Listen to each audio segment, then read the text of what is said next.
Well, good evening, ladies and gentlemen, and welcome to Super Old Game Saturday. I'm Captain D-Trag. And I am Nocturne Flan.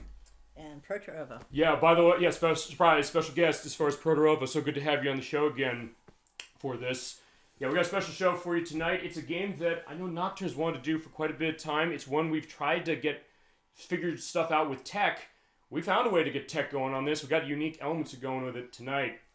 We're playing Mega Man X4. It came out this year it came out in 1997, 25 years ago, for the Sega Saturn and the PlayStation. We're playing both versions, because there are some differences with them. It came out just as a little bit of a brief spiel.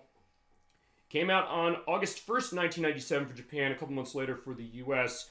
Later got a port on the PC, as well as releases in the Mega Man X collection on the PlayStation 2 and the GameCube, and most recently in the Mega Man X Legacy collection for the PS3, PS4, Xbox One, Switch, and PC. And actually it is on PS3. The PS1 game is downloadable off of that, and with great difficulty you can transfer it to your PSP or Vita. So yeah, so for the purpose of this show, because hey, we love our Mega Man X, and I have not done a Mega Man X game in 2 years, I realized. But I said on that show, hey, I want Nocturne involved on this one, because you're a big one on Mega Man X, is that right? Yeah. The Mega Man X franchise is among my favorite series of games, period. Yeah, you've mentioned that multiple times, and Protorova, you said you didn't have a whole lot of experience with Mega Man itself, or this one specific? The franchise in general. Okay, well, also let us show you why this game is awesome. And as I said, we're going to be playing both versions. The reason we're doing that is because there are unique things to both of these, but also because there are two unique campaigns. You have Mega Man X and Zero, we saw before with Mega Man X2. Yeah, we're running through the game with both of them, the unique campaigns. She's playing the Japanese version as Zero on Saturn, the US version on PlayStation as X, and we're going to have a great time tonight. Hey, ElecVerse, so good to see you tonight for Mega Man X4. We're going back to Mega Man X. It's been too long. We've said that. We said we're going to get back. And Nocturne, of course, is here because she's the Mega Man person, and Protorova, who is on Sonic Mania play and the GoldenEye play, and he'll be on the plays of Game Dev Tycoon and Lunar, Silver Star Story Complete next year. He's with us too. Hope you're doing well as we get started with this game, and feel free to let all your memories flow on Mega Man X, the franchise, and Mega Man X4. And else you got gaming. So, with that, yeah, if you want to get ready to go with the Game Shark for the Saturn, which is how she's able to run Japanese games on this. Yep, no codes or anything, just using it to enable imports. Actually, I believe this is the first time we're showing anything Japanese Saturn from you, if I'm correct. Yes? Because we played Sonic Jam on this, on the US version. Yeah. I showed the Japanese version of Christmas Nights last year, but that was my case. I think this is the first time for that, so alright, we're looking forward to this. And really interesting stuff with these two different versions that are a little more nebulous in some ways compared to Mega Man 8 on the system, which came out the same year. And basically how it's going to work is for the Zero play, she's going to run through, and basically she's leading this part of it, and then I'll lead the X part on PlayStation. So, alright, Nocturne, it's all yours. As we're going to see one of the main differences between, so go into it. And this upcoming sequence is one reason I wanted to show the Japanese version. Surprised you decided to do X4 now instead of next week instead of the 35th anniversary of Mega Man. Well, the scheduling stuff is the reason for it, but we have it going, yeah. We're having this great stuff. There's a Saturn version of X4, I didn't know that. Well, we're glad to let you know, Darth Luke, it's good to see you tonight as we're hearing the theme here. Okay, you want to talk about this theme a little bit? Well, I hadn't really prepared for this, but... I have the notes, but keep going, don't worry. But, this theme is only present in the Japanese version of X4, except in the version in the international versions of the Legacy Collection. In Japan, where it's known as Rockman X Anniversary Collection, they do in fact have the correct Japanese opening and ending music. Yeah, I think that's the idea. Yeah, ElecVerse saying yes, there is a Saturn version. We're showing both of them, PlayStation and Saturn. Yeah, the song is called Makanai Agai Kitu Aru. Yeah. Or Makanai Ai Gato Aru. Yeah, which translates out to There Must Exist Love, Unbeatable Love, which is by Yuki Nakama, who, this is interesting to figure this out, because she actually has a history in acting. She was Sadaku Yamamura in the prequel to Ringu, interestingly enough, as well as Trisha Elric on Fullmetal Alchemist, The Final Alchemy. And she did dubbing on Shining Time Station, and actually in Jurassic World as the character Bryce Dallas Howard played. Interesting enough. Yeah, if you care about that movie, I fucking hate it. But still, she probably gives a better performance than Bryce Dallas Howard did. To me, Bryce Dallas Howard, it's a Pete's Dragon remake of Bust. But yeah, that is the theme of this. It's only in the Japanese version. They're running the Sega Saturn version of, and she has an ending theme we'll get into as well. Yep. So yeah, all right. What are we doing first for Rockman X4? Because yeah, remember in Japan that was what Mega Man was called. Yep. So I was debating when to put this in. Okay. I think I'm actually going to do the intro stage with an alternate color version of Zero that's present in the game via input code when you select the character. Alrighty. Unfortunately, in X4, it's quite literally just a palette swap, and it's easier to see red Zero on most of the stages. So after the intro stage, I'll be loading a separate save file where I'm just after the intro stage with normal color Zero. Also, one thing to go into before you start, I don't know, do you want to change your controls now or later? Yeah, I'll change this now. While you're doing that, unless there's anything you want to talk about the control mapping.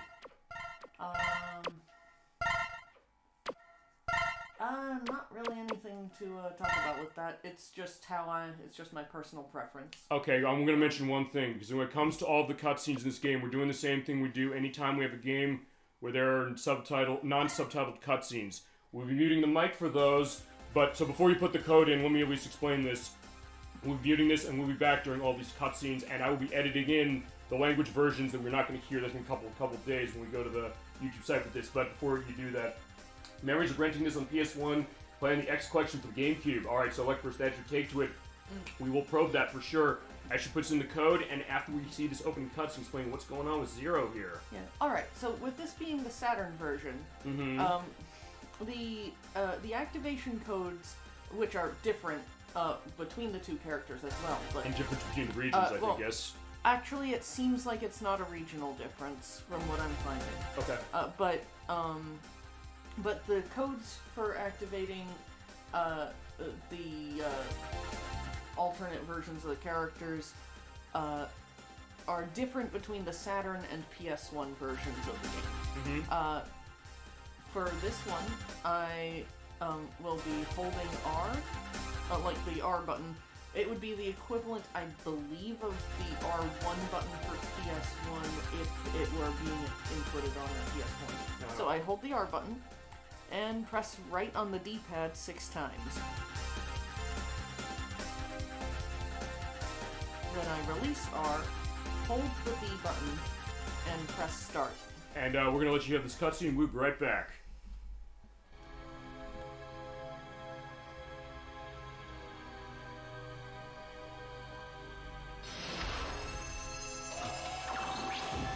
Zero. 誰だ? わしの最高傑作。あんた誰だ? 倒せあいつを。わしの敵、わしのライバル、わしの生きがい。行け。そして破壊しろ。あいつを。待て。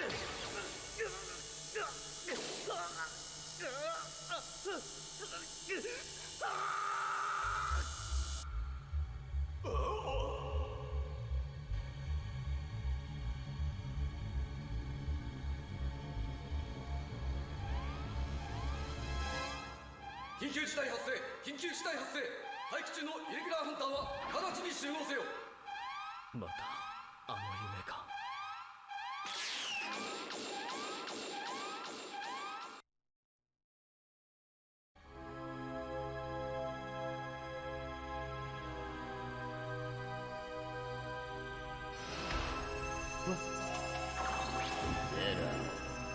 Who are you?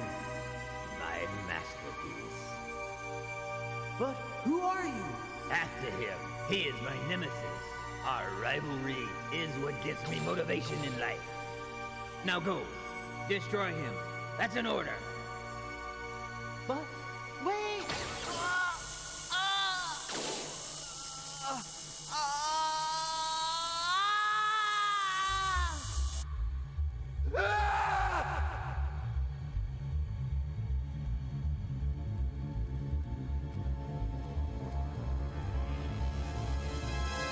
American Emergency! Emergency! All Maverick hunters on call should assemble immediately.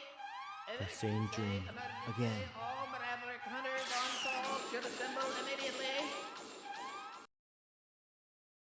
And we're back. Just so you guys know, you're getting random volume spikes from the game audio. It's drowning out your commentary. Yeah, we did audio checks on this. I turned the game audio down a little bit during the cutscene for the purpose of that, and the volume up for a mic. So yeah, let us know if you have anything for that. We'll fix it as we go along. And ElecVerse also says, this is my second favorite of the X series, maybe my second favorite franchise as a whole. It's a really good one. We love this game. And yeah, feel free to go into what your favorite are and any of your memories on it as we were going to Sky Lagoon. Yep. So yeah, Nocturne's all yours. Take it away with Zero, as we have Black Zero right here. Yep. And there's my one hit. All right. Oh, okay. Now I'm no longer now I'm officially doing worse than I was on any of my practice runs. No, don't worry. I've been there before, but still, she's gonna handle this game no problem. Trust me. I'm just kind of thinking more, ha ha ha, I'm not doing as well as I was during practice. Yeah, but yeah, you were gonna say as far as what's happening here. So right now we are being chased by a berserk reploid dragon thing. Actually, I'm not sure whether it's a reploid or mechanoid, but the dragon is called Eregia. Alright.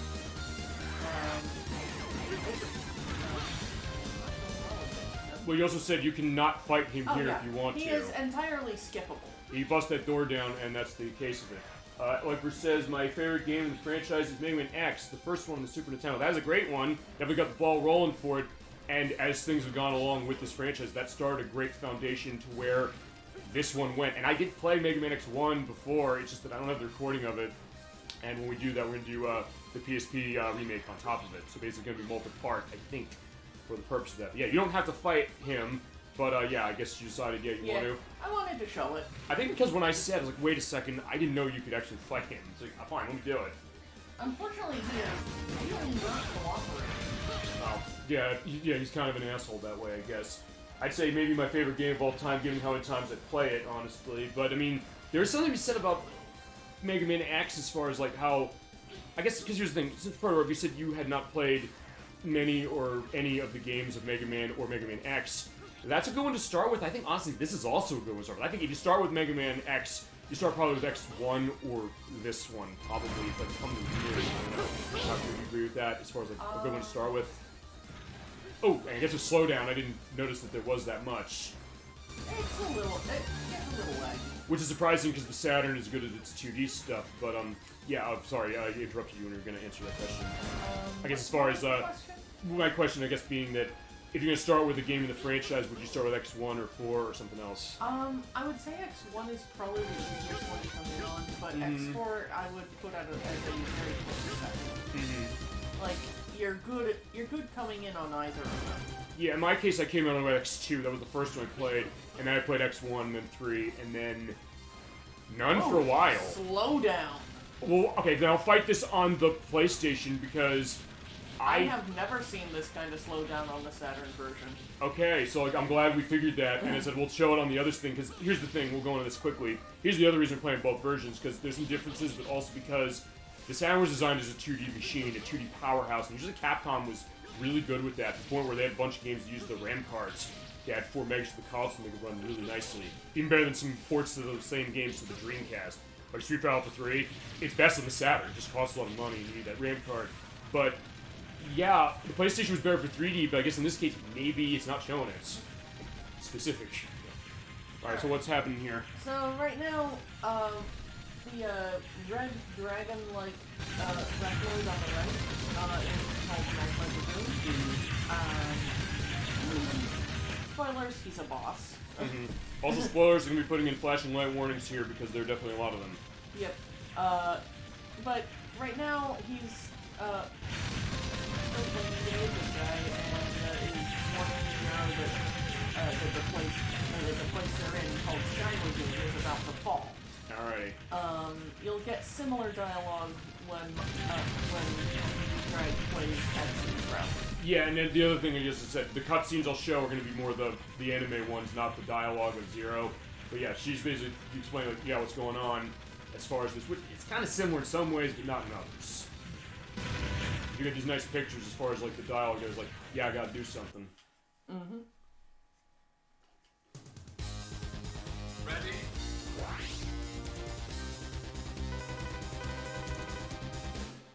Alright, so yeah, now we're down at the second level where we noticed something unique, I think, about the Saturn version again, didn't we?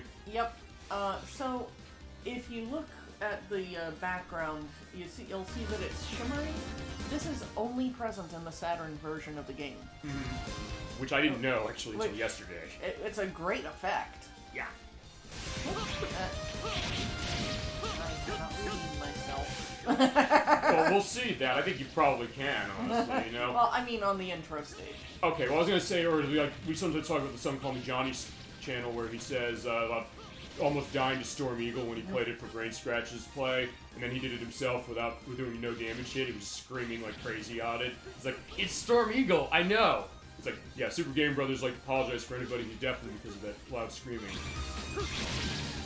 But, yeah, it's definitely the case of it, and yeah, running with Zero, who definitely plays differently than X, as I'll show later, but yeah, this is all your play, and Fedora, feel free to jump in on any insights on anything you're seeing, other aspects of other stuff with Capcom, because you make some, I guess, bleed over. Yeah, I'll have a bit of fun in the pit. Alright, going into the pit of despair. But there is a little down there, so what he's doing. And you will die if you don't get out of there in time. Which I guess is an echo back to the last Mega Man X game we played, which is X2, which story-wise kind of goes to this one quicker, or closer than even X, which you have to do again, and then PSP one, and then X3. Fortunately, that pit is really easy to get out of. You just hug a wall and keep jumping. Mm-hmm. Well, meanwhile, yeah, we're running into her. Yep. So, backstory, Zero and Iris, prior to the events of this game, were basically boyfriend and girlfriend. That's been confirmed? Or I'm pretty sure. Okay, which makes sense. Okay, I don't think it's been completely confirmed, but it's heavily implied. Mm-hmm. I can see that, yeah. At the very least, Zero is very close to Iris. Mm-hmm. And vice versa. Yep. So,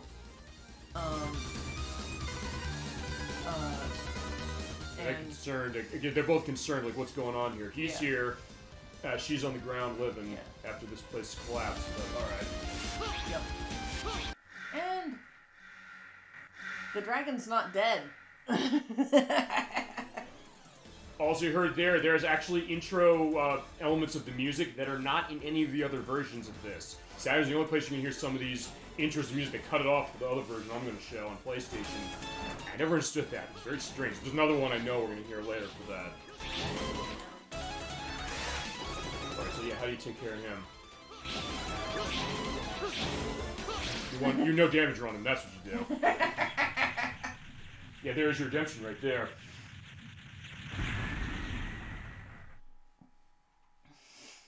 Alright, good job to that as we're running into another character. And a link, ElecVerse is provided. It'll go into the link list. I'm going to assume that has something to do with something we've mentioned specifically or something else. Oh, the videos we're talking about as far as, I guess, the Super Gaming Brothers thing and the BrainScratch thing, or maybe stuff about Zero and Iris, perhaps. Well, I'm glad to be. Thank you for providing that, ElecVerse. I've kind of missed not having a whole lot of links going on the link list over the past couple weeks. But it's like, well, yeah, we all put that in. Yes, that's what it is. Okay, thank you very much, because that's the idea. The chat will provide it. So what's going on? So, yeah, for those who don't know, the guy on the right is called Colonel, spelled exactly the same as the military rank.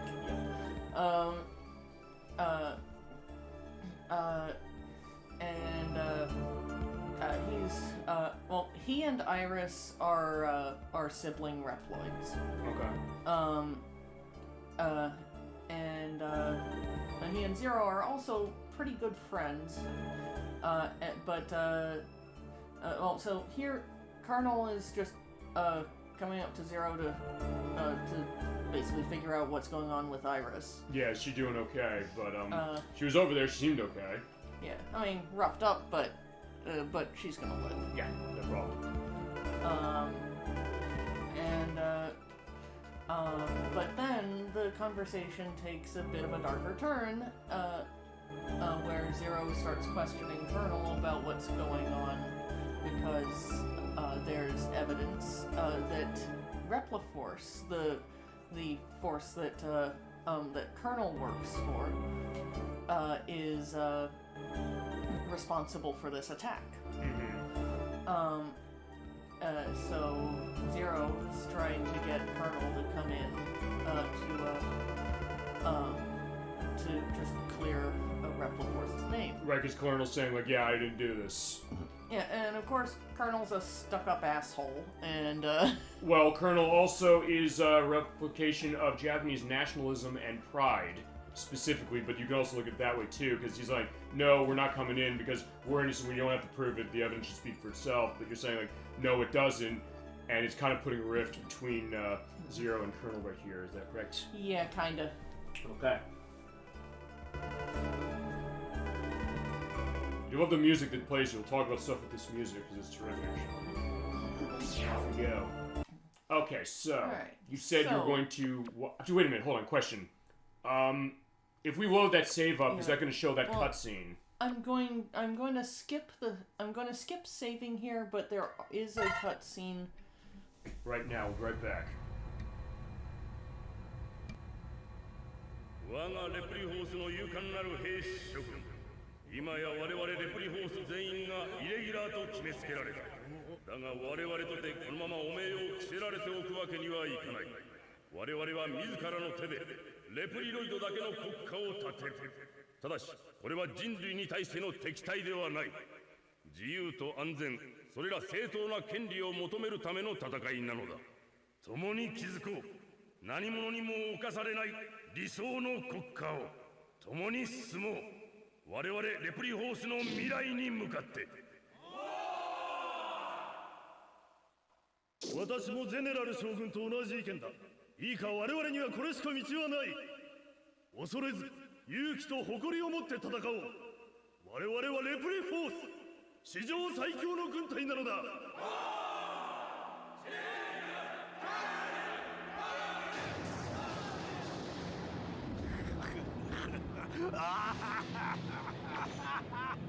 ジェネラルのやつめ、とうとう動きおったわ。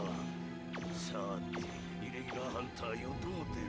ここでゆっくり見物させてもらうぞ。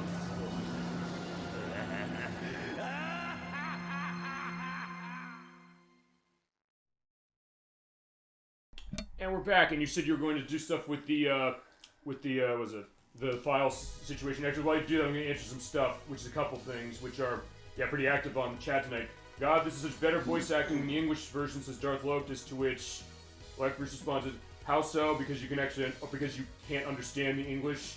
That and the English voice choices and direction are bad, which ElecVerse says I will not deny. Also, ElecVerse said, too, question for you, Nocturne, as well. I wonder how X4's story would have played out with Colonel and Iris had remained as one Reploid, which was an idea they had during development. Are you familiar with that? I'm actually fairly familiar with that.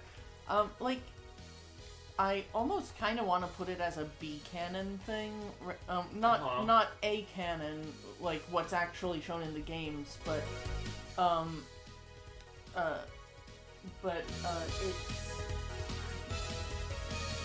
it's like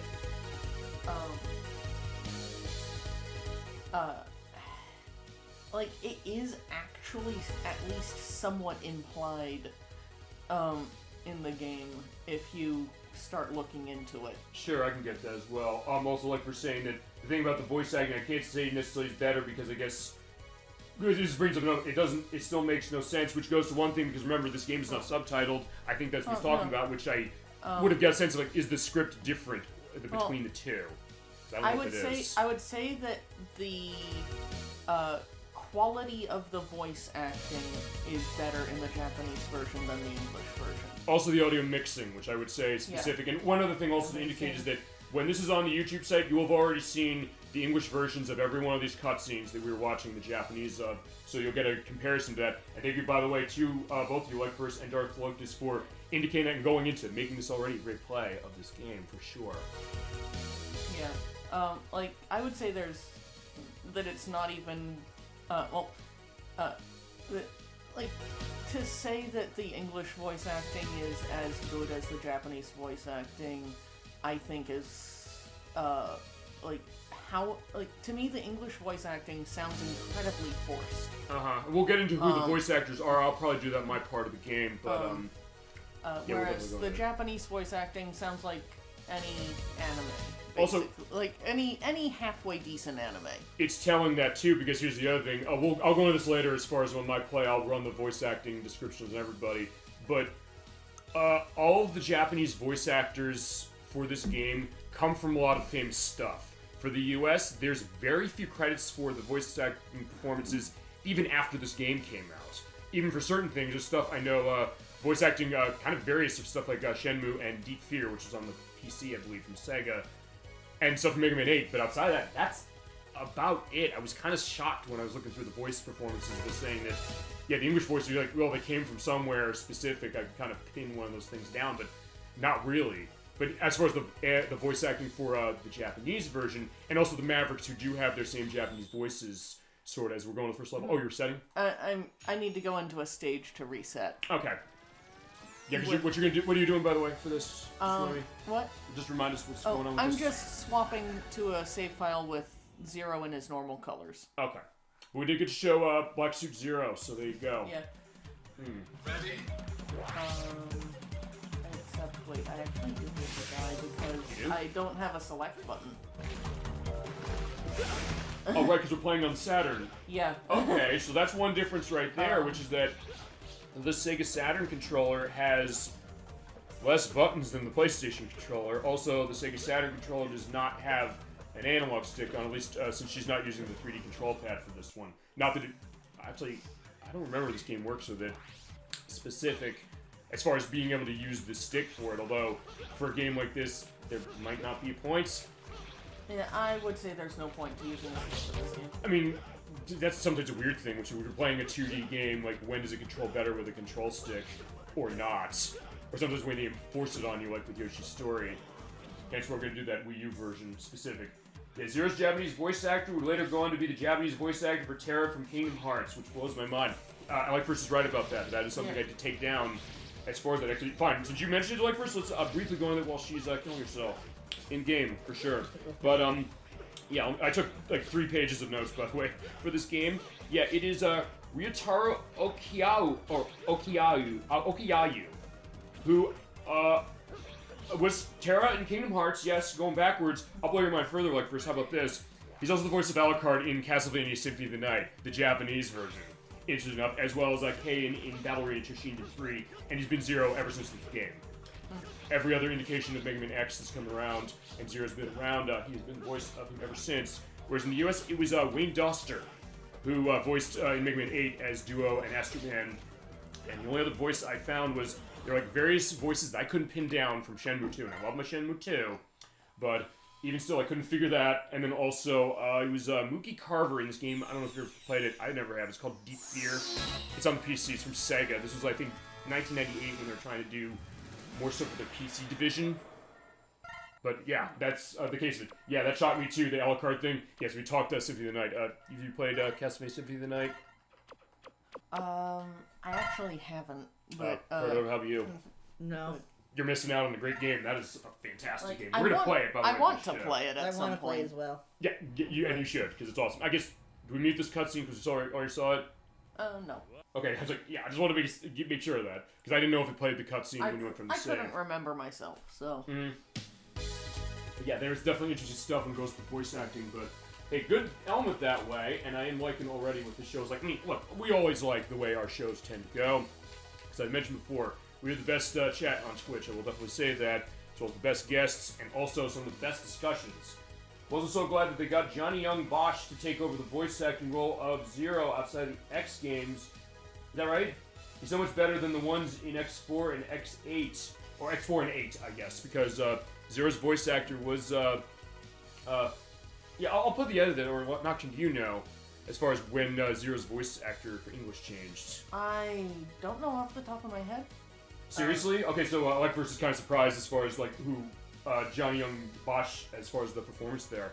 Yeah, we learn a lot. That's the other thing. You learn a lot on the show, whether we tell it to you, or you all tell us. So as well, working a two-way street as we are fighting our first Maverick. We'll be fighting Web Spider.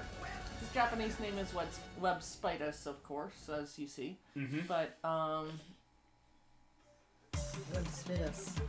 Yeah, and they do have the voice to it specific, which is kind of interesting for that.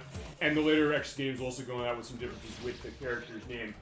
Yeah, no disrespect to Johnny Young Bosch, but I personally am not a huge fan of his take on Zero. Yeah, feel free to go on that ElecVerse as far as what that is. Or, I don't know, I mean... Oh, no, I can drop on the life. Yep. Yeah, sometimes the enemies will drop lives. It's like, yeah, good luck making that happen. Honestly, I think it makes Zero sound generic. I mean, I don't remember if he voiced in Mega Man X7. I was actually showing some of my coworkers that one, because I showed him the test play of this game from my angle all week. But I was like, that felt a little weird, but I think with X8 it was better, and especially with Maverick Hunter X. When we play Maverick Hunter X, that's another one where I think they really did a good job with the voice acting. Might be the best voice acting game in the entire Mega Man mythos entirely, with the positive exception of Mega Man 11.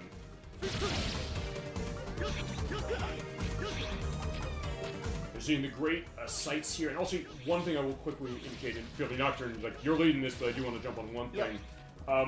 Gemini 96, who's going to be in next year for Earthbound. He came with he's a huge one on that franchise, so big that this music, he kind of indicated that there's a track in Mother 3 for Game Boy Advance that sounds a lot like this. He played it for us. I was like, yeah, that's it. I'm going to ask him what it is again, and I'll put in the edit below what the track is. Because listening to this and say, like, hey, it sounds like James Bond, it sounds like that, or it sounds like something else. It's good stuff. Yeah, Gilbertson did a good job in Maverick Hunter X. Okay, so it's not the same voice actor as far as that. I first heard Johnny and Bosch's voice in Marvel vs. Capcom and in Smash Brothers, I guess Wii U, 3DS, and Ultimate. And I guess take it better as far as representing. Because, yeah, I don't... Okay, I'm trying to think about that. Because I guess with Marvel vs. Capcom, the ones where there's English voice of Zero, which I guess there's going to be 3 and Infinite, yes? I think. I was trying to think as far as Zero, the Zero cases where was Zero as far as Marvel vs. Capcom. I think it was Marvel vs. Capcom 3 and Ultimate. Because, yeah, Zero... And then I guess in Tatsunoko vs. Capcom as well on the Wii. I was pretty surprised also we got the part because Capcom liked him as Nero in Devil May Cry. Okay. I have never seen a snake fall down from above here. Oh, wow. Okay, so we're seeing new things all the time. Maybe something with the Saturn? I don't know. Maybe a difference with this version? I think it might just be that I'm going through this a bit faster than usual. Maybe. Also, by the way, Doug Lucas also says, I like him as a voice actor and actor, so maybe it's the device. But yeah, I mean, sometimes we went into that, the idea of when we've had voice performances that we've really liked, and then cases where it's like, hey, it feels off for a certain character. I know we've went into that. In fact, I know you've went into that with certain things. You say like, hey, you like certain voice actors and voice actresses for a role in one way, but then he's like, hey, they play a famous character in some ways. It just doesn't sound right. I don't know if there's any indications of that you want to go into, or of you too, as far as anything with that. We're going to have that with the Lunar game we're going to be playing in April. Because I have a PSP game, that's my familiarity with it, and it's they changed voice acting, so it definitely sounds a bit different. And as I mentioned to you also off-screen, I'll indicate now, one of those parts was stitching an off-screen look at the opening of that PSP game to show that, but it's going to be PS1 mostly all the way from him. Look forward to doing that on April 22nd, by the way, just look down. Yeah, I'd say he's a good voice actor, and I was about to say that, okay, so that's the idea. See, that's the other thing, I guess, about this, because maybe my thing is that, Nocturne, going this quickly, which is that, did you, because as far as Mega Man X, you said this was the first one you played? This is the first one I played, and one of the first 2 that I owned. Okay. Which, I bought them both at the same time. This one and Mega Man Extreme 2, which is a Game Boy Color game. Okay. So, my other thing is that, did you play all the other ones when they were new after Mega Man X4? No. Okay. Like, I'm not sure I even got X8 when it was first released. Okay. Because I came to all those other ones late. The first 3, I came to right away. The other ones, way later. I mean, I'm pretty sure I just wasn't earning enough money at the time, even through just, like, tours and stuff, to really buy games new. I had to rely on used games, so... And with Mega Man, there's always a question sometimes with that. I get that for sure. Also, to be fair, I would say that probably Johnny would be better fit for X. Okay, that's an interesting idea. Yeah, Johnny Young Bosch being better as X than maybe Zero. All right, yeah, I'm not going to take away from you. I'll go on Web Spider. Alright, so here's Web Spider. He's generally not too difficult a boss to take on for your first one. He's usually the one I do first. Okay.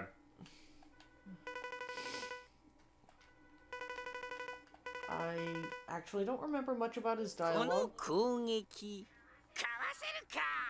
Well, one thing that's interesting is the Japanese version of any of them, they don't have those intro dialogues in the US version. The Japanese version they do, although most of the other voices are the same for it, and there's only Japanese voices for the bosses, by the way. I can see that working with Darth Vader says about ElecVerse's idea, and that could match Mark Gotha, who voices X, I guess now. Ooh. Yeah, the lightning web.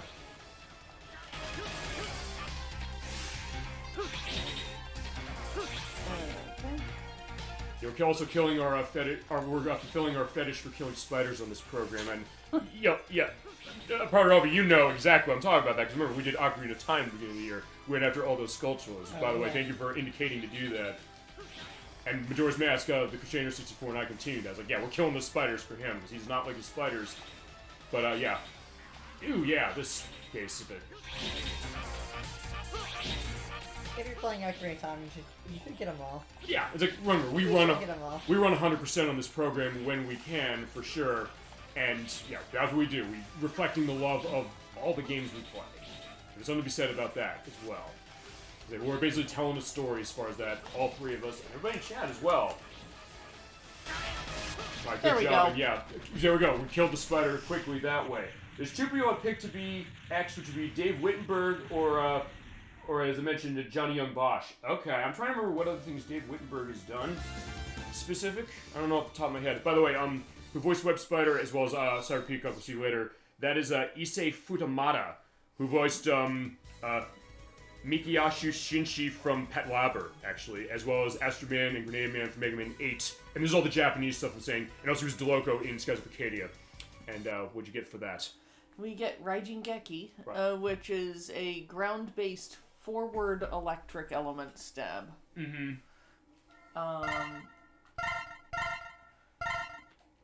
I will demonstrate it as soon as I enter the next stage. Okay. Which, because of how Zero's techniques work in this game, can actually be one of two bosses. I can either, no. I'm thinking. Actually, wait, no, it does work pretty well against Magma Dragoon too. It's not a weakness, but it hits really. It does multiple hits. Oh yeah. So yeah, I think I'll go with my normal pattern though, which means Split Mushroom is next. All right, let's do that. I pointed more towards Dave, I would say, because they sound exactly to the point where I thought they were the same person and that they were exactly alike. I like this that we're getting into, too, the idea of different perspectives of the voices. As you mentioned, we're going to take care of Split Mushroom, who we actually heard the voice actors for him before when we played Majora's Mask. It's Mari Maruda, who voiced Jim and the Bombers in that game, as well as Roger in Star Wars Until the End of Time. I mentioned also, when we played that game, it was Alpha 6 in the Japanese version of Power Rangers Lost Galaxy, as well as Debbie on the Wild Thornberries for their Japanese translation. Yeah, the teenager who just wants to, sit in the combi and listen to The Clash. Yeah, the Japanese voice of Debbie that way. So. I forgot that particular one is a little shit that doesn't like to, Yeah, I've rated this when I was doing this part of as well for my tests for everything for this. We're going to the laboratory, but yeah, this is nice stuff as far as what we're seeing and hearing. Which, if you don't mind me going, just sorry, something else you want to say? Yeah, just this is one of my. I really like this track. Yeah. This music. Well, the other thing I was gonna say is when I can find where it is on my notes. Who did the music for this game? I should know. I know I took it down, so yeah, feel free to vamp whilst I'm finding it. Or just explain anything you want. Okay, no, I found it. It is, Toshihiko Horiyama did the music for this. He'll do the music in Demon's Crest on the Super Nintendo, as well as Mega Man, track to Mega Man X, Mega Man 7, This Adventures of Tron, as well as games in the Phoenix Wright franchise, Apollo Justice and Spirit of Justice, which is enough. And also an Onimusha 2 and Mega Man Battle Network 4, actually, as well. I can kind of hear that, honestly, hearing some of the tracks in this one. And this is actually one of my favorite soundtracks in this franchise. And it's saying a lot, because I love basically all the soundtracks I've heard of them.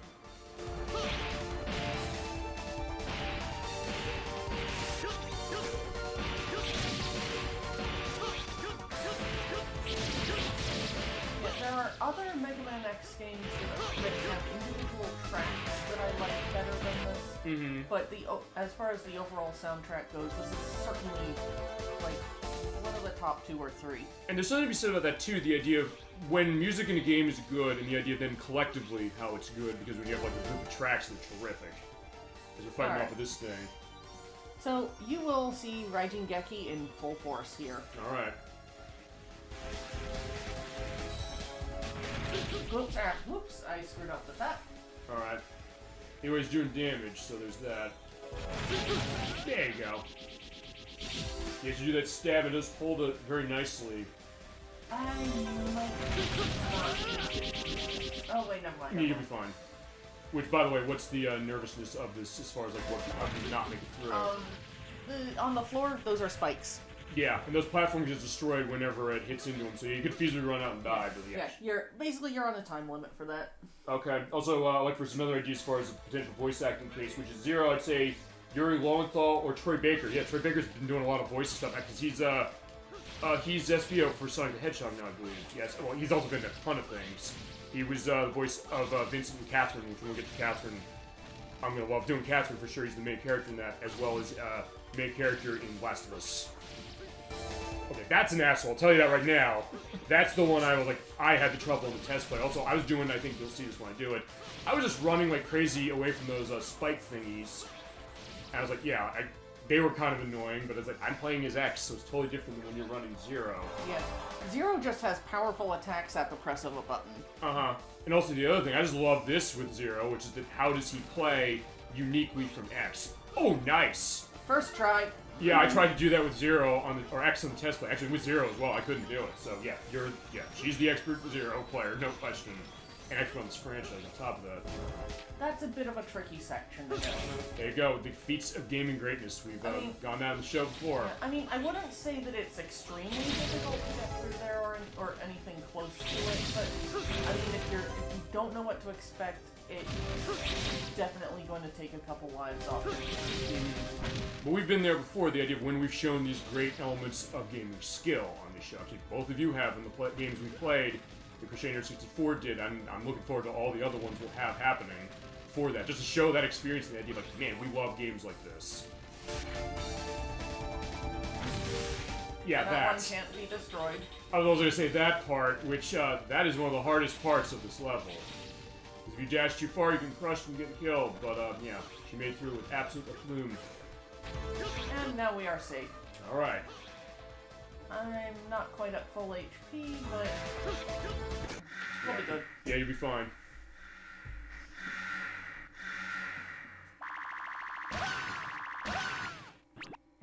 Alright, so there's Split Mushroom. And you're probably gonna make pretty quick work of him. Probably.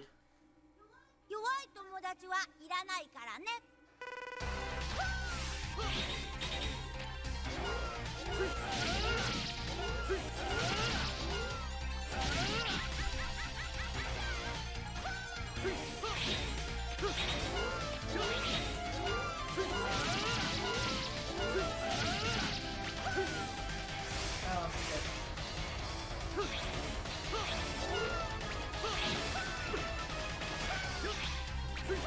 There you go. At least you're showing how this boss works this way, for sure.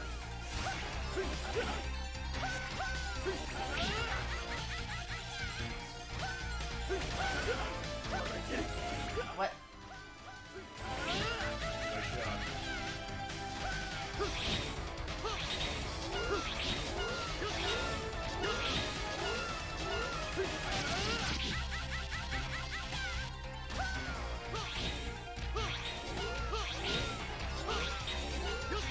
There you go, good job. Yeah, she's a little hairy sometimes, but that's what happens sometimes. But there you go, you showed exactly how to handle it. And yeah, Zero's gonna live, don't worry, he'll be fine. Although actually one thing that is worth bringing up, actually I don't think we mentioned this yet, which is that we're seeing this game runs in checkpoints for levels. Because when you get to the end of a checkpoint, your health completely recovers. Oh, you mean between parts of a stage? There's also checkpoints within each. Yeah, no, okay. Checkpoints where there's a loading screen. I should emphasize that. Which is an interesting thing. I guess I'll toss another discussion point out potentially. Is you've got what you got for him? So we just got the mobility technique Kuenbu, which is the double jump. Okay. And the saber technique Kuenzan, which is the somersault in midair. Okay, which is very nice for that. Yeah, I was going to say the other thing was that it was something I asked my coworkers this because some of them either they have the collections that have this, but they haven't played it that much. They're like, hey, does it maybe make lives pointless? Yeah. Which, although to be honest with Mega Man, most of them they're running on infinite continues anyway, so maybe. Yeah. Now, sadly, Kuenzan doesn't actually hit any weaknesses. It's just an enhanced midair splash. Yeah. But like I said, we're in good shape for taking on Magma Dragoon. Question to this though, I mean, it doesn't hit for weakness, you're right, but it technically does more damage when you're doing it than if you're on the ground, yes? It does. Okay. Alright, well, with your basic slashes, but the third slash will still, I believe, usually do the most damage. Okay. From a ground combo. Gotcha. Okay. That was what you said about that. So, I don't usually like doing this stage this early, but... Okay, there is one thing you can do as we go into the volcano. Also, yeah, I hope you like Street Fighter, because there is an indication of that to this. And finally, there's also a connection to the game we're doing next week. Yeah, and I'm going to try to get the alternate entrance to Magma Dragoon's boss chamber. Okay. Yeah, do what you got. Do what you want to do.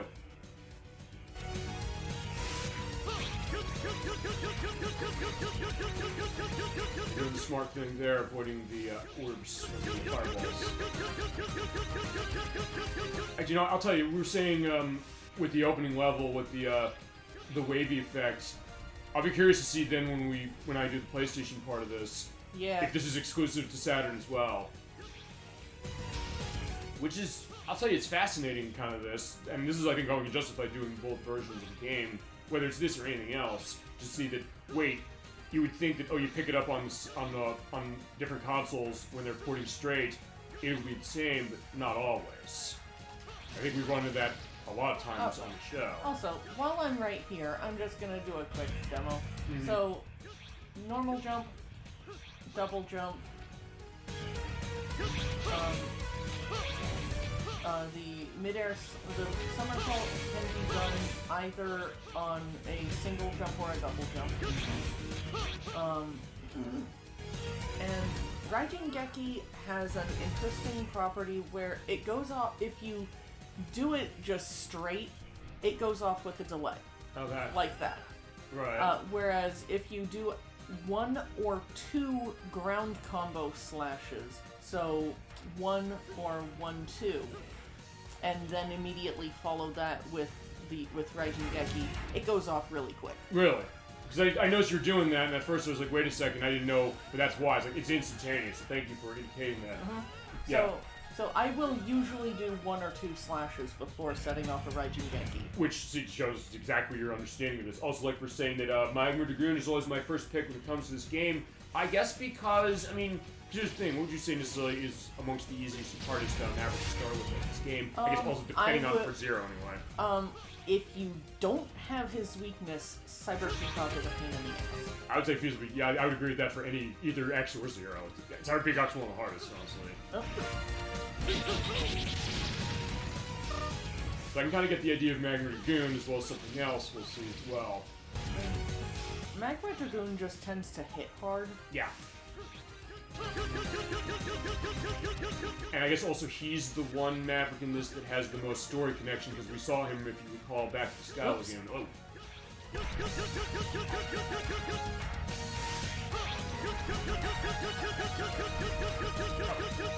Okay. Sorry, you started about something? No, I was just kind of going, Wait, why aren't there more fireballs coming down the hill? Like they stopped, or like yeah, the game they forgot? stopped. They stopped after a certain point. Is it supposed to do that usually? I believe so. I believe it is a trigger. Okay. I just usually end up getting a different pattern. Also, here, these platforms can take 2 hits from fireballs and then they're gone. I love that effect though as well, and showing really what was 32-bit doing for Mega Man for 8, but also for X4. Yeah, there you go. There's that ride armor dude. Yeah, he's not lasting long.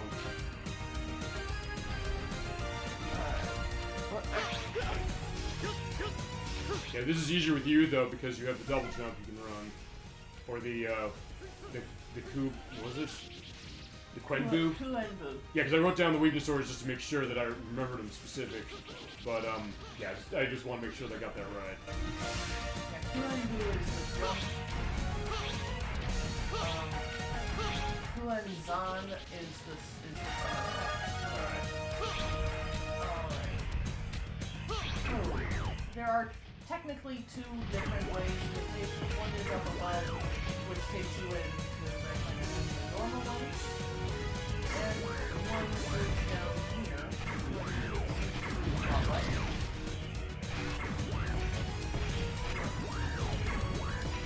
Now, the right armor is immune to lava, but it will still get hit by the fireballs.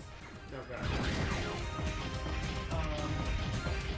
Actually, I got through there with some taking a couple hits from environmental stuff. Yep.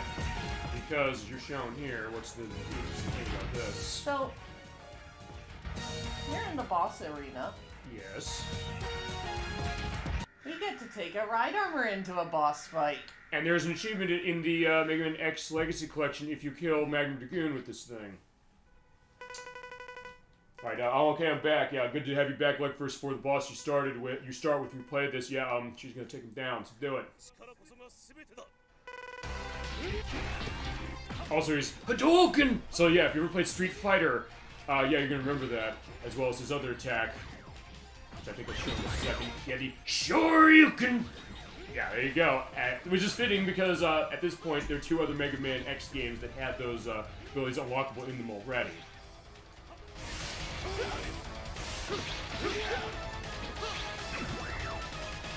Well.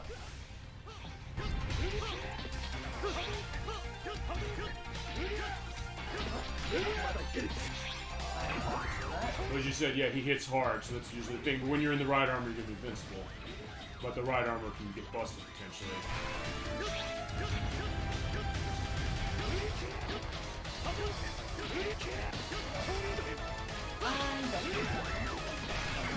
Or you just pretty much bum rush it now and just slash the hell out of him. Oh, nice. Okay. Yeah, I think you'll survive. Just keep hitting him.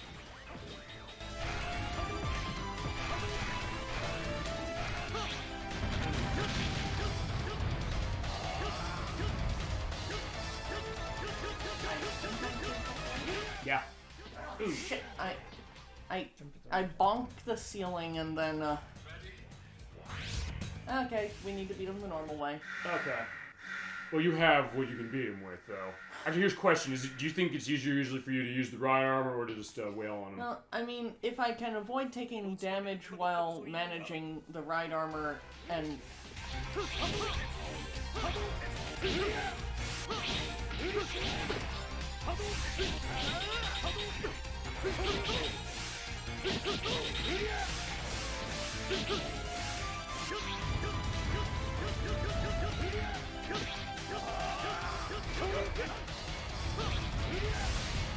So that touch you through the fireballs like he's looking the other. Yeah, Zero's over here, my friends.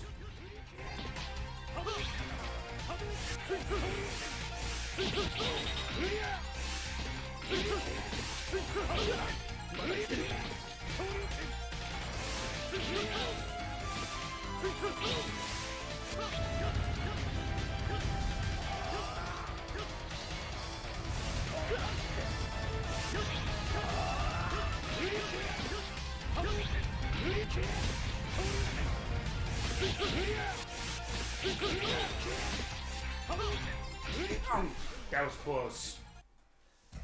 Yeah, he's not an easy boss. I'll definitely say that. Yeah, I might need to come back to him later. Okay. That's the other beauty of Mega Man, any of them really, which is that if you're not doing well on a boss, or you're like, hey, I don't know if this is going to be a good idea, you can come back later. Yeah, I might need to grab a sub-tank. Okay.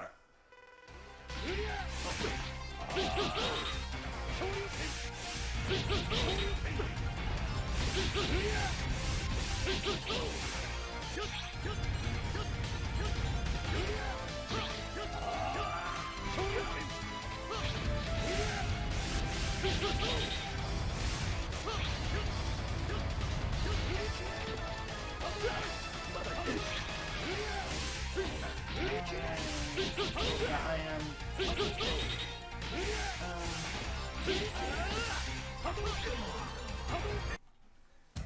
I definitely think I'm going to need the extra grip.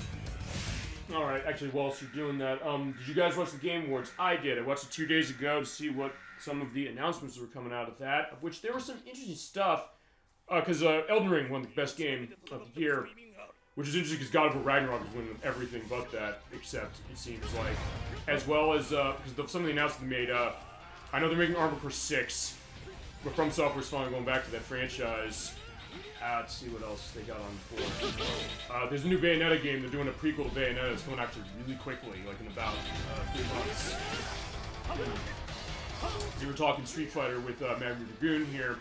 We have Street Fighter 6 is the announcement date of that for, I think, Tekken 8 is coming out as well. And, there's the one thing I didn't write down specific. Okay, well, Dark Locust thought, I did good announcements, but I feel Xenoblade Chronicles 3 gets shafted for best RPG and score. Yeah, we mentioned that last week, because the guy who was nominated for Xenoblade specific, he did not win. That run was actually pretty close. Mm-hmm. You want to try it again? Yeah. Worth pointing out one other thing is what happens when you get a game over and continue. You come back to the second half. Yep. So you don't have to go into element of anything specific. As far as some of the other announcements, like getting back to that, there's Tekken 8, they also announced the date for that, and Protorova, game near your heart, Diablo, its 4th entry is coming out in June. That was some interesting stuff as far as the awards stuff. Most of it was God of War, which I hear is great. I don't have a PS5 to play it, if I God of War Ragnarok specific. And then Elden Ring, which is another one I didn't play either. So I can't necessarily get into element of that. I didn't see all of it, so I missed out on the kid at the end, crashing the party with the Bill Clinton invocation, which is crazy and hilarious. And Chasm22, hi, welcome to you. I agreed that Xenoblade Chronicles 3 should have won those. Yeah, as I mentioned last week, I guess that's the case of, what was it? The nomination being the award, but that's the idea. So good to see you, Chasm22. Welcome to our play of Mega Man X4, the Nocturne, and Protorova. Yeah, I don't think either of you have been on the show when Chasm22 has been in the chat.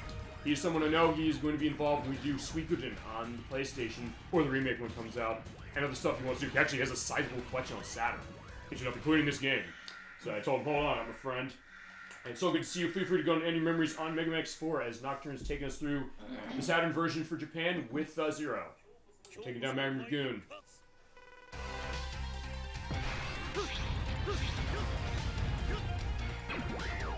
Oh.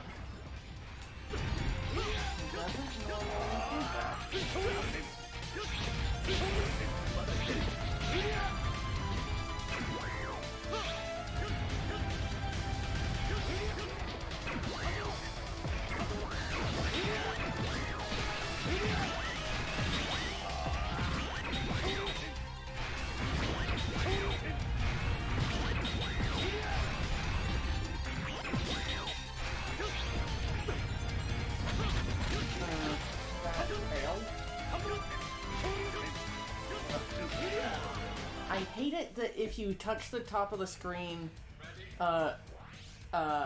it kills your dash momentum. Oh, does it? Yeah. Okay, I did not know that, actually. I think it's unique to this fight. Okay. I think. Sure. Also, by the way, I'd be down for any of the Dragon Quest games. You want to do those? Yeah, Chasm22, no problem. You want to be involved in that? Feel free to call me and make it happen. And I'll go into one other thing like for says in just a second.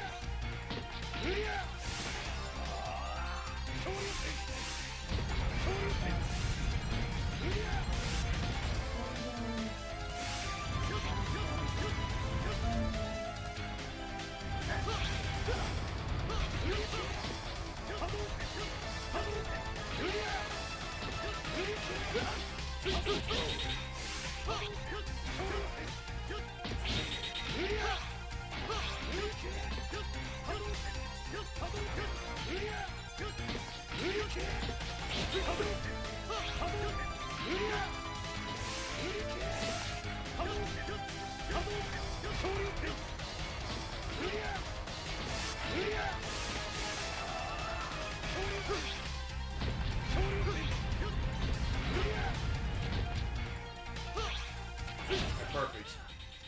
You just get behind him when he does that.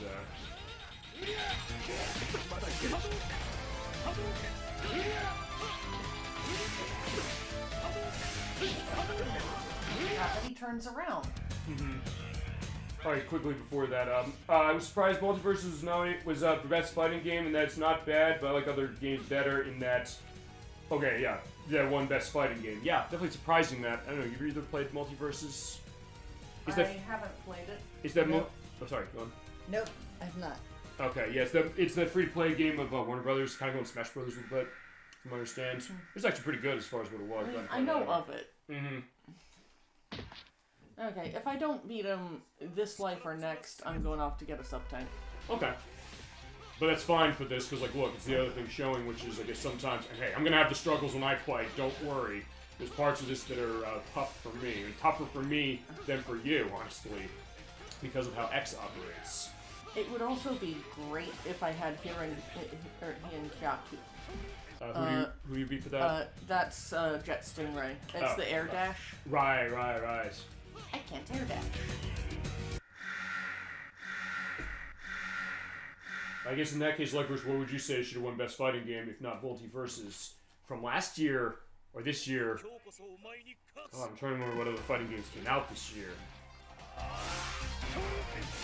I'm not drawing blank. Yeah, chat and my guests help me out here if you remember. Okay, I like the look of that. You're holding almost onto nothing, so I'm glad that happened. Just to show off. And yeah, when he does that, yeah, just wail on him. Actually, you mentioned Jet Stingray. There is something you can do with him, kind of similar, honestly. I did him a test play.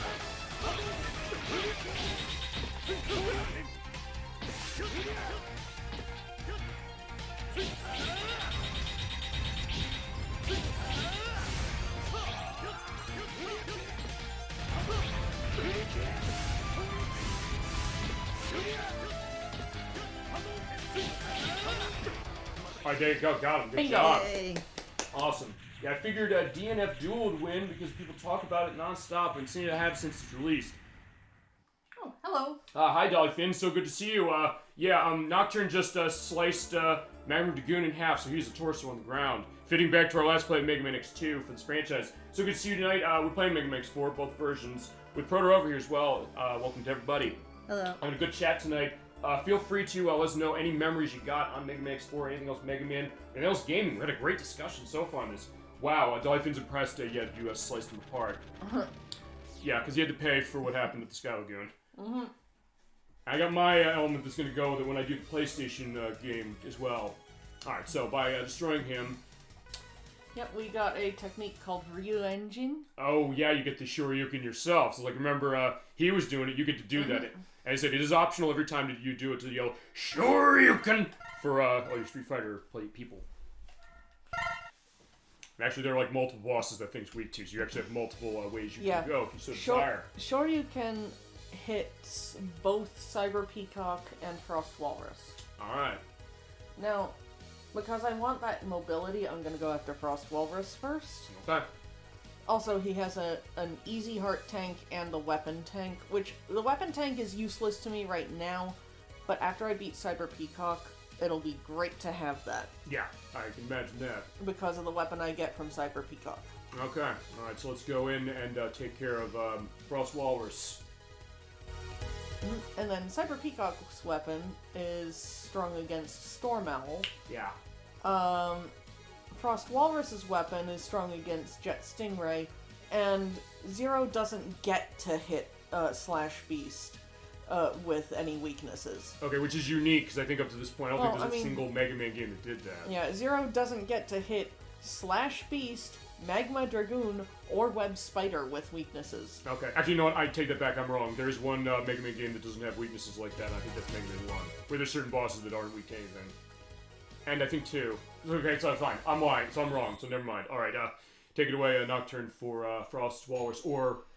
Frost Kibatodos. Nice. Yeah, he's a hulking dude, and talk about the WoW case shown with 32 bits of Mega Man X.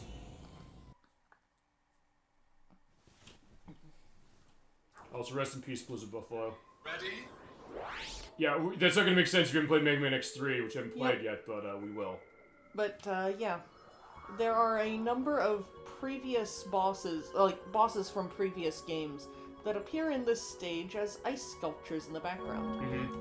The ones I remember for sure are Chill Penguin and Blizzard Buffalo. Which are the ones I found, but it looks like some of them might have come from something else, and I wasn't able to figure out specific when I was doing my look-in. But fitting also, we have the snow case to get ready for Christmas in a couple of weeks. But yeah, we're getting our Christmas game somehow, in the sense of, it's snowing here in Mega Man X World. It is a great effect, for sure. Actually, speaking of great elements to that, we'll get an element to that with the music on this level.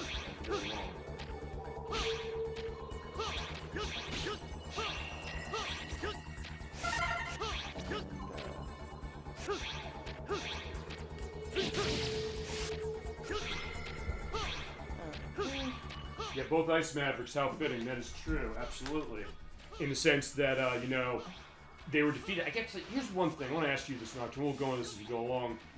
There's lore connections with a lot of the Mavericks in this game with the other ones, I believe, or some. Was that a case with this for the, for Frost Walrus? I don't remember about whether Frost Walrus has any more connections to others. I know there's a question of, hey, the reason they're frozen is because, like, he defeated them, but then again, X already defeated them in the other games. Oh, and, that was another one, because that's the other path you didn't take. I'll show that path. I guess it's Chill Penguin? Yeah, chat, let us know if you know who this is. I looked online, I couldn't figure out who it is. And there's definitely something frozen. Yeah, I mean, chat, feel free to tell us if you have an idea of what Maverick that might be who is frozen in the ice. Now for this pain in the butt spot. I mean, it's more just that it's so slow. Chasm22 can attest to one thing, me getting crushed in weird ways when I was doing the test play on this game. Yeah, well, my work break specifically was like, I was running the Xbox One version on the system where And there's Chill Penguin. Oh yeah, there he is, okay. Okay, first I didn't know where he was, but yeah, there he is. Kind of, I guess seeing the penguin looks like the penguin from Batman, which I guess maybe they had on their minds a little bit. Now, it's really easy to end up taking damage against this boss. Yeah. Or mini-boss, really.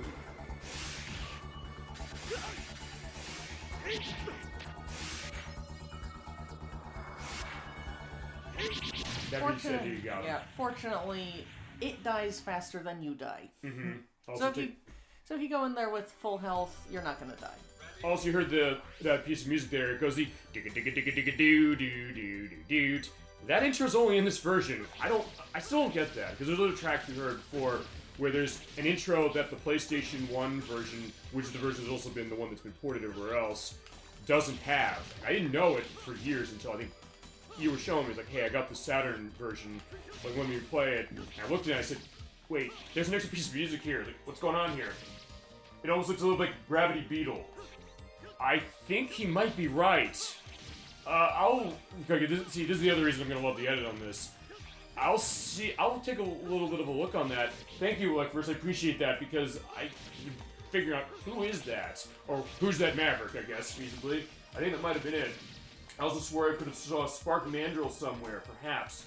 Okay, so, alright, we got some good ideas from chat on that one, of who it could be from other Mega Man X games, because, I mean, this one does have sorta indications of other elements. To go back to what I was saying before with Frost Walrus, maybe the thought that, okay, he destroyed Blizzard Buffalo and Chill Penguin, X destroyed them in their games, and you got the weapon tank. Yep. Which I missed that when I was doing the test, and then I realized, wait, where is this? Oh, it's here. And the only other one is, well, we'll run into Storm Owl. There's a connection that he has. I know that one. It's been confirmed, I think. But we'll get it when we get there. Now, that bird that I just destroyed, that makes the entire place slippery. Yeah. It's a great effect, for sure, though. Yeah, I'll let the last one, show, but... Okay. Well, it's your choice if you don't want to. If you want to do it and I'll show it later, feel free. It's your way of going. You're like, hey, I don't want to deal with this, that's fine. Oh no, it looks cool. Oh, yeah. So, yeah. Yeah, look at that. Yeah, talk about also using your graphics, and you and I were talking about this actually a bit before we started this. The idea of using graphics in game, well, for a lot of different reasons, as far as artistically speaking, showing color, creating an atmosphere, or maybe even just kind of affecting gameplay, because it is slippery ice areas when you're walking across that when it's frozen. It's also the only stage with different songs for each act. So like yeah, he's right. Which is there's something interesting to said about that too. All right, so I might be able to beat Blizzard Buffalo without needing to game over or anything. Yeah. Okay, I'm not correcting you. It's like I get that idea because it was like Frost Walrus. It was like no, it was like I should have just kept my mouth shut. Like put that underneath. I was like yeah. Although he's hulking. Jesus, look at this dude. He's also really easy to defeat in some cases. The point where it's almost easier not to use his weakness to some degree, especially when I have to do this fight. But yeah, he'll burn and it just looks really, really nice.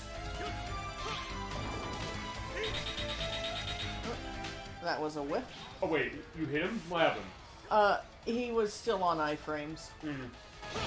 Oh yeah, you're right, because also when he's doing that slide across, well, you can hit him when he's doing the slide across, but he won't go into the animation saying, oh my god, I'm burning. Yeah, now right he's going into,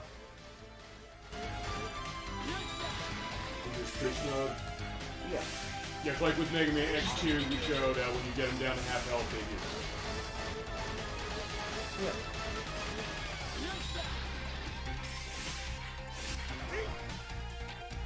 So like we're saying this, I wonder if the original idea was to have songs for each act, but maybe they scrapped it. Maybe. Which wouldn't be out of keeping for this franchise, because we mentioned that, yeah, you dismembered Magma Dragoon, because there's one boss you can also dismember in Mega Man X2 when we played that, and that's the only boss you can do that with. And actually you can knock off Slash Beast's claws on his feet. You can? I don't think I've ever done that. Not with Zero, but if you hit him with Ground Hunter with X, he'll lose his claws. Oh, I didn't know it did that. I know there's his weakness, but I didn't know that it... we'll take a look at that. Okay, thank you for telling me. I did not know that. By the way, also, the voice of Frost Walrus there, as well as Storm Owl, this is the late Kazuo Oka, who is Gustav Dryden, actually in a game maybe you know, Tales of Destiny for the PlayStation 2. Which character? Gustav Dryden. He's one of the lesser enemy characters. I mean, he's still important, but I think, actually I might be wrong. I haven't played that game in a while, and I can't remember who he is. Okay, well, we'll put up a picture of who he is. Also, my cat Artemis joined to say hi. Good to see you, Artemis. ElecVerse cat for sure. Nocturne's cat is here too. Yeah, well, I think he's outside right now. Well, okay. Not outside, but... We'll figure that, because actually we do have a cutscene coming up, I think, because you've defeated 4 Mavericks now. Oh, yeah. This is cutscene time. Yeah, we'll take care of that. In fact, I think it's after you talk to the next thing, there's dialogue, and then we will go into a mute case. Yep. Alright. Continue. Yeah, I believe you do talk to, Iris has been in headquarters. Yes. And then after that, we will do a mute on the mic, as we've been doing, and we'll be back after that. Yep. And, for whatever reason, on the X run, it's not a cutscene. Yeah, and also, well, we'll get into this after the cutscene as well, but, there's also something very different as far as it. She's so affectionate. Well, there you go, as far as, you know, Artemis is the cat as far as that. There you go. Alright, but, Zero's going off, and so are we. We'll be right back.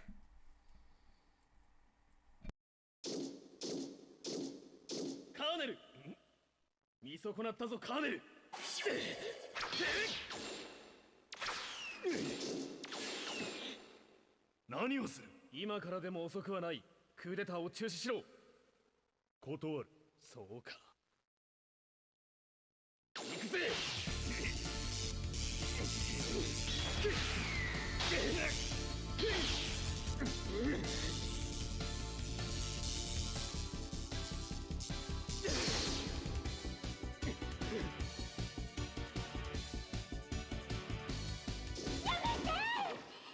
さんやめて。忘れたの？ゼロは私の命を助けてくれたのよ。この場は引くとしよう。だが次は容赦しない。ゼロ、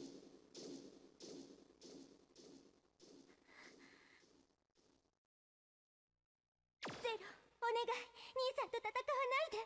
二人が戦えばどちらかがきっと。誰かがレプリフォースを止めなければならない。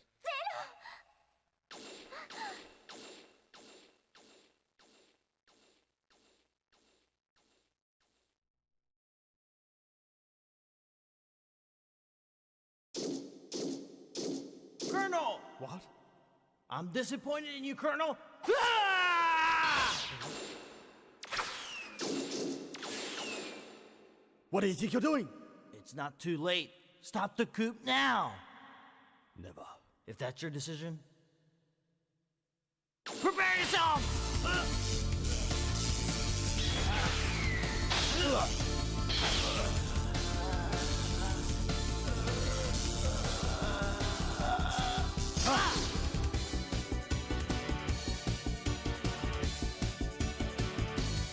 Stop, please! Brother, please! Don't you remember? Zero saved my life. Oh. Very well then. I'll spare your life for now. But next time, there'll be no mercy. Zero, please, don't fight with my brother. If you do, I'm afraid that one of you may end up... Someone must stop ElecVerse. Zero!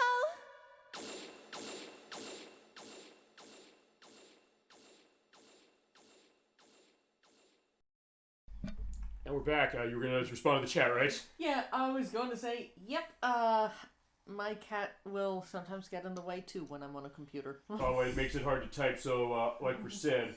Also, Dolly Finn saying, that's so nice. We had two cats, Rosie and Jim. They were old, and now rest in peace. We definitely miss them. That is...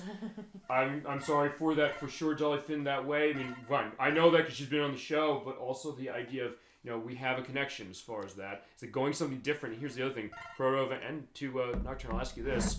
When we're coming on the show tonight, do you think we're going to be talking about some of the stuff the chat was bringing up? Because I didn't. I'm not going to say, like, we don't plan that necessarily. Just whatever comes with the show, comes with the show. I mean, we both know that, actually, been in the chat and on the show itself. Yeah. Yeah, well, I didn't really have any expectations, so... Yeah. Same here. Well, sometimes the idea, like, you sometimes don't know. In fact, like we're saying, yes, I'm sorry, but of course, thank you for Dolly Finn saying, and I know you felt when my last cat, Loki, died, which actually, like first mentioned that when we played... I think it was Tetris 2 we played when we were talking about that. And I think that was going into something that I know we've all three of us talked about, which is the idea that, yeah, this is a show of retro gaming or any gaming we love, but it's also something that we're really getting something very passionate as far as like, what does a game like this, anything, really mean to us? It's like what you're saying, like, we're going to do Game Dev Tycoon. That game means a lot to you as far as who you are, what you kind of look at games or anything really as. Same with Mega Man X4 and all the stuff that I've decided to do, and anybody else who's been on the show. Same deal. So, you know, yeah, it's amazing that way, you know? And that's what I really wanted to do, is bring this personal touch. I want to thank both of you and everybody in chat for that. Feel free to just jump in on anything. Yeah. So, the stage I'm about to go into, is basically, it's one of the least favorite types of stages in the entire franchise. It's unique, but yeah, we'll show that. Also, before you go, yeah, it's awful, but I love the names you chose for yours for sure. So, all the things saying for that, no goddamn fleet call, I guess getting in the way, specific to that. Hey, I get that idea as well. Helps as far as their pets, because like it makes it like, yeah, careful not to touch them. It's like I don't want to not touch my pets. I love my pets, you know, or have as far as that anyway. But yeah. What about this boss?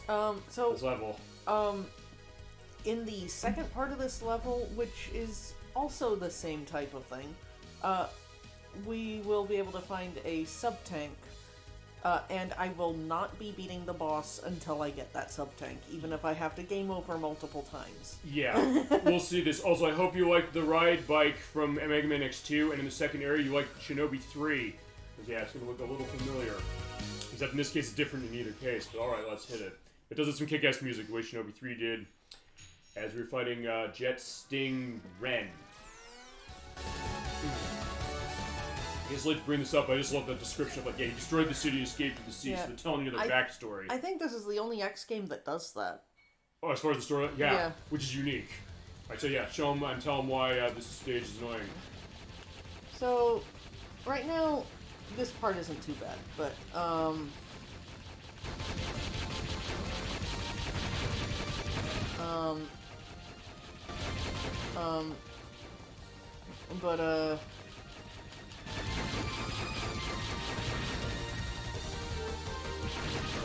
whoops, I missed the heart tank. I'm actually going to, deliberately die here. Sure. Oh yeah, okay, fine, Dark Lux is another thing. It's like the turbo tunnel in Battletoads, if you're familiar with that game. We can't do that game, I know that's gonna be fucking insane to beat. I've already shown you I'm doing the practice on Contra Hardcore. It might be easier than Battletoads, shockingly. Well, that one, the first Battletoads anyway. I'll read all the rest of the chat in a second. You can't basically fall there, but like, why would I want to fall? I'm gonna die otherwise.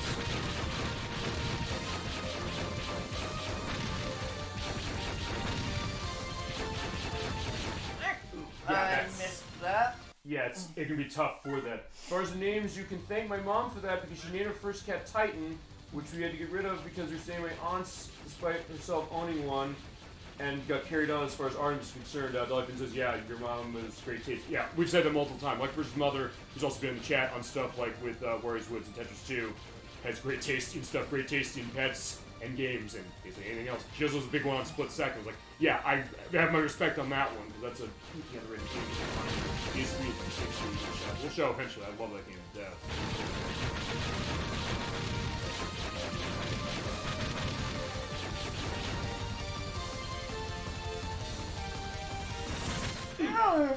Yeah, because you can dash, but it is a risk to do it. Yeah, it's painful to fall into that teeny little hole. Yeah, and actually, technically, the part you were talking about as far as that subject, you kind of have to use that actually when you get there. You absolutely do. And it's easy to die there too. And it's the end of the level, by the way. That's the other thing to indicate. It's like, yeah, you better bring your A game on this one. I mean, technically, they did bring this back. Actually, no, they brought this element back in part of a level in Mega Man X5. Yeah. And then X7 had the, well, the bike stuff was in X7. I don't think X6 had it, and X8, I believe, has an area that does it too. I am failing hard. That's this level. It is not you. It's like, no. I'm going to fail probably more than you do just because of that. This level is insanely hard. Although, because of the, infinite continues, just basically just keep trying to win. Yeah. And, like, the continues aren't even that big a deal because they only reset you to the beginning of the particular part of the stage that you're running. And it also holds the item, so she got the heart tank, yeah, she's running down.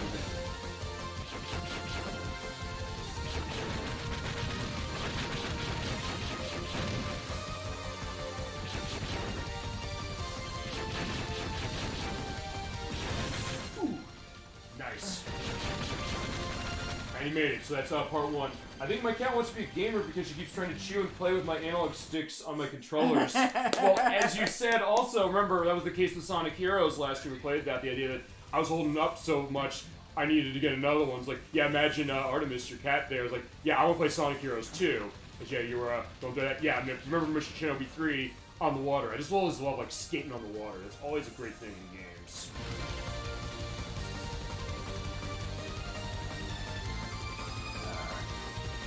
Keep it annoying because I want to spend money to get new ones. No, I get that. So, yeah. Nocturne can tell you stories as far as that, for sure. As far as that as well. I gooped there. Ready? Yeah, I wonder how your cow can handle Mega Man X4. We'll have to see as far as that. I guess the idea of pets playing games or probably being invested in games. I'll go into story on that later after you get this taken care of. Oh, whoops. Bad timing. Yeah, because the thing with the dash, you want to explain what the only the dash is? Once you start dashing, you cannot stop dashing with the ride chaser. Also, one other thing on top of that, when you land, you have a delay from when you can jump. You can't instantly jump when you land from it. Yeah. So you gotta time it.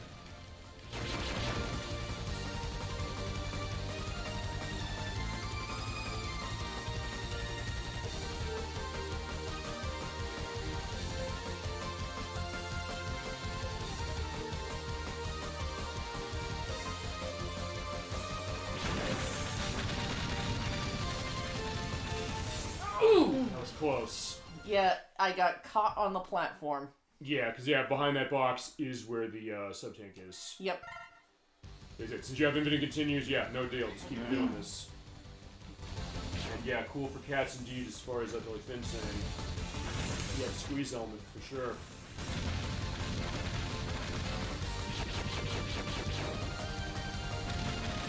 At least I do like the music here, I'll say that. Because, like, yeah, you remember this level. Like, anyone who's played Mega Man X4 remembers, like, oh god, this is a pain in the ass. The placement of the sub-tank is just evil. Yes, it is. We'll see that when she gets it, and then when I have to do this, too. Ooh, close. That was planned. Oh, good. Got it. She died, it doesn't matter, but who cares? She got it, it's holds it. Her dying, it doesn't matter. It's like, yeah, when Zero's body is picked up, like, no, he had everything online. It's not like Dark Souls or something like that, where you have to go find your corpse and get all your items back. Otherwise, you're losing forever. No, Mega Man X is better that way. So, good job. Yeah, but it is evil, because here's the other thing, as far as, I don't know, do you want to go into what other elements of that dash there? What you would have to do? I guess, I don't know, the placement there, and then you kind of have to dash, but you also have to time it that you can sort of do it later and can pass by without, you know, dying, but then if you're like an inch off, you'll get caught on the platform at the bottom and then you get crushed at the very end. And the boss, by the way, is right after that. So you're right. Yeah, anyone who's played this game knows that, and so yeah, we're paying it our respects. I mean, in all fairness, I do think this second half of the level is easier than the first. Yeah. It's just getting the sub-tank that's kind of tricky. Sure.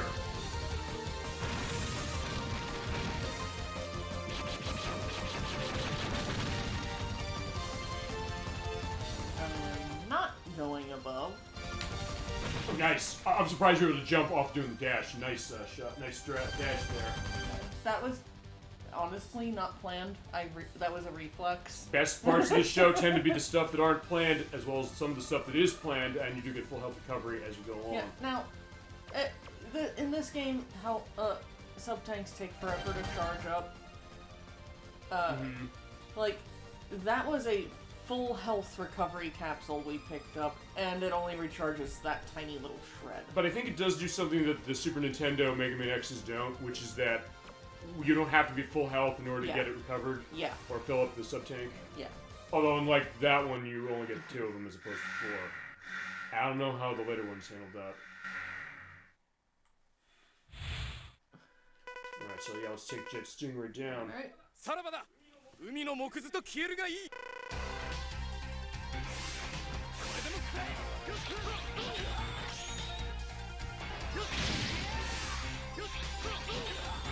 He is a joke. Yeah, he is a joke that way, and actually when I was doing a test play to get the cutscenes for English for Zero, I actually found that there's kind of something of a close area in the front of him that you can be sort of off, like the handle of the blade will stick him and he'll still get hurt and frozen by it. It's like, yeah, don't even touch the end of that, my friend. Yeah, you're doing what she's doing, it's a joke. But if you don't have that, actually, I would say this is probably an easier boss with, I don't know if you'd agree with me on this, I think it's easier with X or Zero than it is with X. If only because he'll come down, he'll do like the Cyclone shot, and he can kind of be right behind it the way you were with Magma Dragoon, and just slash into him.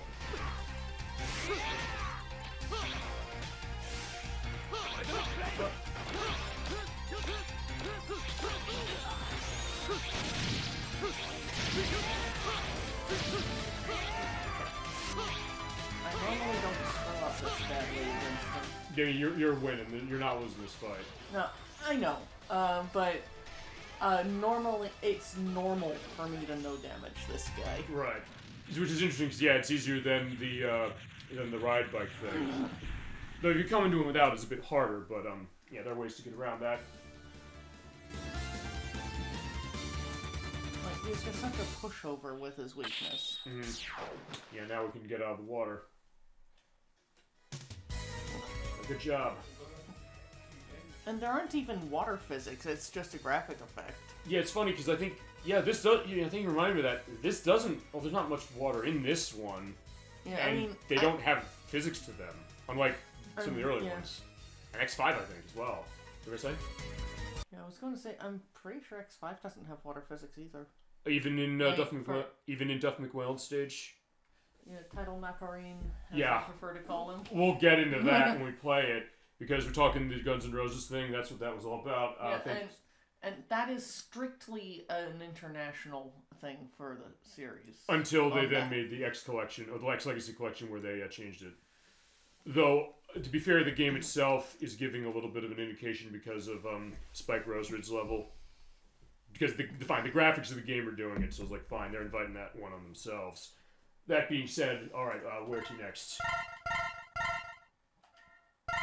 Alright, now that we have that, Zero is at full mobility. Awesome. And that's the one that gives you the air dash? Yeah.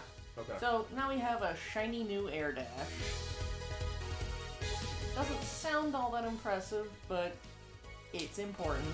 Yeah, I mean, it's not for nothing that every Mega Man X game, starting with X2 onward, have that. At least I believe everyone has that. Is that right?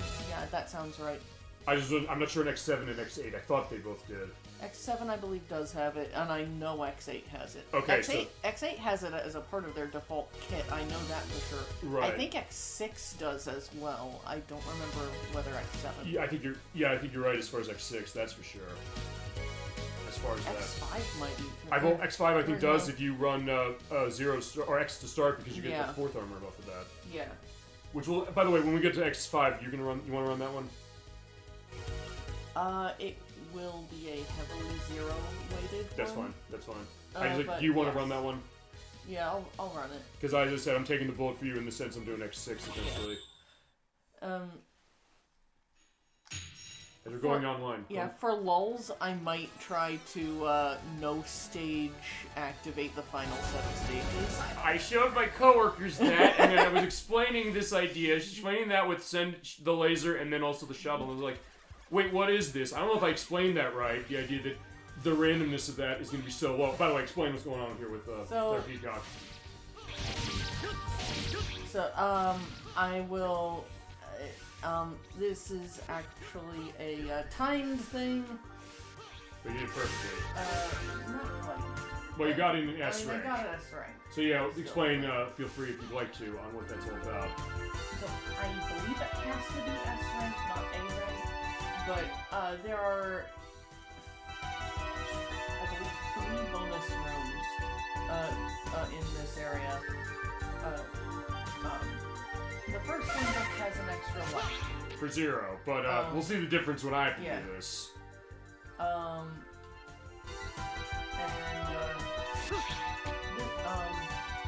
then another one will have another sub-tank.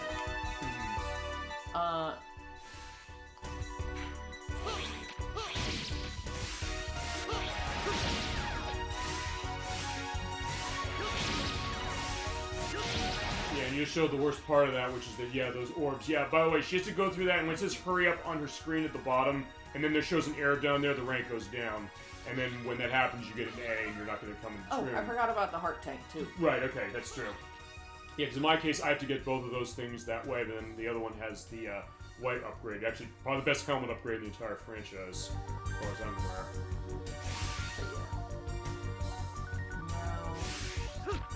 Here comes the worst part of this stage. Alright, run it. By far. Alright, yeah, you got this, do it.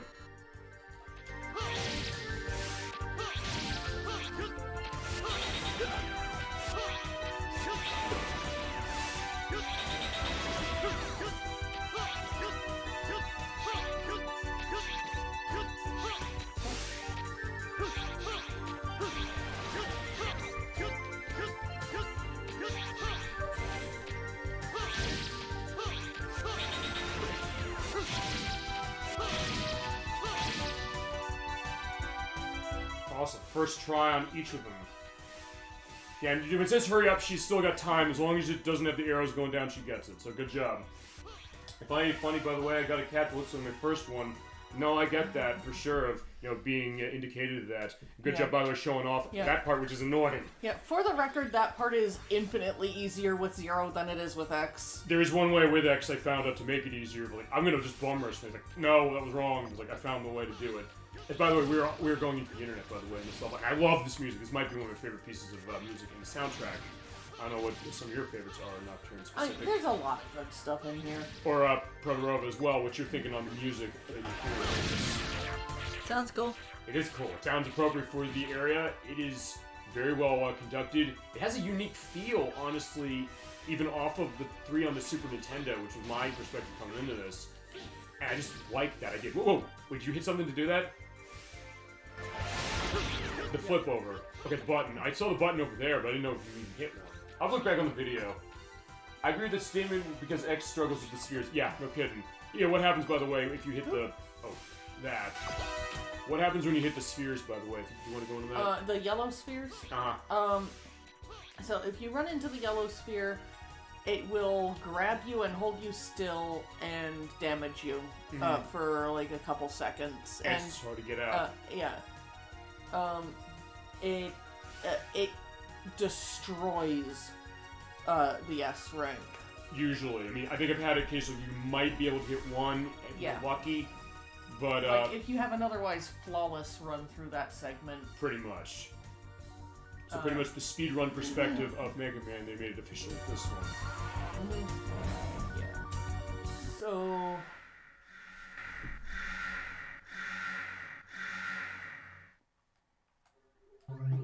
I haven't done a 0 run in a while, so it might take me a couple lives to get the feel of this, of Cyber Peacock again. This is probably the hardest map in the game. Yeah, but he's a pushover with his weakness, but I need to remember his pattern.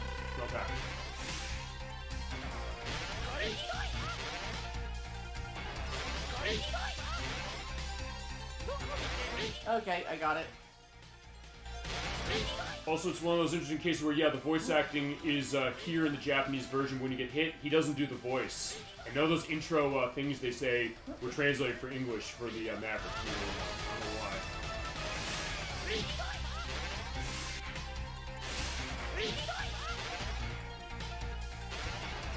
Yeah, he goes from being one of the game's toughest bosses to a total pushover if you have his weakness.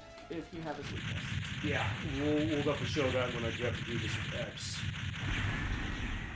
Because he does have great music on the level, so it'll indicate that. Yeah. Actually, on that note, you can get 2 hits per shot with X. Right, I think... Oh, right, because... Okay, because he's weak to the soul body, I'll have that element, for sure. Can I ask you a question? Is there a game that you play if you... Okay, hold on, I want to ask you this, everybody here.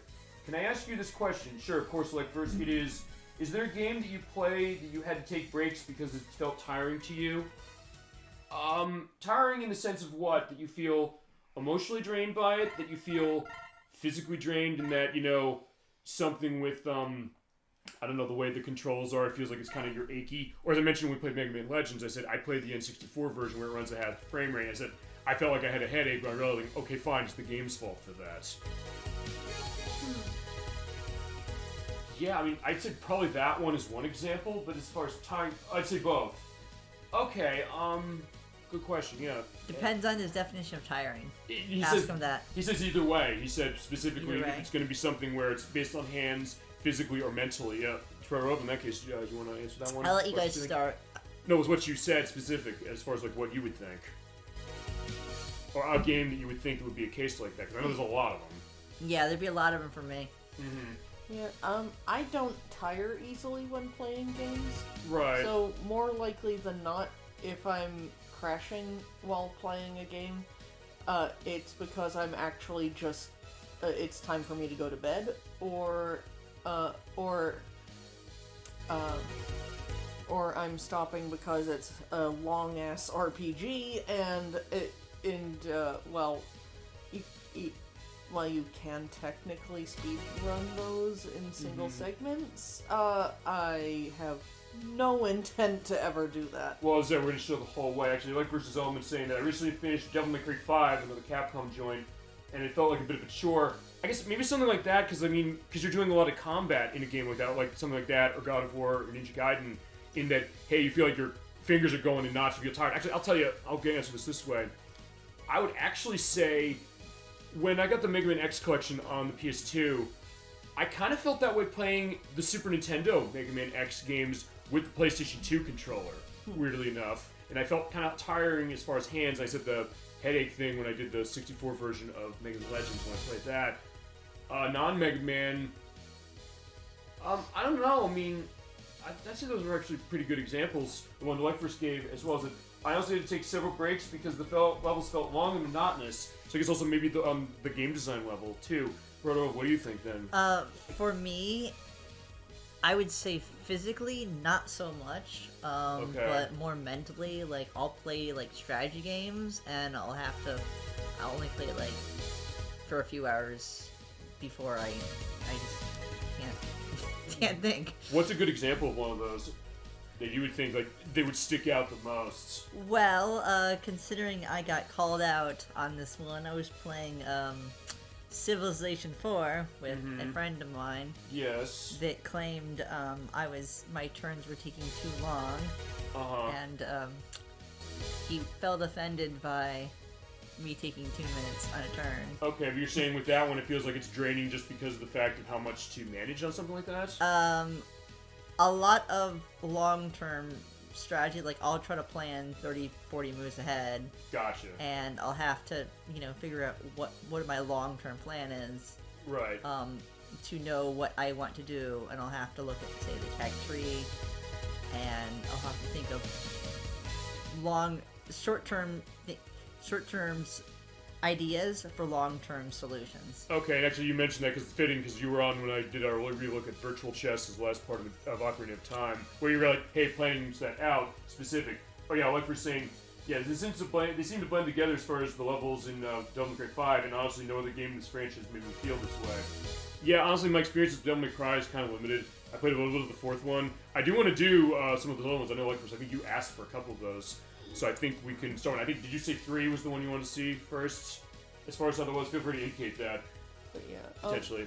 But yeah, as far, I wouldn't even really count this as a break when playing a game.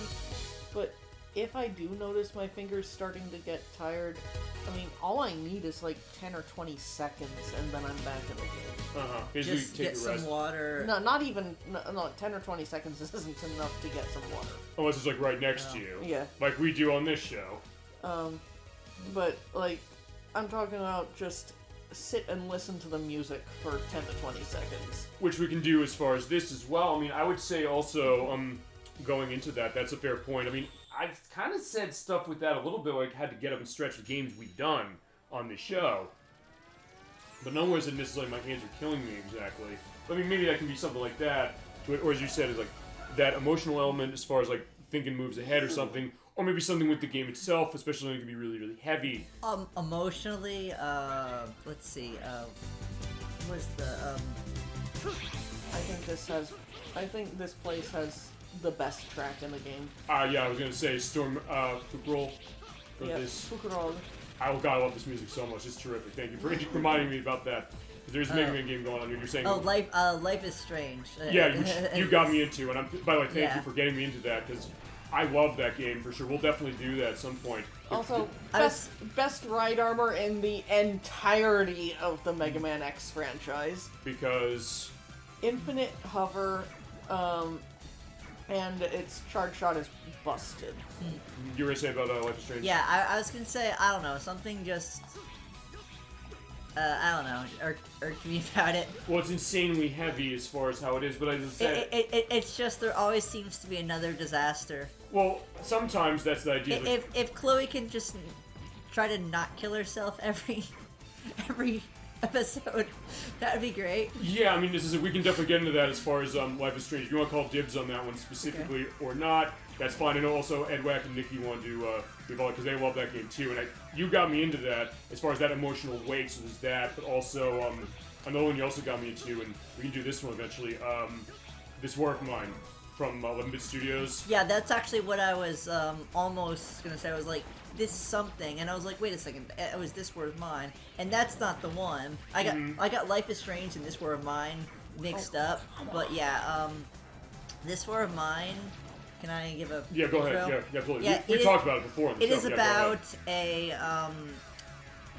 a historic war versus, was it Bosnia and Herzegovina? Yeah, the Bosnian-Serbian war from the 1990s. And basically the UN he said we're not going to get involved, so and it basically became a siege on the city of Sarajevo. So basically the sequel to Rwanda, technically, because that was the same case. But, we'll find the same case as far as the United Nations not wanting to get involved. That being said, because they turned that into a game, they turned that the idea of, hey, you're this, the start of the game, when I played of it, you're this father basically trying to keep his daughter safe, kind of building up in the middle of the day, so then you go out late at night to save. It depends on your on who you start off with. Oh, you can sort of different characters. Yeah, okay. I remember I started with basically like a football or soccer player. Okay. For those Americans. And also, World Cup now. Yeah. But yeah, I started with basically the guys. Mm-hmm. Basically the hardy guys. I didn't have any children in my party, but the idea is you're a civilian in a war-torn country. Yeah, you want to say something? Yeah. So one thing that was giving me a little trouble is something that the one issue with this ride armor. You cannot hold a charge and move at the same time unless you're hovering. Yeah. No, I get that for sure. Sorry, did I stop you as far as what you were going to say? Yeah, but basically, it's also a bit of a strategy game as well. Yes, it is. I liked it a lot, and I want to thank you for getting me into that for that very reason. You actually played through the whole thing? I bought the Switch game. I haven't played through it, How much did you play through? Because not much. It is a dark, depressing game. I didn't play through it I didn't play through it massively, not for that reason, but because I also took a different story path than you did in the sense of who I was playing. I put a couple hours into it. I liked what I played. It's one that I would definitely like to show just for that reason, because it is unique. And kind of going deeper into some stuff as far as telling a story in game, like Life is Strange is. Also, ElecVerse's question: you guys played the Teenage Mutant Ninja Turtles Cowabunga collection yet? I did. I bought it the day it came out. Have you? Have either of you? Nope. Yes. I have not. It's awesome. It's so good, and we have games in that we're going to play. In fact, I'll go into this. I know you wanted to see Teenage Mutant Ninja Turtles: The Hyperstone Heist for the Sega Genesis. It's in that. I have it. We can play it. And you want to call dibs on that play, go ahead. It is all yours. Because we have more Turtles action. I love that that's multiplayer, right? It is. There's two-player support for sure. So I guess we could both play that just for some old early 90s nostalgia. Yeah, beat 'em up stuff. Because actually, Medix and I are going to do that with Streets of Rage 3 when we do that next year. So yeah, Hyperstone Heist, absolutely. We'll definitely get that element. But yeah, I have played it. I bought it the day it came out. With Digital Clips, who did the port of that, I bought the Switch version of that, and then I also made Atari 50, which came out. I cannot stop gushing about that game. I think you both know that.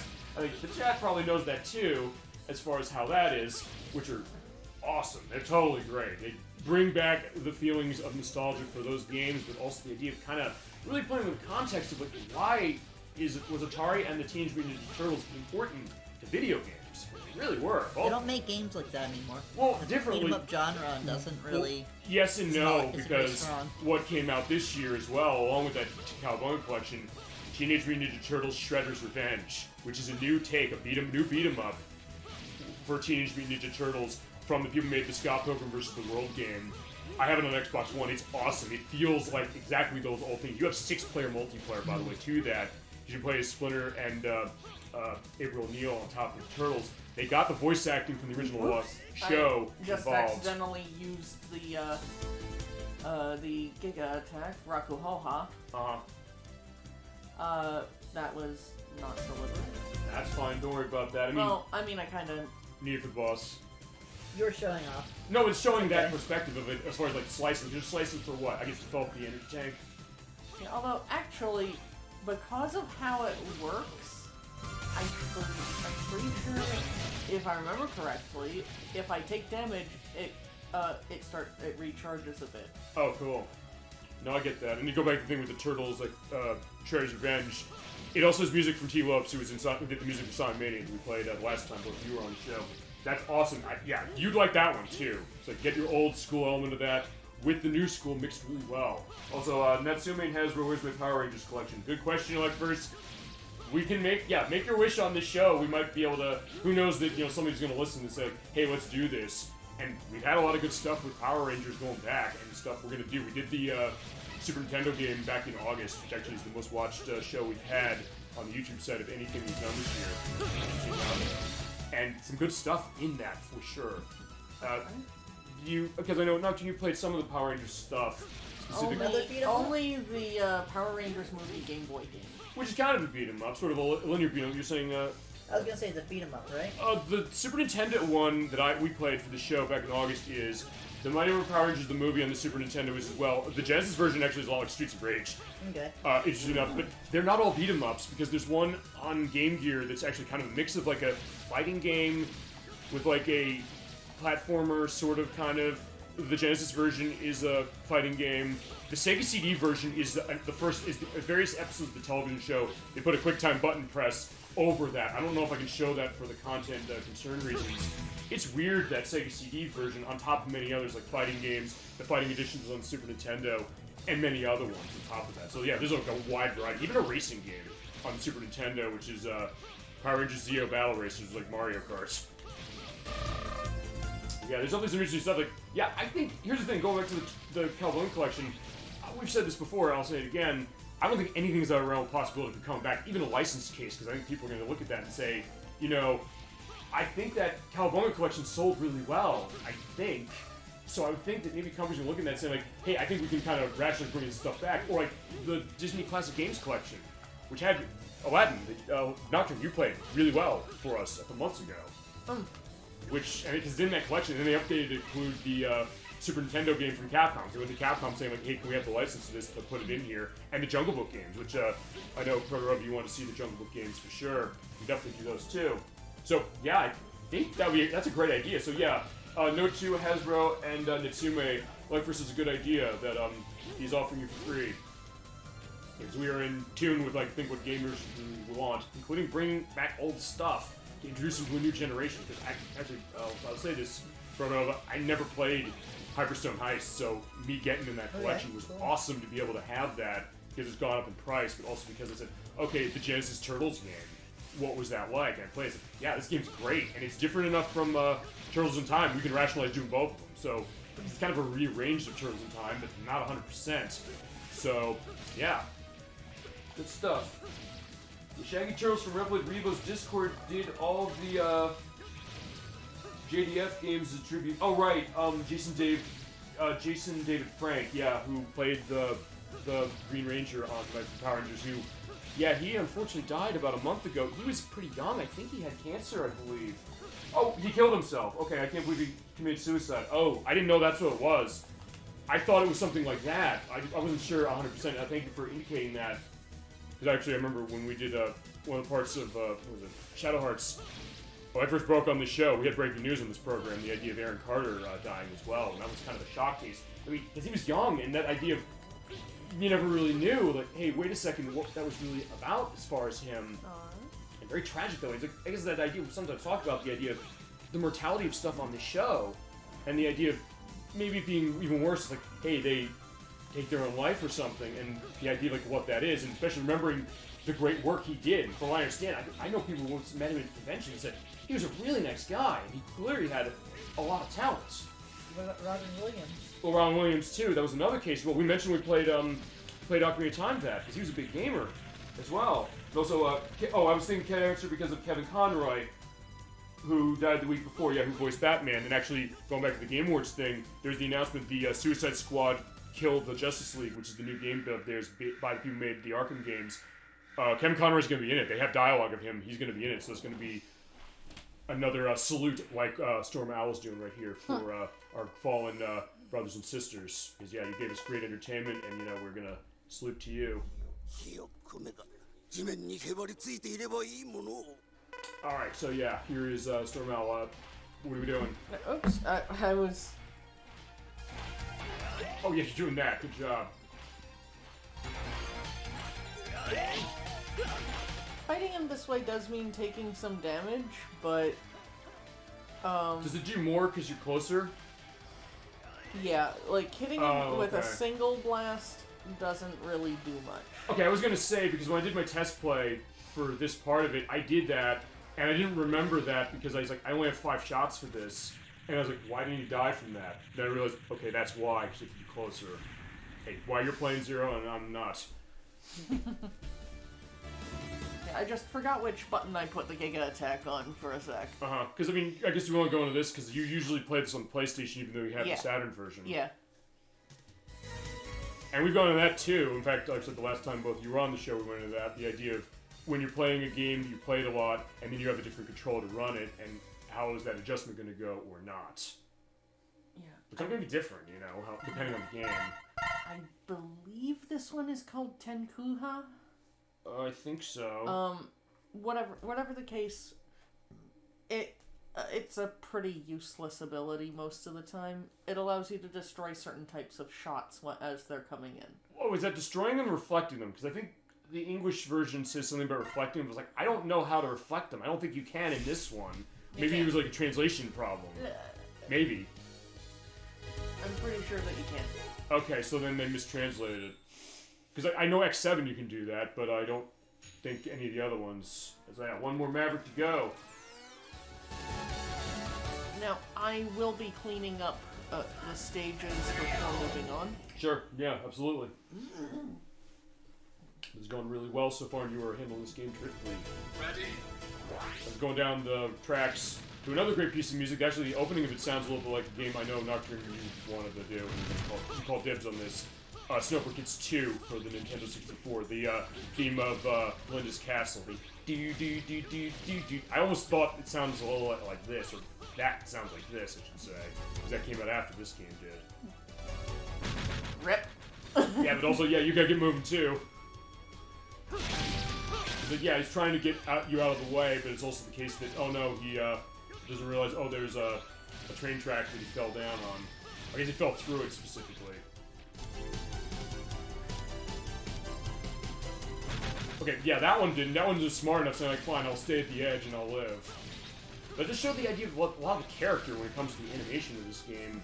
And actually, all the PlayStation Mega Mans kind of did that. This, 8, even X5 and 6, I would say.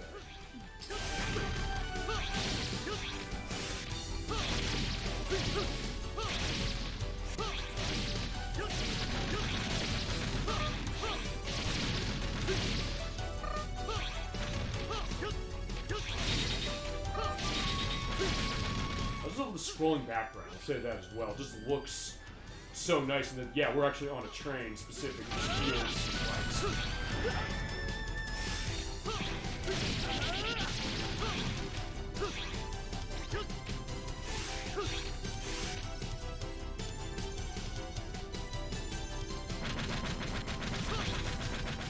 And mini-boss time. Yeah, it was a little harder for you, I think. That, well, for It sort depends of, on how willing you are to take damage. yeah, I don't know, how do you handle this then as 0?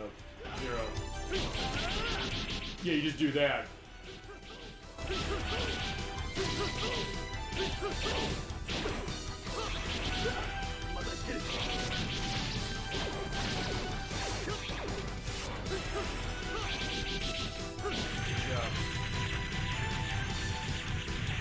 If you're willing to get in there and just take some damage, it's actually pretty easy with 0 too. Yeah, and besides, it's like, yeah, it doesn't matter. I think the joke of the, also going back to Sam calling Janet, the idea of, like, you're at the end of the first section, oh shit, I'm dying. Like, no, now you're alive again. You have full health. X4, I want to say that's the biggest reason for X4 being a good one to come in on for beginners. Did you just take damage? Well, sort of, but also, it's like, Walkie getting alive. You were gonna say nothing? Or is like another reason why?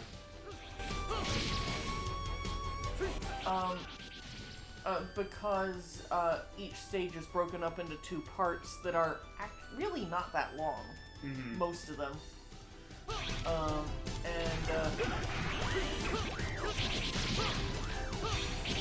That makes it easier to approach for a difficulty level. Thank you for bringing it up, Nocturne, because actually, I talked to Christiano64 about this. He bought all the collections that came out. We're all buying that Mega Man Battle Network Legacy collection. We're just waiting for when they start listing specifically and get computers running on that. But he said, like, I bought all these. I played Mega Man X as far as how it was. It's one that he's mentioned on the show before, that he's a big one in RPGs, so when it comes to platforming games, it's a little bit of a different case for him as far as the ones that he plays.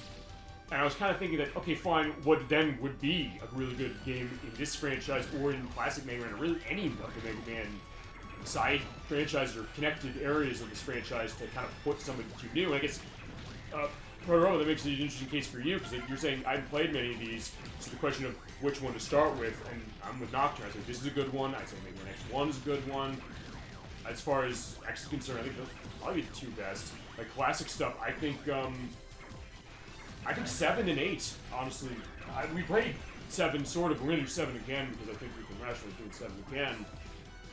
I think those are really good ones to come to if you never play one before, to get a sense of what's Mega Man really all about, X or any of them, and then get a sense of, yeah, liking this and really kind of appreciating everything they're doing.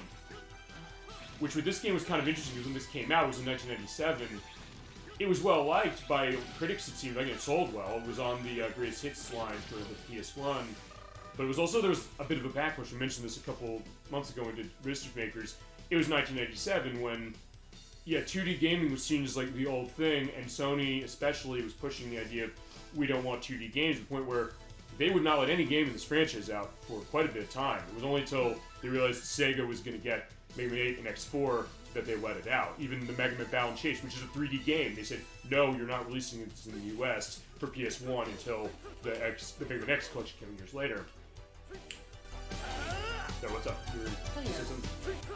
No, it's just, here is, well, basically, there is no boss door on this stage. It's just, you,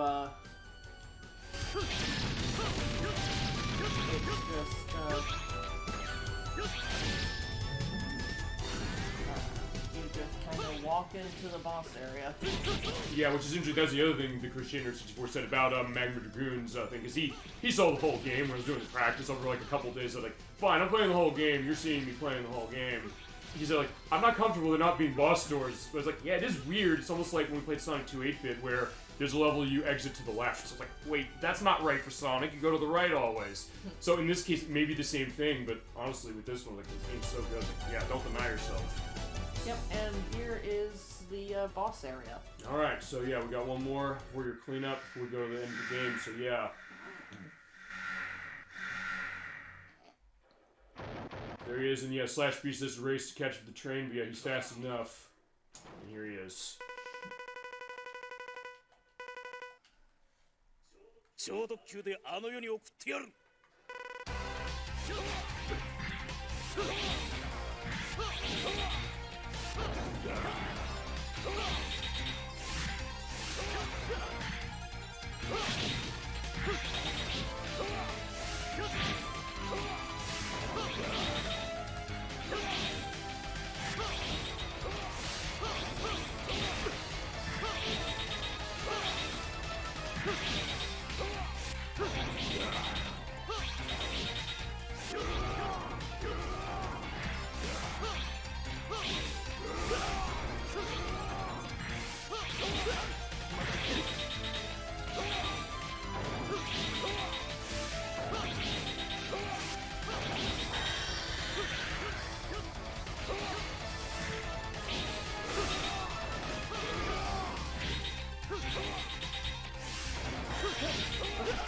Anyway, you got him. I was like, yeah, it's getting close. I accidentally hit his counterattack.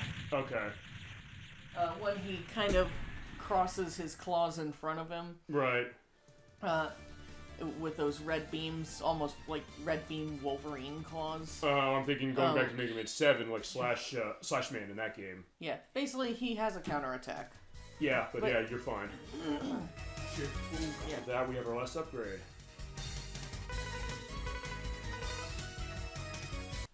I would probably consider Slash Beast to be a technically viable first boss to take down. Yeah, in his way. I mean, but he is definitely more difficult than Web Spider. Yeah, I mean, I'd say, I guess feasibly, it would probably be Web Spider, or fine, for Zero, you'd say Slash Beast and Web Spider then? I mean, I would say Slash Beast is viable for both. Okay. Not an easy entry point, but it's not a terribly difficult one. Once you learn his patterns. Yeah, I think that's really going to be what it is, and yeah, the pattern memorization, which is definitely making its forte. But all right, so with all of them defeated, you have just clean up left before we go to the final areas. Yep. So, actually, I think we're just missing one heart tank. Yeah, I think I know where it is. Yeah, Web Spider. Yeah, I was like, perfect. Okay. All right, so yeah, while we're making this run across, yeah, all right, here we go. We got some stuff going on, but yeah, what's going on here? Yeah, we're going to space later. Yep. We're going to space in a few minutes. Yeah. Space! Space! Or I'm thinking of, we mentioned Tim Curry on the show before. I think it's one of the Command & Conquer games, Red Alert 3. He says, space! It's like, yeah, absolutely. We got to play that game that he's in. Well, that one, and then other stuff that he's been in. Because, yeah, the Crusader 64 and I kind of went into that element when we did our finale on Majora's Mask. Yeah, you're such a cheese. You say, we're gonna go to space. It's like, yay! Later. Yeah. Yeah, see, that's the rule. By the way, you do know what the first rule of timing is. Well, shit, I fucking gave it away. The first rule of comedy is, and you have to ask the question, as soon as you ask it, then you just scream immediately, timing! So like, yeah, no, I did it right. I said, what's the first rule of timing? So I was like, no, it's comedy in that case. I said, that's what happens on this show, just something totally random. Like, yeah, there's the thing, I'll tell you this. Goes to one other thing while she's going off to find this, which is what I've liked about this show of a lot of the things that have been happening to it. Because it's unscripted, I've always said this, the idea that I want everybody's natural reaction, what they're seeing, whether they play the game or not, it's immaterial either way. Just the idea of, hey, if you just have something to it, sometimes you'll just kind of pull out something and it'll just be like, hey, it hits as an interesting thing, to the point where actually the Crusader 64 said, hey, I'll go back and watch the edits when you put them up on the YouTube site, but also the question of, am I vain for saying I liked hearing the laughter? To which I said, like, no, there's certain things of the laughter that I've had on some of the shows that all three of us have done, or each of us separately. It's like you and me, Nocturne, you and me, put rub for that. That I just love going back to that idea of, well, I'll tell you, fine, the two I think that stand out for me the most is, for you, Protorova, when I got the first thing for the fishing in Ocarina of Time, it was like I did it in 30 seconds, like, you were almost apoplectic. I was like, how did you get that in 30 seconds? Which I made up for it a couple months later, so I'm like, okay, we're not getting 30 seconds now. And I guess Nocturne for you, yeah, it usually takes me like 5 to 10 minutes to do it. Yeah, I know, so like, that was something unexpected. I was kind of like disappointed. No, then it was later, I was like, fine, that's right, because it took me like 12 minutes to do that part. But for Nocturne, I'm thinking a really good example of that probably was, well, actually a lot of the stuff with Mega Man Legends, where she was kind of, oh, okay, fine, I'll tell you the part of Mega Man Legends is actually the part we recorded for the test audio when she did the run towards one of the enemies, or one of the townsfolk, and just started shooting and going, rawr! I was like, I was laughing so hard on that, I said, I have to put that in as the as part of the edits.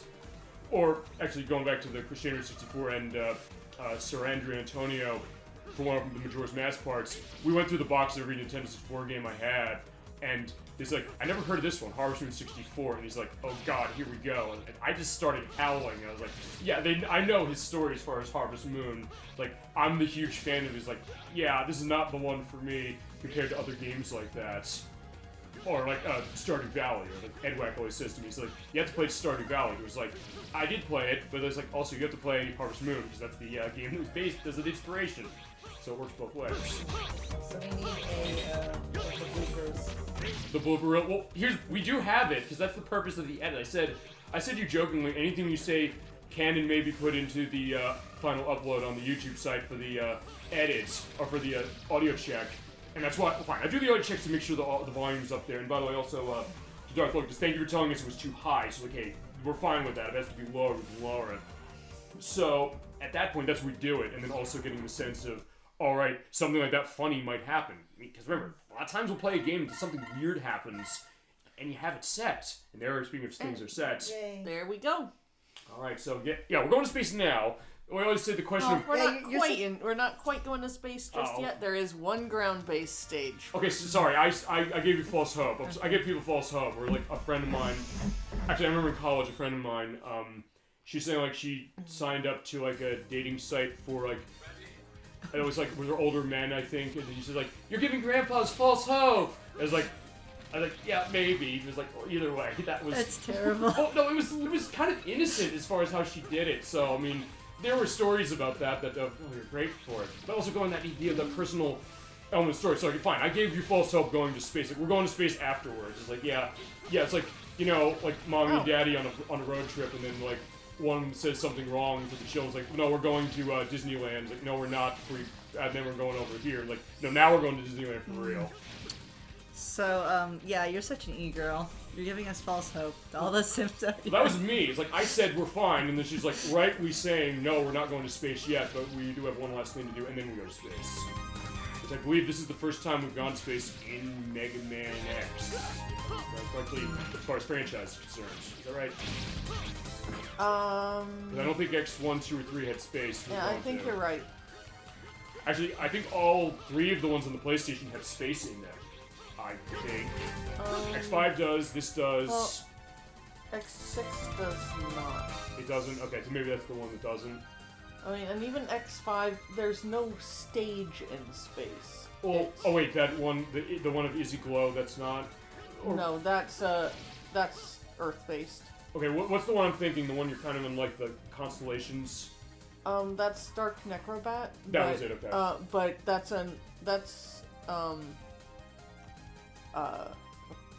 that's still on Earth. Okay, and then we go to space because of the Eurasia thing. Well, that's a cutscene.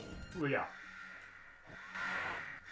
Alright, speaking of which, let's take care of this. Yeah, I am not going to use a sub-tank for this first attempt, at the very least, because I'm only a little over half health. Okay.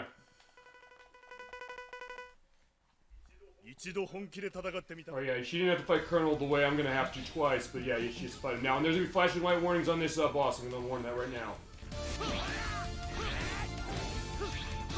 Right here, in fact. Isn't it normal to go to space in video games? Don't you, like, almost always go to space? Yes, but with Mega Man, you honestly didn't until... Oh, fine, Mega Man X you didn't until this. Mega Man itself, you didn't until Mega Man 5, I believe. Chat, give me 10 games where you go to space at the end.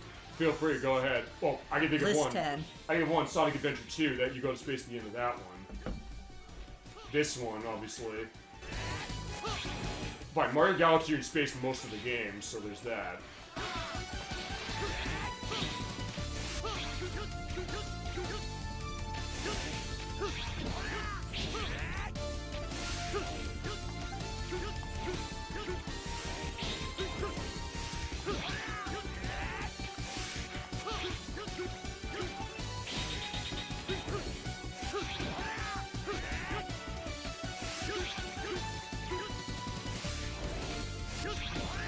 I will give Crash Bandicoot 2 and Sonic 2. Oh yeah, you're right. Yes, yeah, I forgot. Those are 2 other ones that do. Right. As examples. Yeah, on top of the other 2. All right, there you go. Space is cool. I think that's the other idea. Like people like going to space because it's not of this world. I guess then with Mega Man, they said, "Fine, let's go to space. Why not?" I mean, or deviations from the space concept. I guess so. Legend Dragoon. You go to the moon instead of space. Oh yeah, you're right. I forgot about that. At some point, we'll definitely do that one. I know you've wanted to do it, so yeah, we will do that. But I was gonna say weird cases. I guess that's space. Yeah, I was gonna say other weird cases of space. I don't know. Speaking of Capcom, you played Dino Crisis 3. It's on the Xbox. It was the last game in that franchise for a reason. It was not very good. You went to space with dinosaurs. They're very strange. I forgot that he jumps up that high. Yeah, if you have 5 lives, you're fine. Yeah. Yeah, so in that case, we already have like 4 or 5 as far as space. Yeah, actually, it's funny. It goes back to something that Kaz22 said last week, which was referenced, I think, the Tim and Eric show, which was like, they had like this skit, which was things that are not Jackie Chan, and they have to it's a board game, and they have to basically come to the idea like, what's not Jackie Chan, and they keep naming things, and they actually was like, no, they say Jackie Chan, like, damn it, it's not Jackie Chan, that is Jackie Chan, that was a mistake.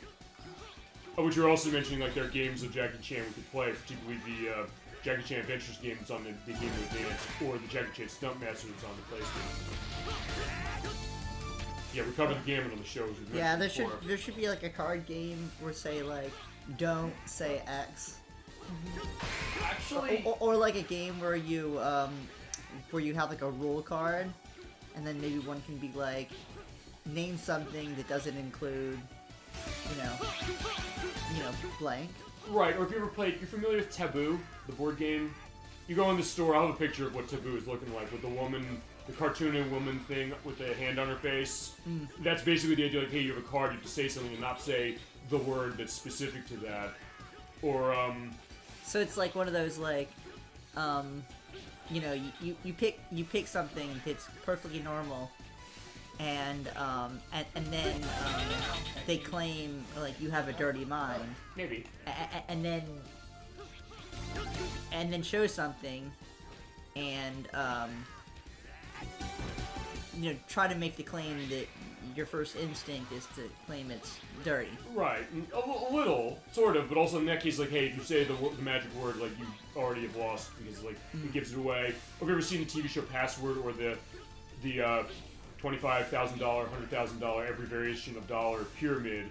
It's the same case, you're basically trying to get them to guess a word for that as well, so, yeah, like, yeah, I mean, yeah, make sure you, like, don't say the magic word as far as that, like, what is the magic word of the day? In the case of Mega Man X4, I guess the magic word of the day is space. Or any other random stuff we've gone off on this game. Very well, I've liked that we've gone off that way and kind of went deeper. It's like, give something different. Because look, you can watch a lot of plays of Mega Man X4, anything, but we're differentiating it up nicely because of what we're talking about, and even the way we're playing the game. So there you go. There.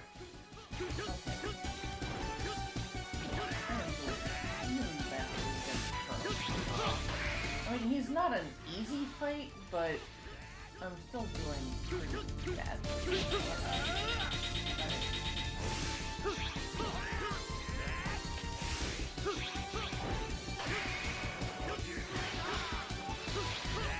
Well, that one attack is Sonic 1. Ooh, Final boss. One? Oh, wait. The lightning. Oh, yeah, you're right. The lightning balls. Yeah, good point. I forgot about that. There we go. That's the... Although unlike Sonic 1, you don't have a one-hit death case in this game. I remember, I'm doing that, getting ready to play Contra Hardcore next September, because I have one-hit kills going on that game. So, like, yeah, I know how that's operating. We're gonna make that one happen.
Yeah, I mean, actually, one thing. Don't jinx it. Yeah, it's true. Good point. I was gonna say one other thing, which is that I know. I was gonna first ask like, wait, what's his weakness? But wait a minute. I think his weakness is the ice technique. So ElecVerse is saying. I know the ice variance of that for X is his weakness. Although, honestly, you don't necessarily have to always use it. And you have to be really close for X to use that, so they don't question it. But yeah, I think ElecVerse is right about that. Yeah. As she's showing, you can just kind of manage it this way, honestly. I guess because it's safer.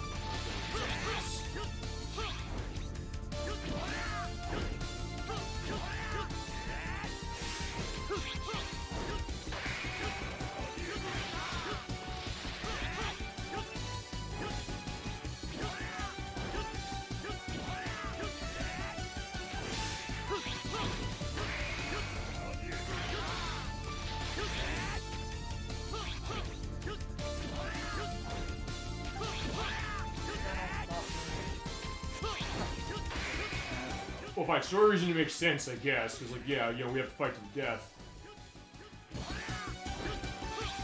Yeah, in my case, I have to kill. I defeat him twice.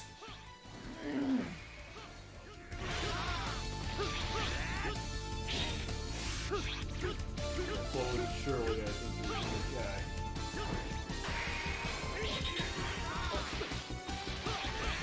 I got greedy.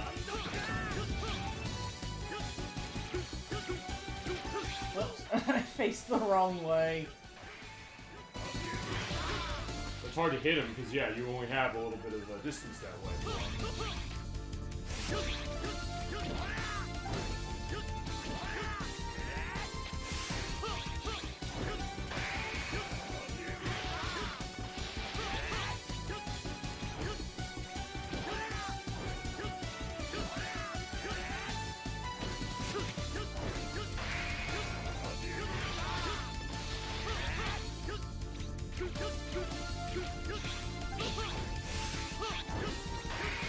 You have to be really close. That's what makes it really hard to hit him with. Or it also, yeah, if you're even a little off, you're gone. Actually, question: you also have a. You said you didn't want to use the sub-tank because you want to hold it for later. Is that the idea? Yeah. Well, now that I'm remembering his pattern, I don't need a sub-tank for this. Okay. It takes a while to refill, so. That's true. So, all right. So yeah, we'll take that down. And then we go to space, I promise. I'm right about that, right? Nocturne, that's not a lie? Yeah, next stage is... Good, I just want to make sure of that. I should know, I did the test play of this all week, and last week for that, so I had to remind myself, like, wait, I'm speaking this game wrong. Maybe it goes to one other thing, which is that this is Nocturne's Mega Man X game, specifically expertise, and one of her first ones, so in that case it makes sense that she's the expert of that. I guess similar to me with X2, we did that one. Because that was the first one I played, the first of any Mega Man game I played.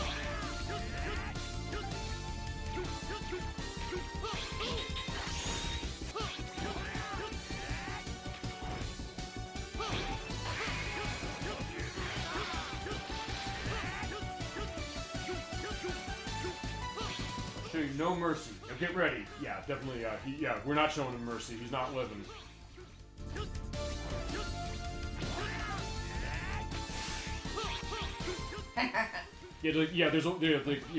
Stop playing the wall, my friend. That's also good, you can kind of fake him into that and say, like, fine, attack goes like, hey, here's 0, but then when he does that, then he'll go off. Although, when he does do that dash, it does not hurt you. Or just that slash and then just the dash off, so you can at least be sort of safe. But nothing else I'll say this as far as this Nocturne. In fact, I'll tell you what it is, it's almost like, it's almost like, as far as the natural predator. Like, yeah, you're taking your time. You're getting Colonel ready. He's like, yeah, for his ultimate defeats. Like, yeah, you didn't come in to Colonel. Like, you put Rebel Force in this bad case. Now I'm just toying with you. So it's like, now, like, before I stab you with the ice sword. Yeah, there you go. That's the idea. So, yeah, so I'm coming with the bloodthirsty case. I'm coming with the bloodthirsty case of 0. Oh, actually. That is not out of keeping. We're gonna see that a little later, but special on that. Yeah, and when you get down there, yeah, I've been waiting to fight you. Yeah, which we're gonna see actually in my way when I do my part of this. About half hour or so. Whoops, I took damage. You're fine. You're fine. No, I was on track for no damage. Like, that being said, like, fine. Now the rage has been brought out. It's like now he has to die for sure.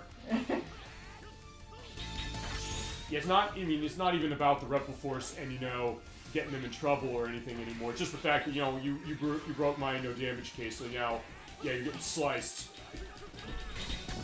Boom, he's dead. Yeah, that is an interesting way to show that boss. Good on you, Nocturne, for it. Alright, so... If I hadn't taken that one hit, I would have continued trying to no damage. Okay, so, yeah, what's happening here as far as this? Yeah, well, so...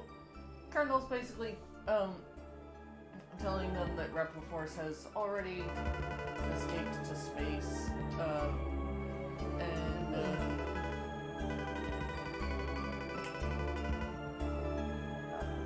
It looks like everyone's gone to space. That means we have to go to space, too. Yup.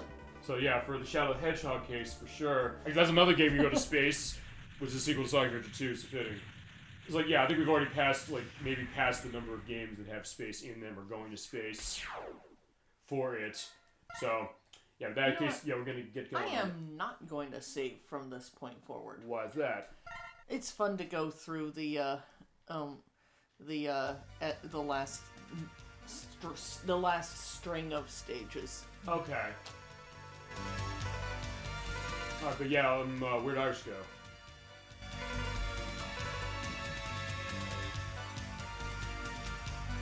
Alright, she went to space. I should know that. Like, that's the answer now and everything.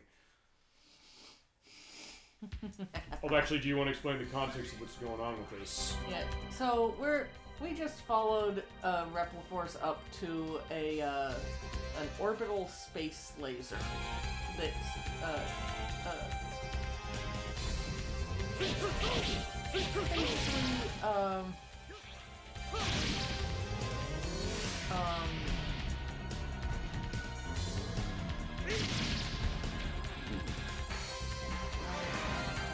that thought. That's fine. I'll also say that ElecVerse indicating Sonic 2, as you said, Protorova, as well as Sonic 3 having you go to space. Is again, we're just every game with space. Nice jump, by the way, out of the way of that missile.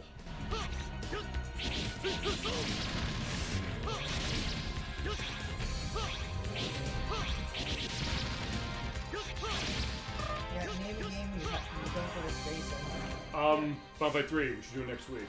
Alright. I don't think you go to space in that, but if I'm wrong, we'll find out next week. Boss fight next. Okay, so yeah, what's going on with this boss? Or at least I think it's the boss fight next. It is. Yeah. Usually those hallways are. Yeah, because that's where Iris is. Mm-hmm. So what's she holding? I don't know, what is that? So, You were going to explain that. It's never confirmed what it is in the game. But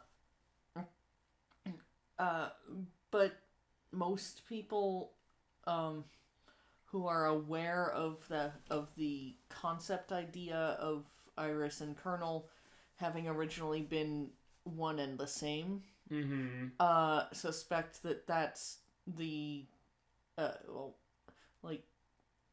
that's whatever was separated from Iris to put into Colonel or whatever.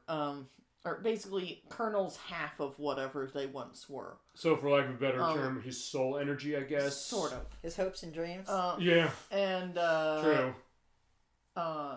And absorbing it kind of makes her go berserk. Yeah, and it's worth pointing out, quick question, they are both, they were both Reploids, yes? Yeah. Okay, that's what I was So she becomes a magical girl.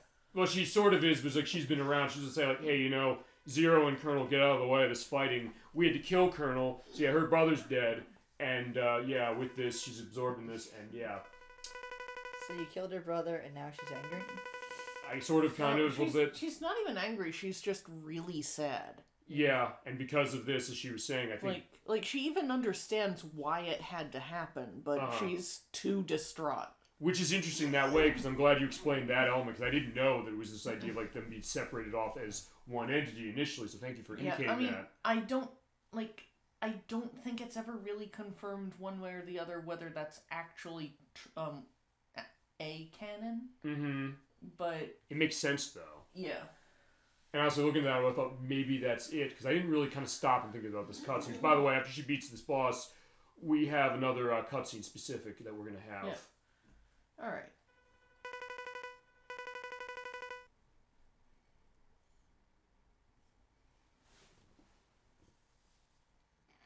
Yeah, forgive me, Zero. Yeah, that is what she says in the English version. It was like... Okay, so she actually just says, let's go here. Which is interesting, because like, wait a second, she's like, I guess she's so just... honestly, that goes better to... Look, the next cutscene is one of those infamous in the game, give the English version, and I'm showing the English version in the edit for this, but the idea of... I'm glad, thank you, Nocturne, for going into that, because it kind of gives a lot of elements to the idea that she's so distraught, she's, I guess, gone berserk this way, if you want to think about it. She's like, fine, she's forgotten Zero that way, so maybe that's the other thing that's another concept the Japanese version has, is that you're saying her and Zero were an item, and the idea, or thought at least to be that way, so this is basically the idea that she's completely given herself up to, what's going on with her and Colonel. So there is no forgive me, there's just let's go, let's fight. In the Japanese version, yes. In the English version, she says, "Forgive me, Zero." Well, okay, I'll do it. Stay with me, brother. I think that's another quote of hers, as far as like you're saying. We have a cutscene now. We'll be back in just a minute.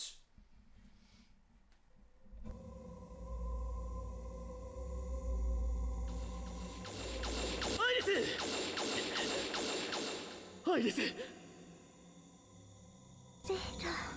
しっかりしろ、アイリス。お願い、もうレプリフォースに手を出さないで。一緒にレプリロイドだけの世界で暮らしましょう。アイリス、レプリロイドだけの世界なんて幻だ。そうよね。でも信じたかった。レプリロイドだけの世界であなたと。アイリス。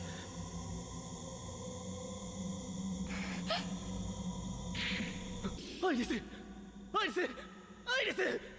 アイリス！アイリス！アイリス！俺は一体何のために戦っているんだ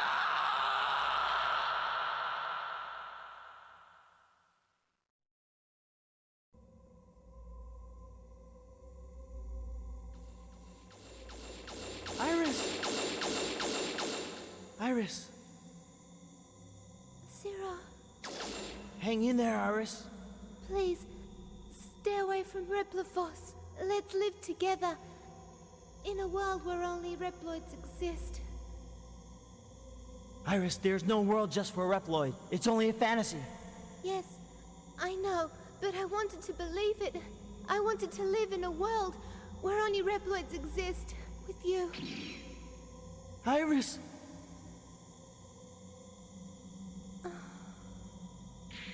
Iris! Iris! Iris! Iris! Iris! Iris! Ah! No, this isn't happening! There's no reason for me to go on. What? What am I fighting for?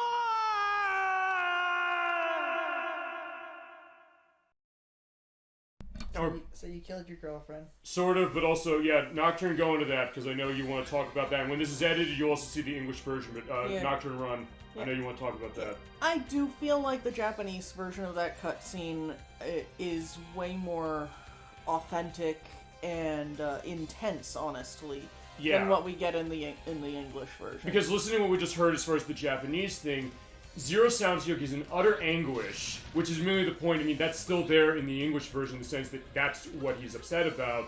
And but right there, it sounds like he's pretty much destroyed. And actually, the Christiano support said to me, so Mega Man and X are going through an existential crisis. Yes, they are, because of what happened there, although they also raised one question I want to ask you before I talk about the English version element, and that is, because she's a robot, some people brought that, is there a reason why they don't maybe rebuild her, or like because of the split soul they can't? Well...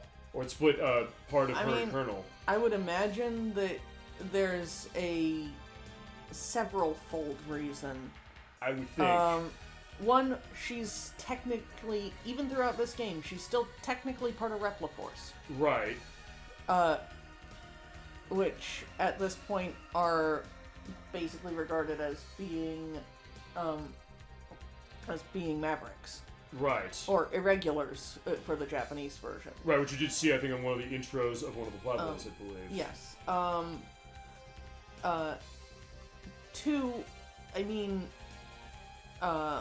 I don't know whether Iris would have had a backup somewhere on Earth, but, well, she's not getting backed up here. Right. So that's going to be the question, I guess, to that, really. And, three, I don't think she'd want to. Maybe. I mean, it's the anguish of her being without her brother. Yeah. And Colonel definitely wouldn't have been resurrected, even if they could, because he was actively working as part of Reploforce throughout this, whereas Iris was at least helping out the hunters.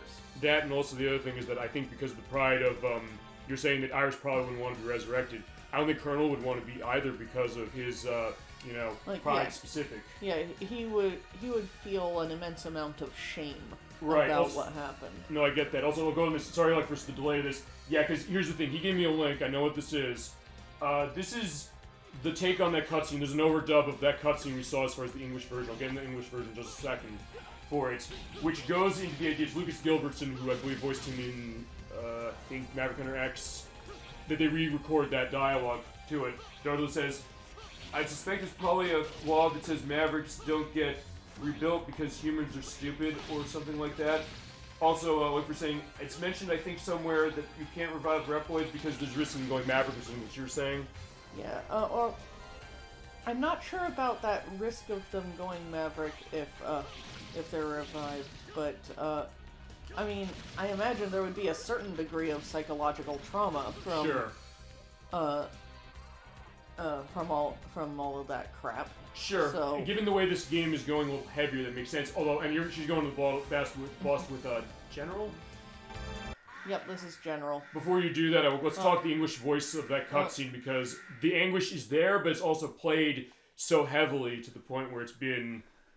Actually, when I first played it, it didn't really bother me that much because, as I said, I was bowled over the idea of the cutscenes.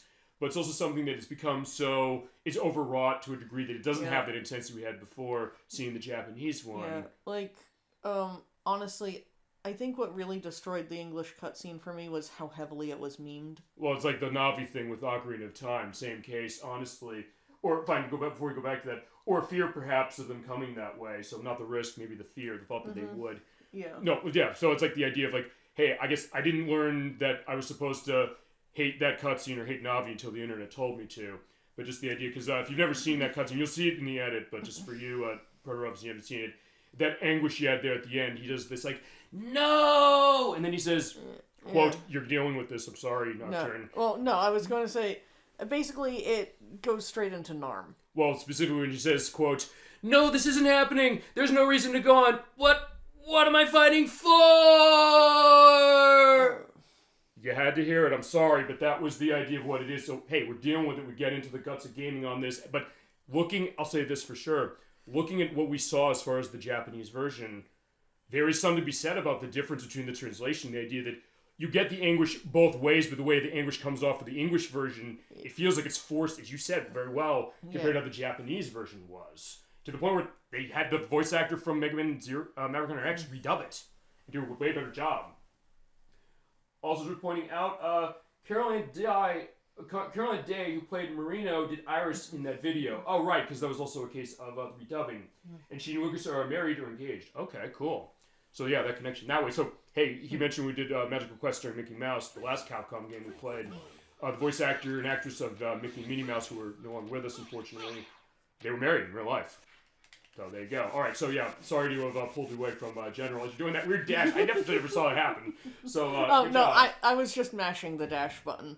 Okay, that looked cool though. That wasn't a glitch. That was what happens when you mash the dash button. Yeah, but I guess it goes to one thing. It's like it reflects what happened there. It's like the Anguish Zero saying like, I don't even know if I want to fight this anymore because of what just happened to me. But yeah, we do have to take care of General. So yeah, here he is, and it's way harder for you, I think, than it is going to be for me. But you know what you're doing with Zero, so yeah, this is no issue for you at all. Alright. Yeah, so feel free to tell us what's happening with good old General here. Well, for one, he and Kaku is instrumental in avoiding him. Yeah, imagine. Well, like, wait, you can't do a run of this without it. I forgot. Like, it's not like X, where you say like, fine, I'll just avoid the power-ups you're gonna get. We're gonna get power-ups, by the way, as far as him. But with Zero, no.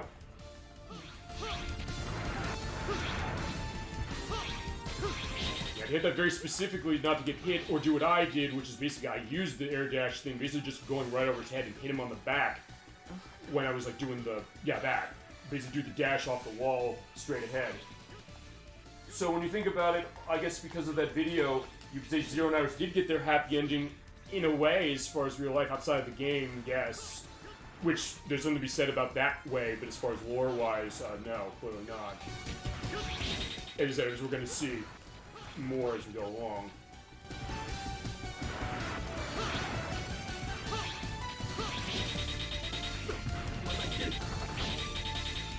This is a boss where I regularly will use a sub-tank. And actually, ElecVerse also said this, which is that I think it's the only boss in this game that I feel wasn't made for Zero in mind, and I think because you have to be so close for him, that's one thing that I don't think we really got into yet. Yeah, good timing. He's like, yeah, you might want to use that. That is that because Zero doesn't have the Buster the way he does in X3 and some of the later ones, you have to get close. Which I love the fact that they differentiate the gameplay that way. I mean, we're playing through twice. So yeah, in that case, in fact, I remember running this boss as far as that. I said, I had to figure out how to hit him without getting hit by the side there. I was like, yeah, fine. She got him. General's going away. But I do need a sub-tank for that one. Yeah. It's not easy. It's like, even the way I found to make it easier is something that you still have to be very specific. Is it dashing off the wall, and just basically doing the spin in the air, but basically as the blade goes backwards, then hitting him with that. But I mean, on occasion, I've been able to beat him without needing a sub-tank, but I still take a lot of damage. No, I get that. Yeah, this is no picnic I was doing for my test, but to get that English cutscene, or that one and every other one, for the purpose of this, that was what this is all about. Skip save. Alright, and this is the last level for you, yes?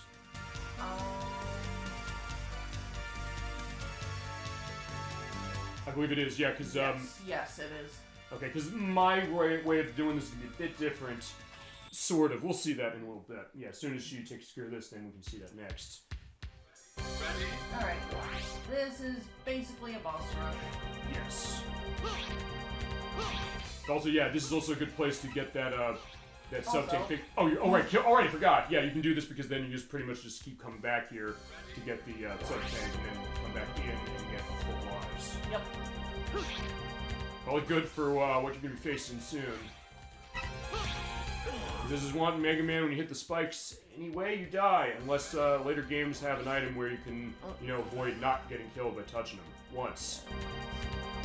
There's Mega Man 9. There's one area in Mega Man 9 where I swear to God, they basically pretty much designed that jump so you have to have it. Otherwise, you're not getting through Jewel it. Man? Well, I wouldn't think of that one necessarily. That's one, maybe. But I would say Wily Castle 2. That part in the water, I'll put a picture of that when I edit this, just because there's this specific jump. It's kind of, the ceiling is so low, but you have to jump over spikes, and you don't have much of a jump. So you have to be basically right on the edge of that, or do what I did. So like, when we go to the store, buy the spike guard, walk on the spikes once, and then it'll be fine. But yeah, usually, no, spikes can kill you in Mega Man. Usually. Alright, we're good. Okay, so as you said, boss rush time. Also is one Mega Man. You have your choice as far as which one you want to run first and in what order. I don't remember which one is where, so I'm just going to... I don't either, and I played this game 3 times this week. I was like, wait, I should know, but I guess it went away. I mean, I used to know off the top of my head, and I was pretty sure this one was Web Spider. Yeah, but yeah, I mean, at one point I did have it memorized when I was playing it, like, almost every day. For a while in middle and high school. So that goes to what you were saying, which is that, for this game, this was something you lived with for such a long time, and you basically just adored playing. And I get it. Yeah. Man, I am just getting nailed by...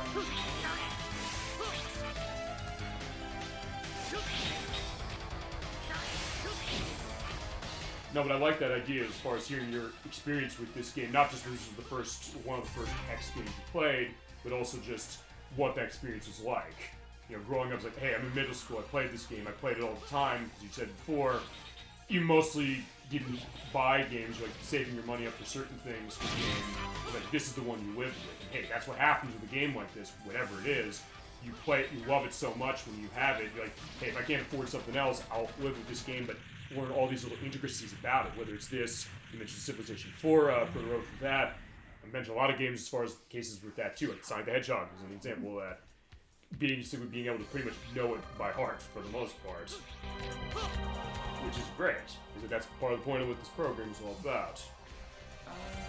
This is Mega Dragoon.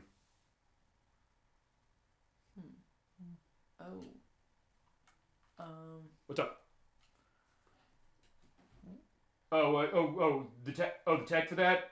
Yeah, I don't think it went down. It looks like it's buffering for that. It seems like our tech is okay, as far as I can do. Like, yeah, don't worry about it. But just to give an idea of that, Oh shit! Did ElecVerse say something about that? What do you say? No.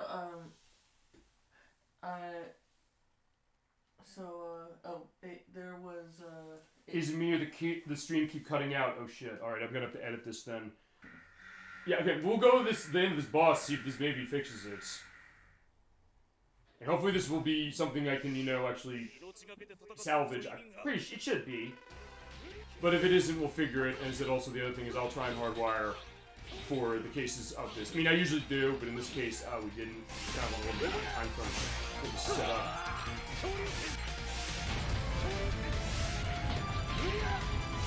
Or it might be also, here's the other thing, I mean, yeah, while you're handling this, it looks like it's going fine now. I've sometimes seen where, hey, it looks like it's going bad on Twitch's side, but then for the recording, it's okay. I'll only know that when I edit this. But that's fine. That's why I do the edit too. It's like, hey, if we have a tech reason, I can edit around it. People say like, yeah, what are you talking about, that tech reason? Like, yeah, that was when we did it live, but we'll archive it later and make it work. But yeah. And I just shredded him. Yeah, you're mad at Magma Dragoon for fucking your stream up. So, I was doing that earlier too. I guess getting drops, whatever, or refreshing page. I've done that every so often, so I mean, sometimes it could be it. It's like, well, yeah, we'll figure that as far as how it is.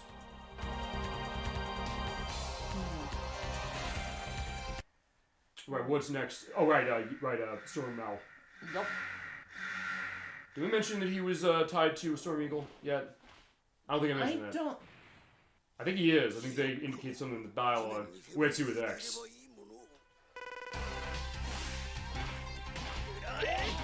It's not showing the bandwidth thing anymore, so it's like, yeah, maybe I'm just now being paranoid this way, but... Anyway, it's like, hey, we have to do this. Remember, what I tell both of you when it comes to the show, and everybody who's on the show. Yep. Can you improvise on your feet? Can you be ready for anything for that? If you can, good. Congratulations, you're officially a streamer. And you're officially a very good streamer for that reason, as, yeah, he's dead.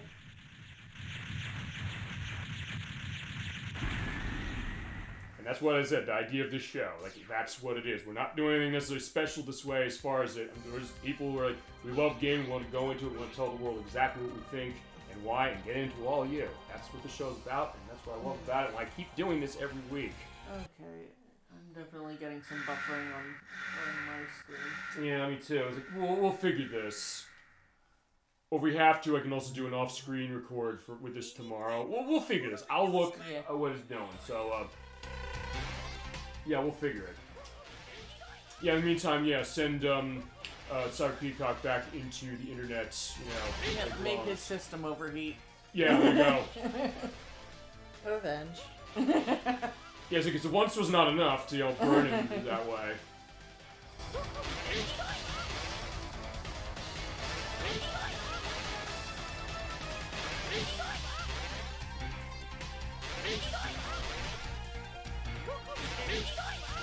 Second. That is how the fight should have gone. Oh yeah, last time or just in general? Last time. I think last time. Well, you got hit once, it was like or twice, but either way. But that was a lot faster. True. Yeah. So yeah, Cyber Peacock is encountered fatal error and must shut down.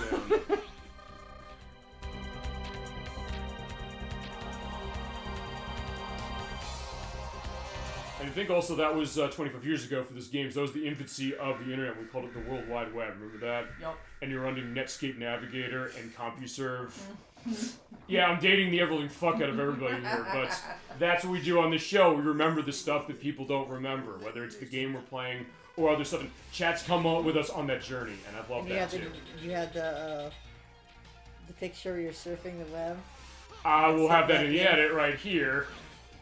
For sure, because the other thing, I put the pictures in the edit for that. It's like any of the stuff that we bring up, it's like, yeah, there's the picture of that. Yeah, I'll dig it out and find it.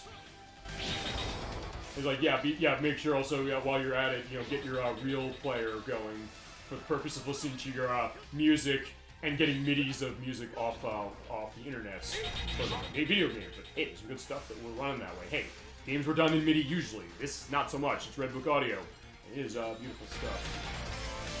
Even with the moments of the voice acting we have problems with for English, it's like, hey, I like the fact that it has this, whereas a lot of the later games in this franchise on PlayStation either don't have it, or they haven't cut out versions, or it seems like it's just less effort.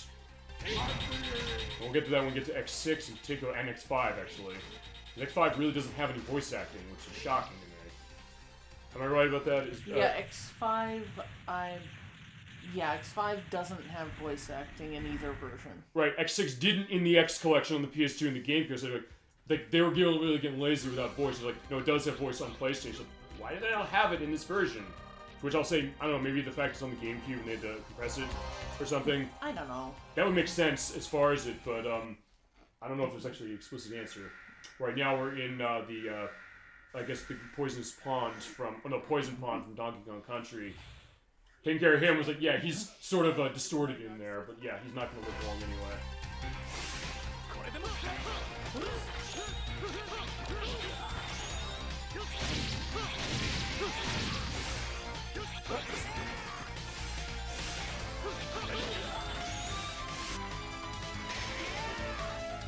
Same dance as before, just ice stab him, and yeah, he will not live.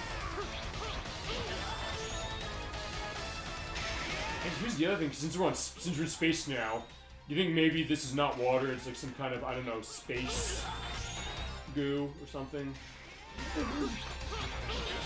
I think it's more likely that there's just artificial gravity and it looks weird. Yeah, I mean, I get that. Whoops.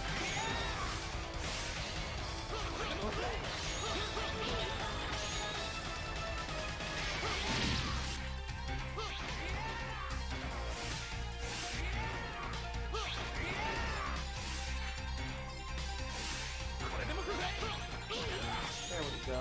Now we've got him back in the pattern. Alright.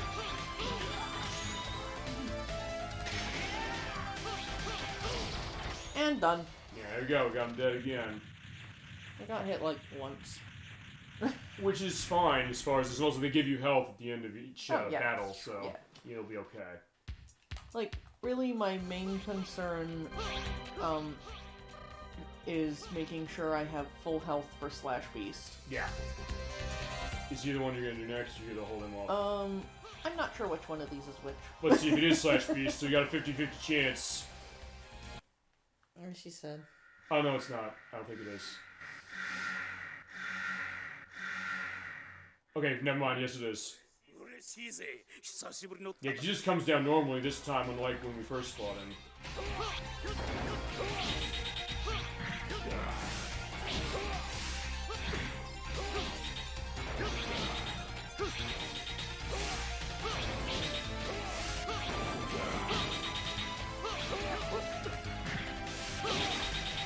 Yay, iframes.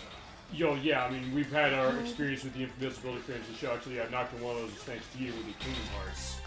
With those Sephiroth fights. Yeah, like, we show that off really nicely. I love when that happens.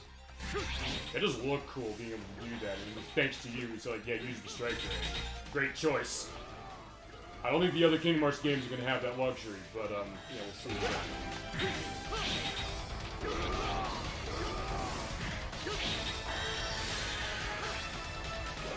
Hey, shit. Already did the grab into the wall. Is he gonna kill you? No, not quite. Okay. That'll get me. Nope. Okay. I didn't jump in there.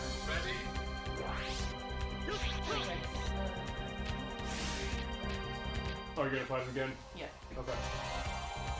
I don't usually die on his refight, but Actually, I did when I was doing the test on this. I think it was his. It was one of them that I fought here because, as I mentioned, I went through the whole game to get the English Zero cutscenes, but still, I was like, yeah, this was hell for me, of course, yes. I also think that this looks like the stream has calmed down at least, so I think we should be okay there.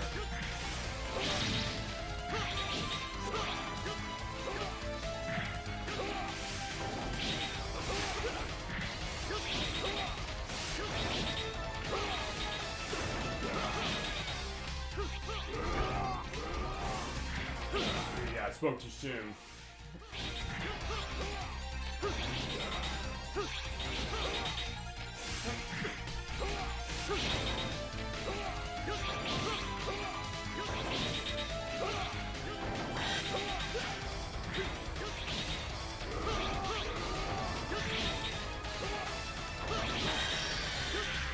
somehow I I avoided the counter there. Like, I attacked, and then I think right after the last frame of my attack, I think it was when he started the counter. There you go. There's your element skill. That was luck. That was luck. It still look cool. I am not going to claim skill on that. Okay. We got a couple other things to handle that as it is next. Alrighty, so next... Split mushroom. Yeah, we're gonna split him in half. Yeah, we're getting bloodthirsty now. Like, we are going to completely fry him. Alright. Yeah, cook the mushrooms. I like the mushrooms, so in that case, that's how we're gonna handle it. Saute! There you go. Yeah, who knew? Steak? Yeah, I can see that. Who knew? No, you cook them with slash beasts. I think. It's like, I'm trying to think of, like, yeah, that'd probably be the right one to do with that. Yeah, but it is raining, has rain or is that pollen?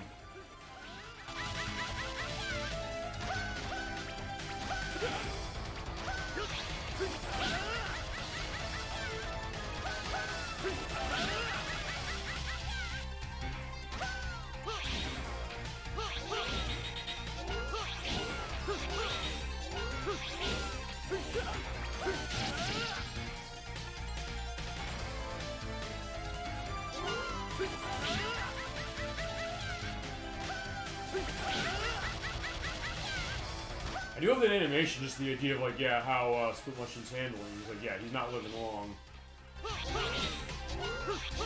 More damage against him.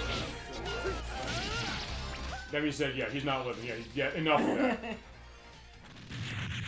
So yeah, there you go. Saute him with a side of slash beasts.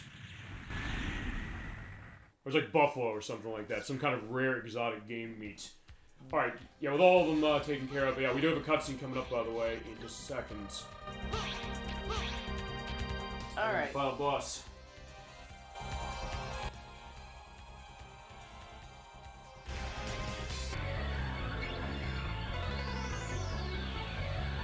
Alright, at the end of this, we're going to have a voice cutscene. We'll be right back.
シグマ隊長だ。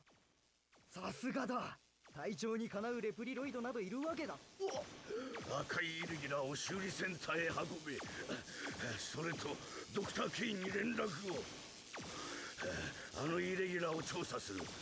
隊長、お体の方は？うるさい。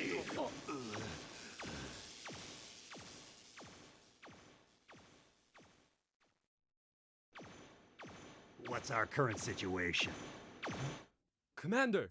Where's that red maverick that wiped out Garma's unit? Inside. He's inside that door. You may leave now. I'll take care of this personally. By yourself, Commander? I don't want any more of my people being sacrificed.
Look, it's Commander Sigma.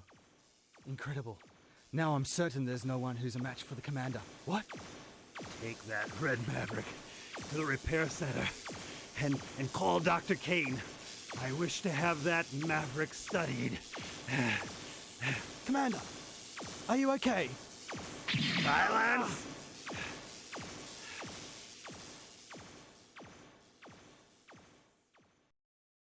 As for... And we're back. Yeah. Is that what you're gonna say? Yeah, so... as for Sigma being able to deflect... as for Zero being able to deflect Sigma's saber with a pipe, I just chalk it up to rule of cool as far as, like... I don't think... I've always felt like that was kind of silly myself. Okay. Because what happened here, because I know you were saying, you're saying, wait a second, what's going on to this? So, Nocturne, want to explain to them what this is all about and to the audience out there? Or either the Mega Man universe has access to Beskar, or it can metagenetically polarize the pipe. Beskar is in... Beskar is the stuff that Mandalorian armor is made from. Oh, right, for Star Wars, because you said the Star Wars parallel for this. Yeah. I guess it makes sense with Zero, sort of, kind of. I think it's more likely between those two options that Zero just could kind of polarize the fight. Right, yeah, as ElecVerse is asking that, yeah, it's a reference to Mandalorian armor, I guess the armor from the Mandalorian show, and I guess also elements of Boba Fett from Star Wars a little bit. Got the idea? Well, I'm not sure whether Boba Fett's armor specifically is made of Beskar. But like, getting into that is a whole discussion. Well, right, as Dark Locus is saying, it's the stuff Mandalorians make their armor from, and that's extra dense lightsaber resistant metal. Fair enough to that. But alright, what happened here was, I don't know, do you want to go into that, or do you want me to do it? Explain the context of the cutscene we just saw. So,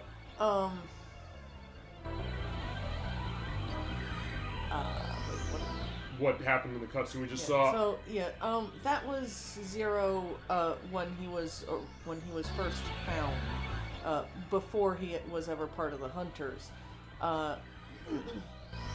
So Wily, from everything that's shown, Wily was never able to fully complete him before his own death. Yep. Yeah, we saw then the opening cutscene. There was Dr. Wily from the old Mega Man games, and in Mega Man X2 had an echo to this, saying like he was the last of the Doctor's creations. He was talking about Dr. Wily. We saw this, and he wasn't able to finish him, and that's what happened here with him going berserk. Yeah. And yeah, when Zero first woke up, he in the X era, for lack of a better term, he was completely berserk and basically attacked anything on sight. And that includes Sigma, who was a Maverick Hunter, right? Yeah, Sigma correct? was at that time the leader of the Maverick Hunters. Yeah, no longer. And actually it explains elements of what was within Zero there with that W. And it kind of goes to elements that we're going to see later in this franchise. I don't know if we see it in this one, so I won't necessarily say that way. Yeah, well, if we're saying I haven't seen The Mandalorian, I haven't either. And Beskar isn't specific to the show The Mandalorian. It's probably the whole war that just made it canonical. Yeah.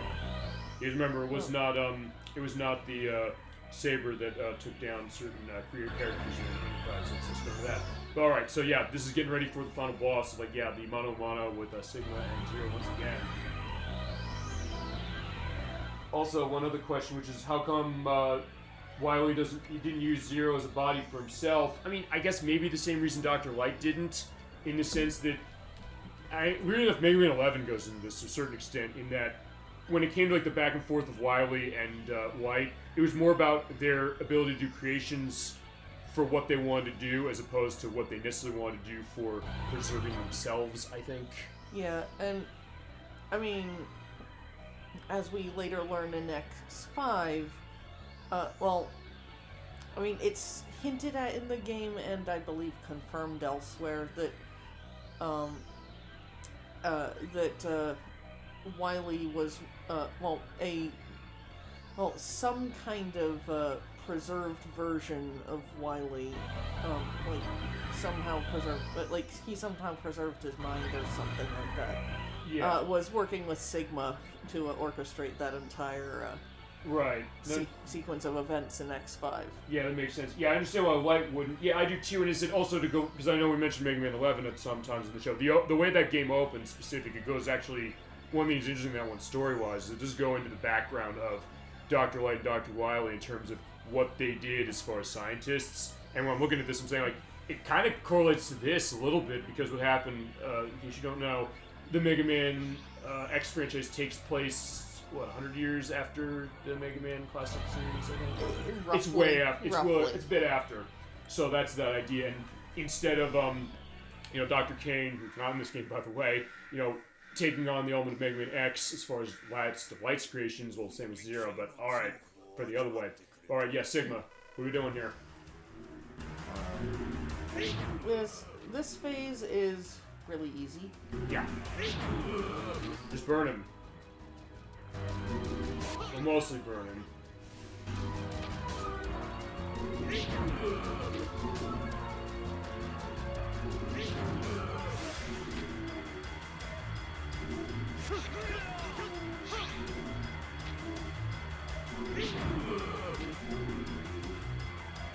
a little time-consuming,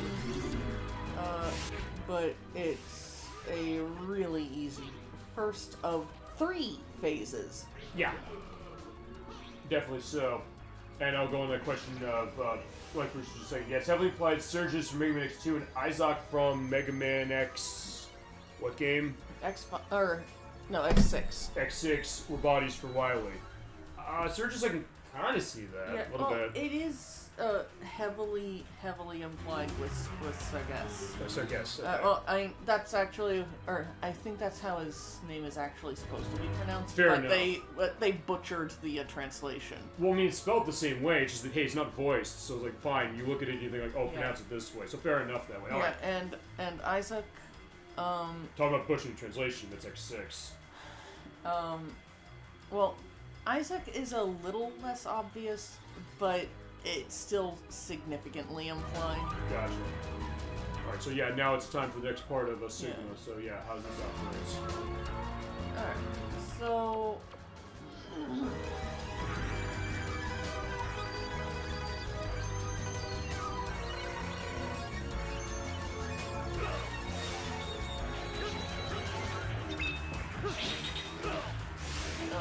Oh, you're that way, okay. I did not want to get the boomerangs.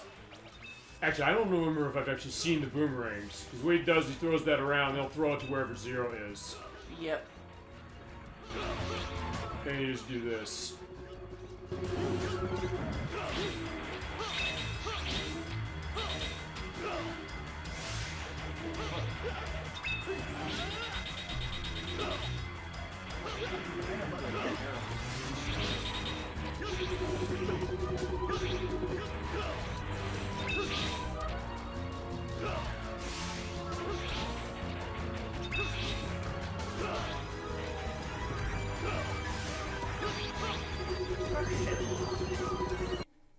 Yeah, but the good news is even if you get a game over, you come out here, so you'll be fine. In fact, one thing before we go back into Boston, Jay from Jay's Reviews theorized that Dr. Weil from Mega Man 03 and Mega Man 04 is Wily's final body. I don't know if I played those. That's actually quite wrong. Is it? Dr. Weil was canonically originally human during, like a flesh and blood human during the pre-L-Force time. Okay, because that goes to Mega Man 0, which comes out after this. So that immediately shoots down any possibility of him being Wily. Right, okay. Well, fair enough to that as well, but yeah, we got a Sigma to take care of next as far as this.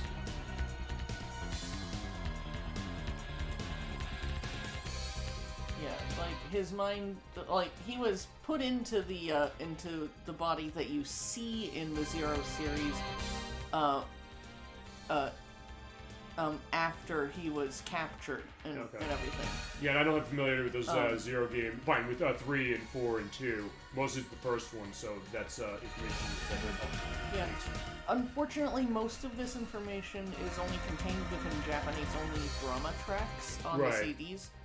So it's not as commonly known as it should be. Maybe that's the thing that as this is going to go along with stuff with Mega Man, that kind of gets out there more. I guess it's gotten out there more now just because of how much this franchise has been indicated as far as certain things and every other element of it. Alright, so. So, yeah. I will immediately shoot down any theories that Dr. Vile is Wily because it's quite literally impossible.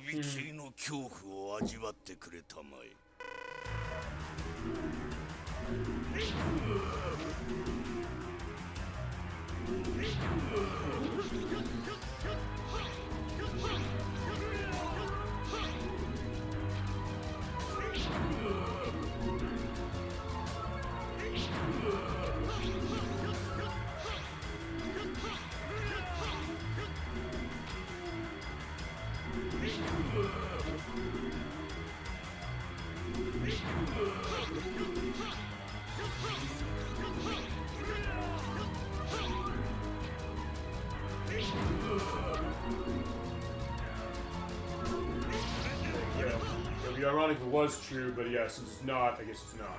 But alright, so Sigma next, let's take him down. I think I'm just going to pepper him with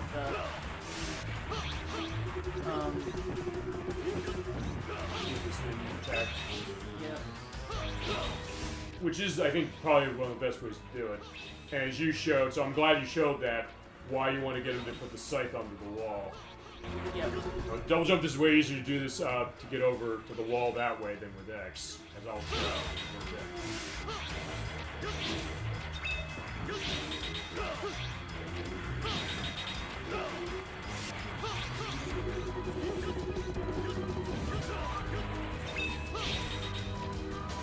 It's slow, but this is the most reliable way. And you do want to, if you can, beat the first two forms without getting hit or taking very minimal damage. Yeah, because if possible. The third and final phase, it almost always does a ton of damage. And you have full sub tanks though, so you should be set. However, if I burn through both sub tanks, it takes forever to regenerate them because I need to get killed by Sigma a bunch of times. Okay. To refill off of the full restore capsule. That being said, we believe in you. Yeah. Oh, I'm just whining about it. Okay. Yeah, we've gone this far. Yeah, so it's time to take him down. He's a couple forms tech, and we have to beat two of them specific.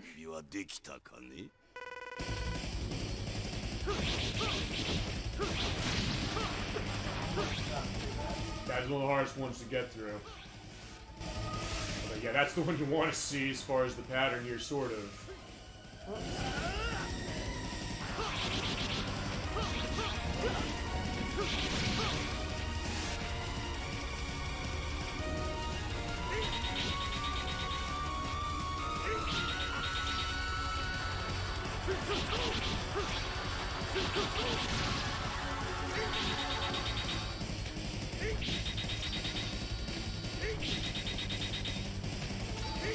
You got the right way to handle that form. Yeah. And then the ice heads, which are the easiest to handle, just get out of the way. That's what I did, so. I like to ride it. It's cool though. Like yeah, like it's like riding a sled because we're around Christmas and holiday times. Like yeah, like Zero has his own pleasures of like going sledding on a day like that.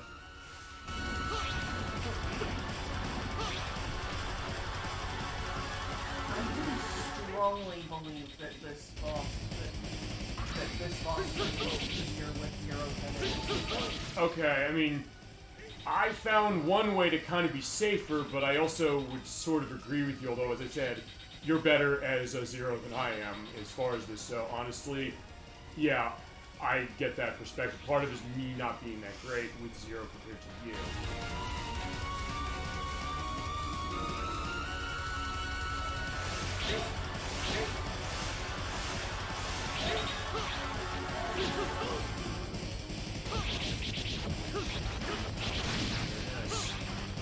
One more hit on this, and this part's done. Then you have the other one to take care of.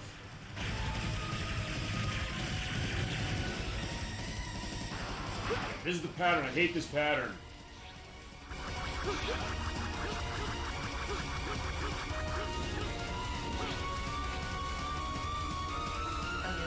Yeah, don't be afraid. At this point, like, yeah, you're in good shape. Yeah, just keep that going.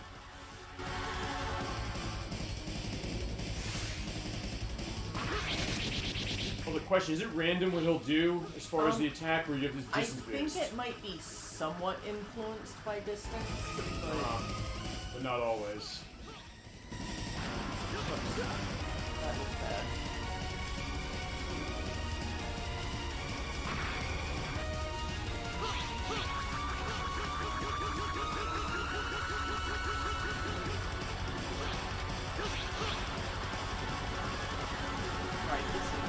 Yeah, it just looks nice. This is it. I like that one too.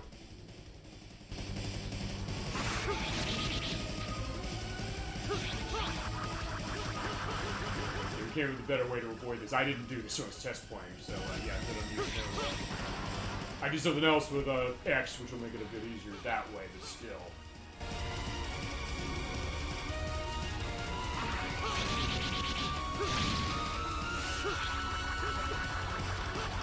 Also, I believe those spikes on there are instant death. I think there's one case where they're not. The Sigma's skipping on the budget, I guess.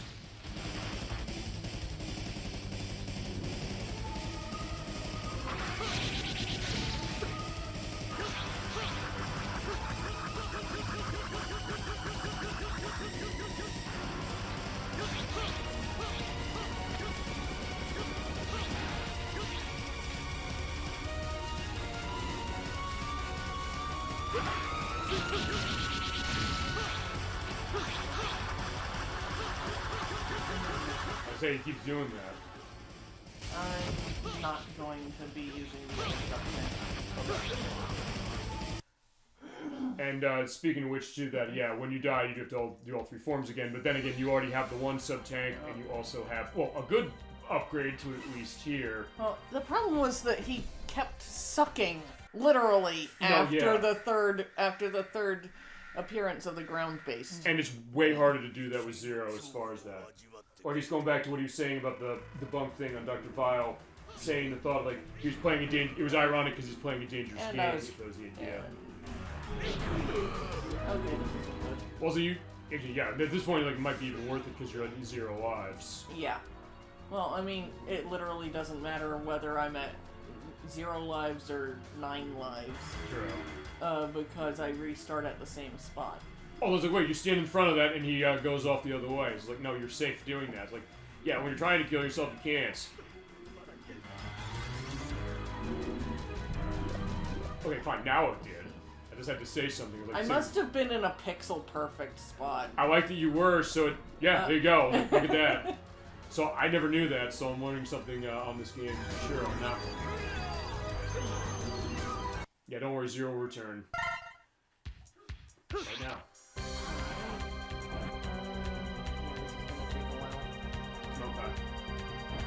It takes 8 lives, I think. 8 lives, that much? Yeah. Right now the thing is probably about quarter full. Okay, then in that case, do we want to go off on discussion points whilst you're killing yourself? Sure. Alright, so anything you want to go into a proto what you're thinking about you're seeing so far? As far as what this game is. It's pretty interesting, definitely. Not easy, but it's also something that it does gradually build up with its difficulty. Dr. Mew, feel free to go into that as well. Anything else you got in your mind as you need to take a go? Well, yeah, usually I guess I'll explain one thing, which is I guess usually the way this... Fine, I'll explain how this boss works when I get to it. Actually, I guess I'll go over the voice performances that I didn't talk about yet. Actually, I didn't talk about Sigma's voice as far as this. Because for the US, it was Charlie Fontana, who was only involved in a Japanese movie for TV called, I think, Kenpo Wamada Ka, but that was it. Whereas the Japanese voice is Makoto Terada, or Mugihito as he's known, who is Dappo in Baki the Grappler, as well as Chasm 22, I know you're a big one, and Suikoden, Marcel Godwin in Suikoden 5, the PlayStation 2 game, as well as Zobek in Castlevania Woods of Shadow. So it was interesting going into stuff with the voice acting when I look back at this, because I'm saying, like, wait a second, as I said before, it's a lot of famous voice performers for Japan, for Japanese voice acting, but for English, most of them either didn't do much, or they were in very specific things, like the voice of Iris. I guess she was the one of the ones I was most, find a bunch of stuff. You know what I'm saying? Yeah. So, this is gonna sound terrible, but I'm getting better at killing Zero. No, which is every game in the franchise, basically. So fine, I lied when I said Zero's not gonna die in this game. Now, yes, he is. We're making it happen. Because that's always the joke. Zero dies in every game with all spoiler warning. But how and why and what? Because wait, he keeps coming back. So, like, he must be okay somehow. It's like it goes to the question of reviving, reviving Reploids, sort of, but I know it's different in his case compared to Iris. Actually, going back to that as far as the voice performance, it was Michelle Gazetas, who I believe is from Australia, who voiced Roll and Aquaman in Mega Man 8, as well as Jenny in Bloody Roar 2 on the PlayStation, and some various voices in Shenmue 2 that I could not figure where they were. Oh jeez, I did not realize that this was going to take so long. 3.5 hours, that's fine. I can bash the other part of it. It's like, hey, we'll go as long as we need to go for it. It does. I mean, it might be. I mean, with all due respect, it might be less just because I might have to edit stuff for the bandwidth stuff. I'll see the damage potentially on that for it, but that's fine. We'll go as long as we need to go, and then I can run my case as well. Yeah, as far as the Japanese voice of Iris, there's another one who's no longer with us. It's Yuko Mizutani. Actually, I think we heard her in something we played, but she was Ryoshi on Tenshin Muyo, as well as Sorataka Nochi in Digimon Adventure. And we're talking Kingdom Hearts before the Japanese voice of Minnie Mouse. That's the interesting thing sometimes, like why I'll go into this deep as far as the voice performances, because sometimes you'll find stuff that's really interesting as far as other things they've done that maybe you didn't know. Like, I definitely didn't know any of this. Like, look at this. I'm showing them specifically. I have this notebook that the Crochet Nerd 64 gave me as a gift. I'm running 3 pages on this game, specifically for everything, because that's how much I want to put into this to give a sense of like, what's happening with this and the background. Hey, this game deserves it, because this game is awesome. Although, even if a game is not awesome, I still will take, I will take my notes for the purpose of that, because April Fool's Day, we have our April Fool's Day show, our annual one. We're doing Superman for the Nintendo 64, so I'm going to be getting ready for that game when we get to that point. So, but I'll still do all the notes, because it's going to be a question like, what happened with that game? It's Superman, so therefore it's a great game, right? Sure, you like Superman. I mean, Superman's cool. When they were doing, I'll go on this when we play that, when Titus, who developed it, they were in works with this, they had the ideas like, we saw all these Superman games that people were not fans of. I need to listen for a double beat real quick. Okay. No, it's not this one. Okay. But, yeah, but then at that time it was delayed and delayed, but also then when it came out, it was something that you looked at, like, you're mostly flying through rings with fog that's so bad that they then said, oh, this is a story reason. Which goes sort of in one way, but then it's like, wait, no. And the frame rate's totally random. It runs at 60 FPS at times, and it runs like 5 in other cases. So you're right, with things Superman, it'd be great, but no, it wasn't. And even then, I don't think it's the worst game in the Nintendo 64. I'll say that right now. I think there's something worse. But, yeah, so even then, like, we'll go deep as far as something like that, too. Or anything else that you want to see. Even a bad the worst game, then?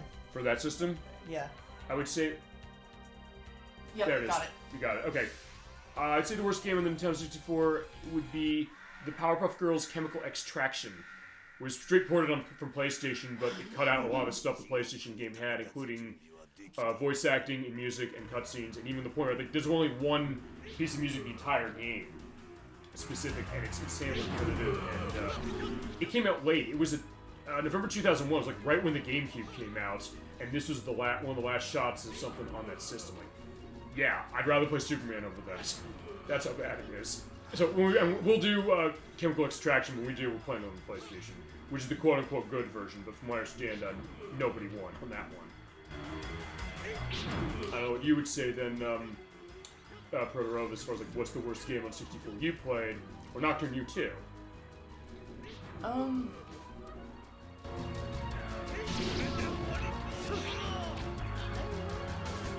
not sure either. Yeah, I know. It's a tough one, right? And honestly, I'm thinking as far as the games I have on the system, we have tons. I don't know if I have a ton that are terrible. Oh, it hit, I was going to say, wait, did that hit the floor? Okay, I am just going to let you know here. Okay. Because those boomerangs are such a pain in the ass. Okay. It's just not worth dealing with them. No, I get that for sure. Okay. But I was saying, a lot of the stuff I have on the system, not a lot of it is truly awful, weirdly enough. And I have tons of games on that, but... Actually, I don't have that powerful real game, because I don't have it on that. I was like, I'd get it on the PlayStation specific. But even that can be interesting for a show, and that's why I have that April Fool's Day program.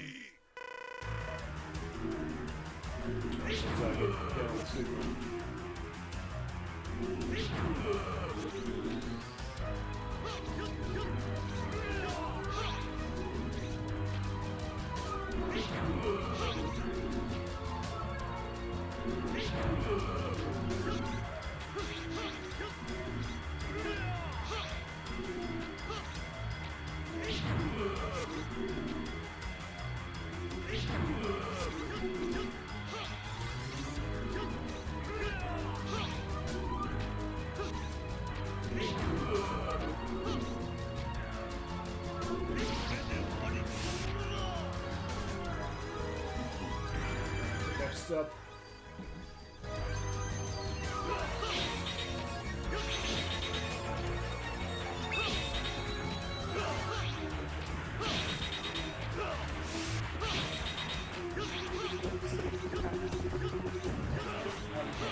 And you do get that little bit of health when you go to the next area, so that does help that way too.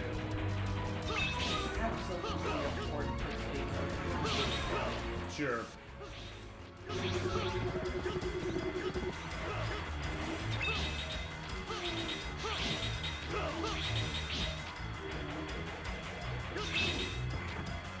it is. Actually, going back to the thing as far as the length of this, honestly, it's probably better it's taking longer with Zero, only because in some ways this game is kind of more focused on Zero to some degree, story-wise, than with X. Definitely. Which is ironic, because, like, yeah, it's called Mega Man X4. It was like, yeah, Zero's Sword of the Star, and the one that has the most story reasonings. Alright, so here we go. Let's go again. とびきりの恐怖を味わってくれたまえ。 My favorite one. Yeah, my favorite one too, because I know I'm never gonna get hit by it.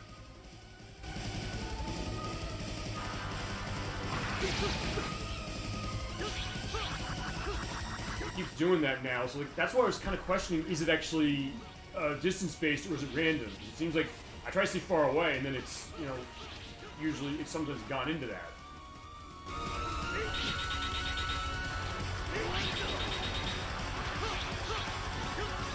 Oh, actually, we didn't see that yet, so yeah, fitting for that.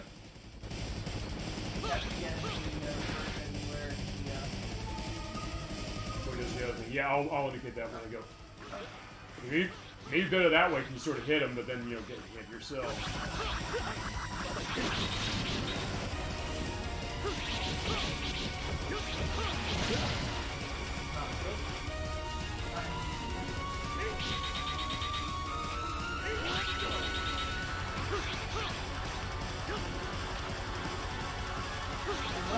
Somehow start doing really, really well. I am not gonna try to save this run. Okay. Okay, that was interesting. You saw that, right? When you got killed, like your energy just went over to the left.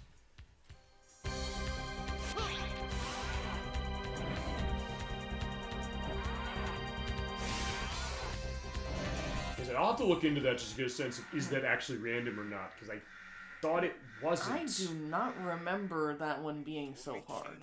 Maybe difference between the Saturn and the PlayStation?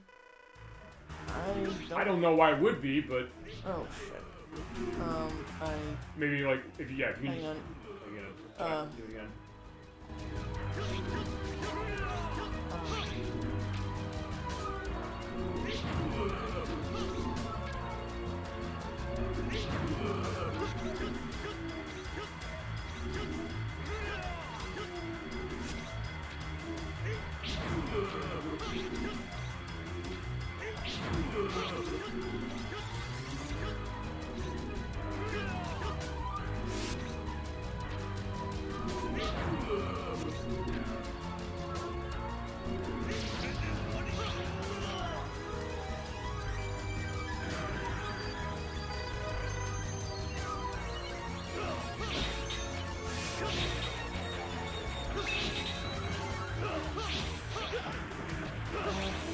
Probably okay. But I can't afford to take any more hits.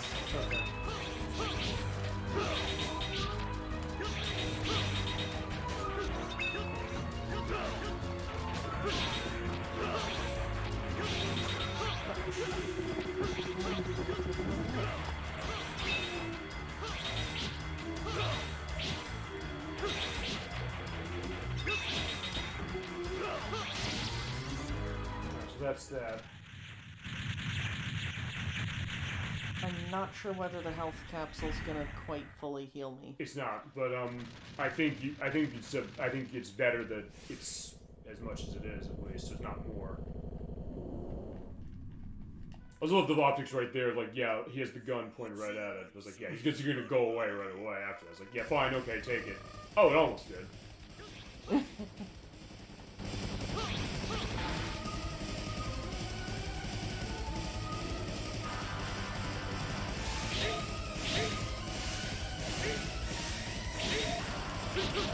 you go. Yeah, that's the form you want to get, usually.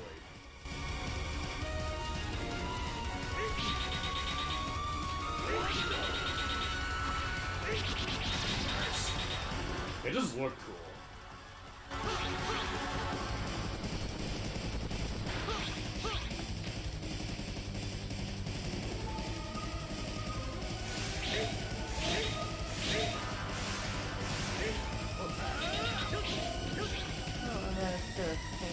A little more damage.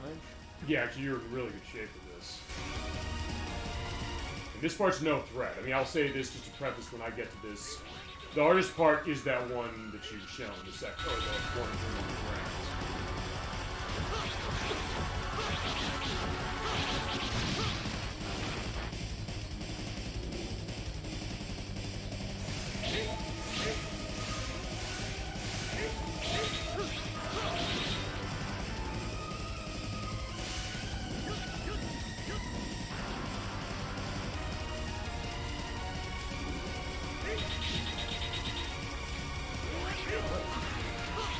He keeps doing that, so in that case you only get one shot. The electric one, I want to say, is the hardest one to dodge. Mm-hmm. But that or the fire? No, the fire is actually pretty easy. Okay. He's not to push over to the ice. Yeah, the ice one is easier just to ride. Yeah. I like that you're doing that. Did you used to do that when you played this game? Yep.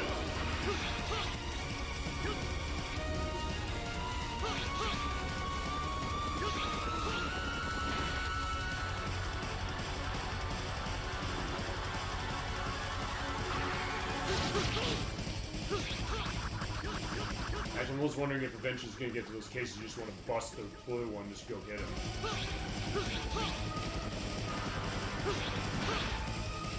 Eventually it gets to that point, but...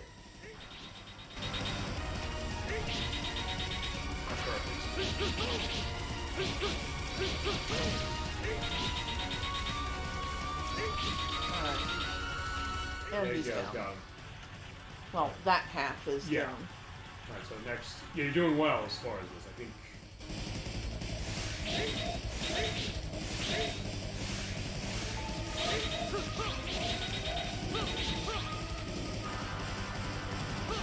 He's at a low enough point on health that I'm not even gonna care. Okay. And he's doing that pattern still close, so maybe it is random. I'll look into that. I'll see if I can't find an answer.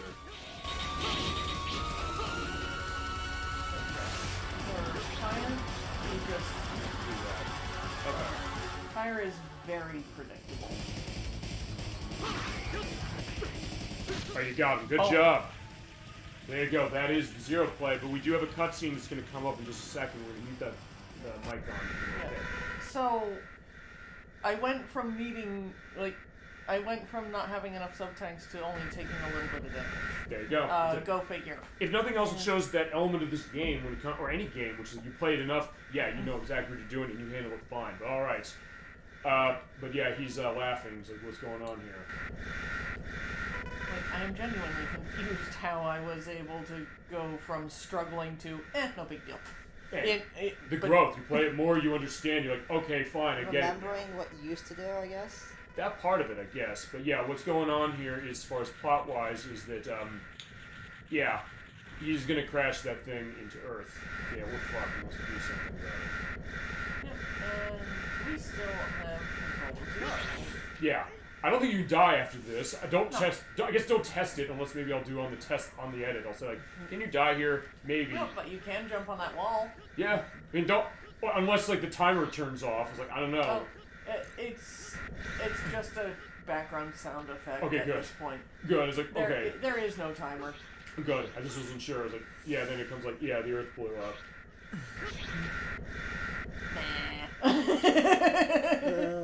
Well, that being said, yeah, we do have to kind of do this because we got to keep the story going. And well, hey, look, there is General again. So, General, what's he doing? General's realizing that he's kind of screwed if he returns, so So he's using his body. So he'll use his body to stop the thing.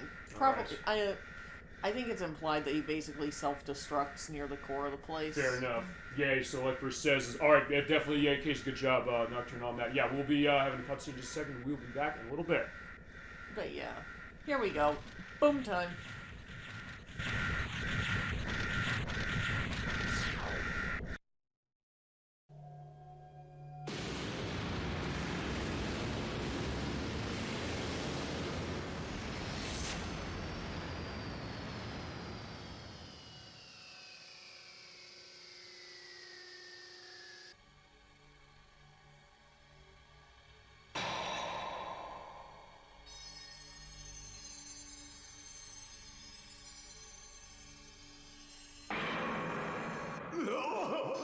これが本当の俺なのか、本当の俺ってやつなのか。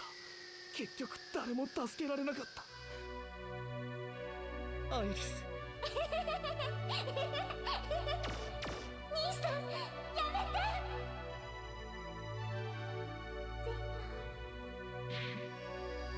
アイリス、俺たちレプリドイドは結局みんなイレギュラーなのか。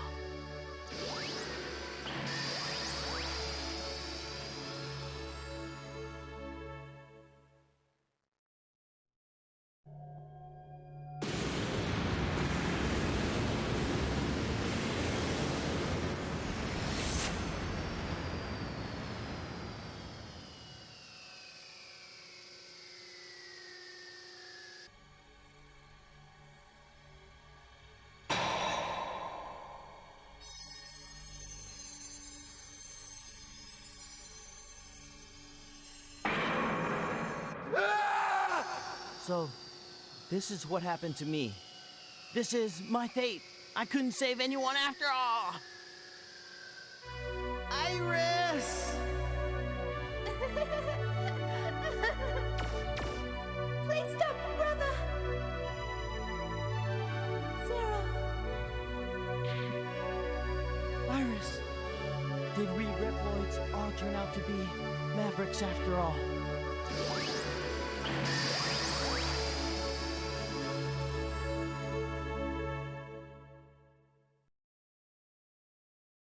And we're back, and yeah, that was Mega Man X4, Rockman X4, as we're hearing the exclusive closing theme of this, which is One More Chance, also by Miss Yuki Nakama.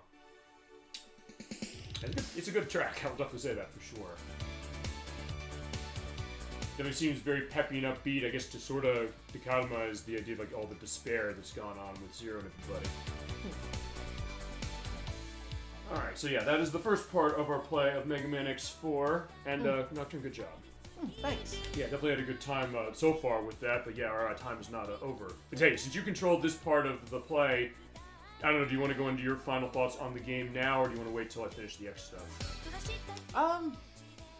Let me think about things, and I'll Let do it it at the end. let it percolate. No, I get that for sure. Yeah, there you go. There is Cha Chingo Christiano who did the music, great music for sure, and more rich in the soundtracks. Except for the voice acting, as far as every name I mentioned, and a couple I don't think I did.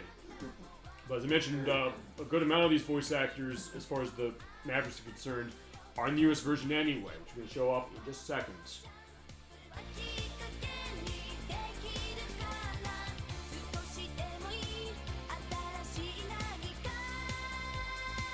And, okay, no, I was right. I was like, wait, is it the right vocals? I guess it is. And Zybeck, who did the enemy cutscenes, as I mentioned earlier.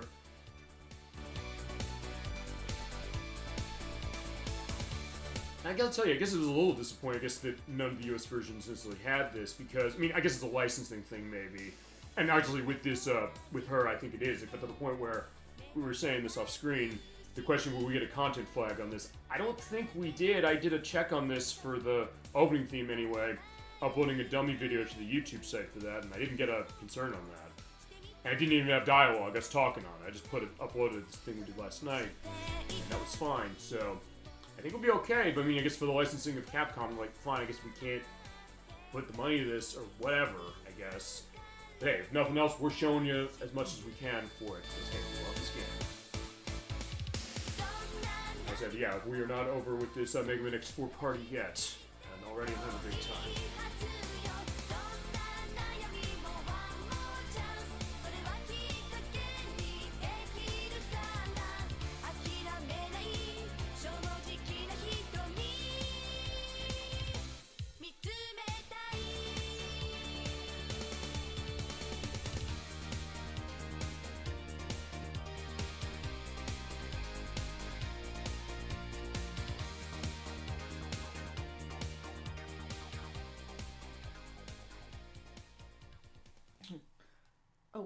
One thing I will add about when I was talking about how Slash Beast, Magma Dragoon, and Web Spider don't have weaknesses on Zero's run. Mm-hmm. I'm pretty sure that technically Web Spider is programmed to be weak to the technique you get from Slash Beast.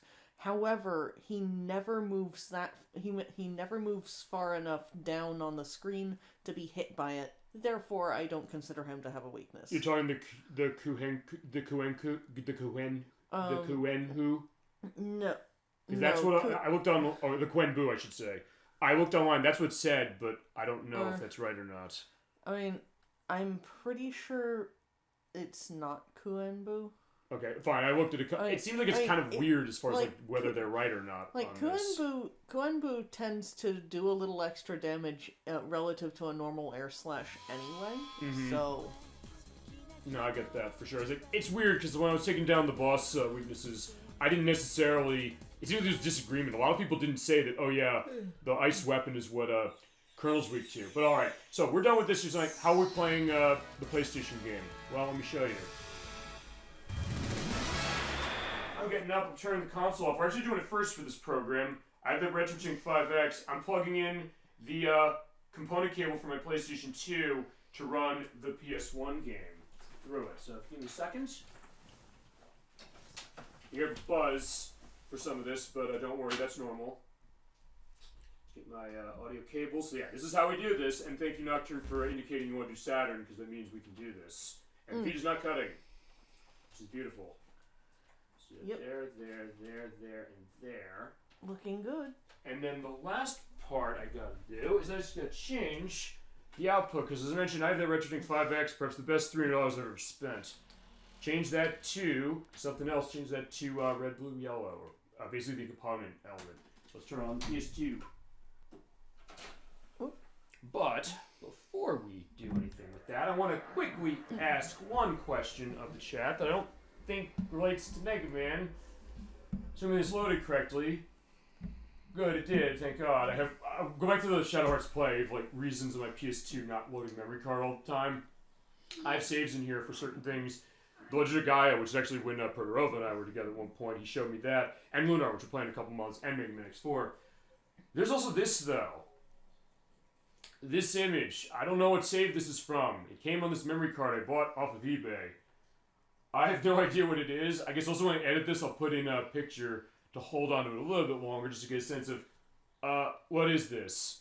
And how does this operate? And does anybody know where this game comes from? I looked online, I couldn't find it. But that's just a quick aside. Let's go and get ready for Mega Man X4. PlayStation 1. Also going to be the same, except I'm going to be playing as X. So in that case, yeah, you did a good job, Nocturne, so sit back, relax. And Protorova, you too, as I show you how X is going to run.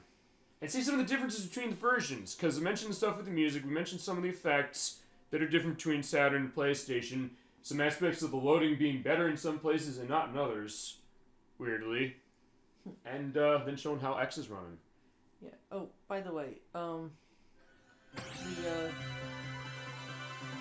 if you need it, if you'd like the Ultimate Armor code. Yeah. Yeah, I'll have to adjust that for find circle for that, because that's running off of the X Legacy Collection code method. That's fine. I have it down circle. I have the other one that correlates. So thank you for correlating for it. We'll show the Ultimate Armor at the end, but right now we're going to be running X this side. Oh, whoops. Wait, that was the Saturn version. Oh, they finally added that to game FAQs. That was weird also when it came to finding codes for stuff. Also, I'll mention one thing is, that white power salute. That is not in the X Legacy collection. They cut that out, but every other version of it has it. So, worth pointing out, is it fitting for the story because this is an allegory about Japanese nationalism and pride. As we showed before with the Zero play that she did, much a little bit different, and as it comes to X specific. Have you tried using a different PlayStation 1 game to read it? Something that should be able to read the metadata to tell you what it is, assuming it's not sign of defective save or to block a placeholder. No, I have not, Dr. Lucas. I might have to do that. But one thing I will say is that I know some early games on the PlayStation did not have their save, or fine, they didn't have the name of the game in the save. One of them was Rayman, which came out at the launch of the system. So I don't know if it's a game like that, potentially, where it's like, hey, it came out really, really early and just didn't have that. Thank you for indicating that. I'll see what I can find. Maybe I can find something over the week. Or if I don't find over the week, I can also go into that for our next show. By the way, next week is going to be our last Saturday show of the year, because the rest can be Fridays. We'll get in that with your schedule. But, alright, Mega Man X4. Yeah, we saw it on the Sega Saturn. We're seeing it on the PlayStation now, which is the version that most people are more familiar with. And it's the version's imported into everything. So, alright, first thing we do, go into our Glutton configs. I'm fine basically running this the same way. I've been using the Xbox One to do the practice. Honestly, I don't think it's going to matter either way. So I'll just run the same way, Super Nintendo style. That's where my Mega Man X element goes. You're playing as X. Also, we have cutscene. I will mute the mic on this, and we'll be right back.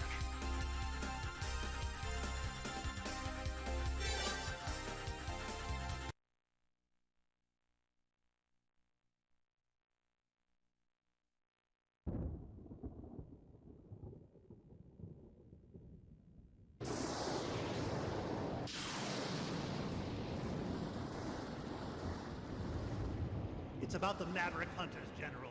They are far too eager to please the humans and continue to hunt down the Reploids.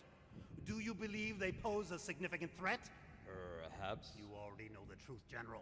Their sole mission has been to destroy any Reploids who fail to do as the humans order. It's in your best interest to stop them now, before they turn on you. You possess enough power to destroy them!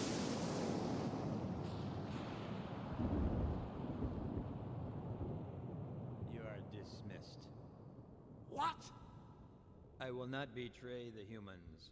Remove yourself from my sight. My business with you has concluded.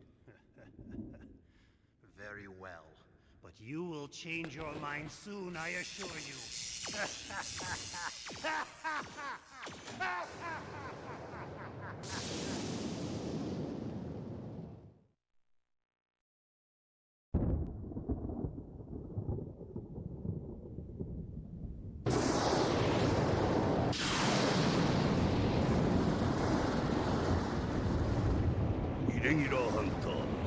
人間に尻尾を振ってレプリロイドを破壊する者ども。危険だとは思わんか。ジェネラル、お前も分かっているはずだ。奴らは単に人間の言いなりにならないレプリロイドを破壊しているに過ぎん。やられる前にやれ。お前には奴らを倒すだけの強大な力がある。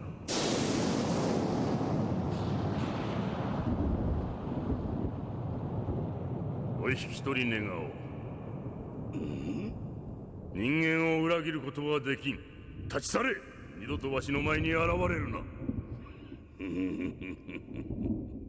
まあいい、そのうち気も変わるさ。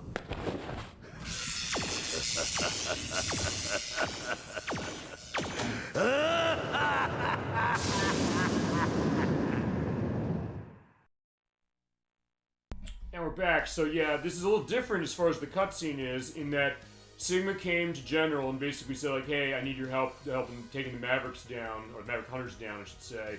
But he's like, no, we're not doing this. And they said like, you'll see it my way. So basically inferring that Sigma framed the Rebel Force specific for this. And yeah, X is sent out to do the test, see what's going on over at the Sky Lagoon. Yeah, this thing is going to be in trouble. They say, oh, it's Rebel Force's deal, but yeah, we're off. And we have a unique piece of music here, which is awesome. I'm going to call it a night because I keep falling asleep. Oh, of course, sure, no problem, wifers. So thank you so much for coming on the show tonight for this, for our Celebration Mega Man X4. And next week, by the way, is Saturday's show. We have another Capcom joint, Final Fight 3. Thank you so much for adding so much to this, and as you always do. And we've had a great time with you here. I got a nice drop on the light. Okay. Take care, and thank you again for everything you've added for sure. And love that element of you and everybody in chat. In fact, Proto said off screen as far as that, like, hey, it's bold statement to say we have the best chat on Twitch. Like, no, I mean it. I'm not joking. Other chats don't go into what we go into. They don't go that deep. I'm also gonna try and see what I can do as far as hitting this thing. I guess I gotta hit him. Oh, right, I have to check this because remember, slowdown was horrible on the Saturn somehow. Like, wait. Okay, so I got him in the hands. So yeah, we're talking Sonic and Knuckles, I guess, specific. Yeah, there's no slowdown in this version, so wait. Because remember, I think I said this off screen, I'll mention it now. The PlayStation was not known for 2D the way that the Sega Saturn was. It was one of those cases where, yeah, the 2D is better for this, as far as like the way the frame rate's working for this battle. So I'm glad we got to show that. Right, same deal, just shoes hands. And like before with Mega Man X, the charge up shot, you hold the square button in this case, you do that charge, and yeah, just let go and boom, they're dying. I do love this. I said, maybe here's the other thing. I love the idea they give you the option to play Zero in this game and do them dedicated as far as that, as opposed to how Mega Man X3 only could use in certain areas. This idea, like, I don't know, maybe the shooting, because I told you this, I'll just kind of just run crazily with Mega Man X, just go fast. And the Sonic fan in me, the Mario fan in me, the Donkey Kong Country fan in me. I can play it this way, but alright. We have a perspective of Maverick Dragoon again. He's the 14th unit, so he is actually Maverick Hunter, as Dr. was mentioned before. Yeah, that Maverick destroyed the power reactor, so yeah, the Sky Lagoon is going to come crashing down. But yeah, we're going to have to get out of here now, so don't do anything reckless. Alright. But X is not happy about this because, yeah, the sea below will come to City of Flames, and many people are going to die. Unfortunately, that's going to be the case. You're welcome. Take care, y'all. No problem, ElecVerse. Looking forward to the next time you're on the show. Have a great night. Alright, so yeah, we were sent down here, and there are a lot of people dead. City's been busted. Alright, so yeah, I remember when we've seen with some of the other Mega Man X games, it's the idea of why do Reploids fight and the cost of it. I get that to a certain extent as far as X is concerned, but yeah, in this case, making it personal. Because actually, now I'm thinking about this, Nocturne, feel free to correct me on this if this is not right. When it comes to Mega Man X, did the other ones really go into the idea of the collateral damage of humans like this one does? Do you remember? I don't think they did, but maybe I'm wrong. It's usually glossed over. Okay. Like, it's mentioned as being a horrible thing, but,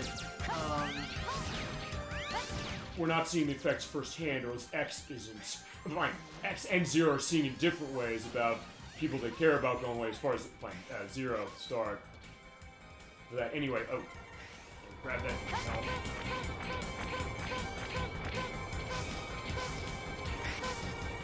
Let's see how I do on this guy now. And also you're gonna hear the thing with the music.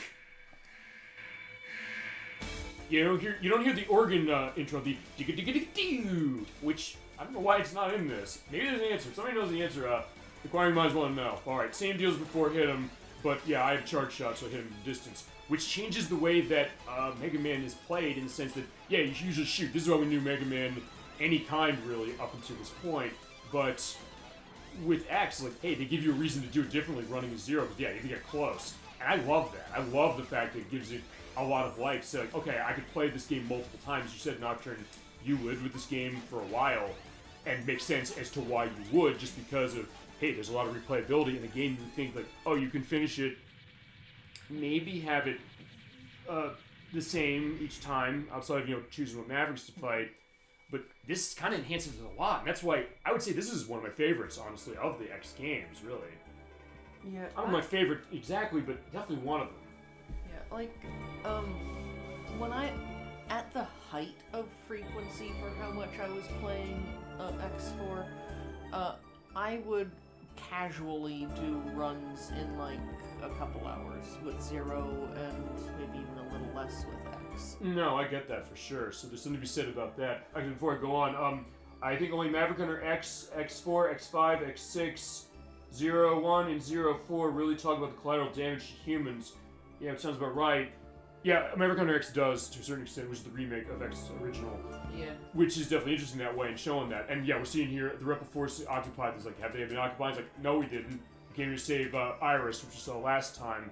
responsible for this is not in Rebel Force, because we saw in the opening cutscene, Sigma basically said, I did it, but framed them for it. It was like, yeah, disarm and come in and for questioning. It was like, no, the soldiers dropping weapons. I said, the Pride case. And, okay, so I guess it also does that on this version as well, the reloading of the music. But anyway, yes, they're going to be taking that down, like, hey, they don't want to do this because of the fact of their pride. It's a Japanese culture thing for sure, as you often saw. Actually, I mentioned the Grave of the Fireflies. I think I mentioned it, I don't know if we mentioned it on the show or in the audio check, but that's what that movie is about, specifically. The idea of, like, hey, you know, the Great Army of Japan or the Great Army of Rebel Force that way. It's like, no, we're not dropping our guns until, you know, we can't fight anymore. It's like, but now we're going to have to consider you mavericks and treat you that way. It's like, fine, whatever. We'd rather die than do this, then discard our pride. So there you go, right there. Yeah, if you want to consider mavericks, fine, whatever. But X is like, all right, I'm going to have no choice. But he doesn't want to do it. Clearly, X does not want to do that. Something's got to give, otherwise the entire Rebel Force would be considered this way. So, can you do something about it? That's going to be the question. As we get going, I will do save right here. Yeah, we're on this one. Also, we have a cutscene in just a second. We will be right back.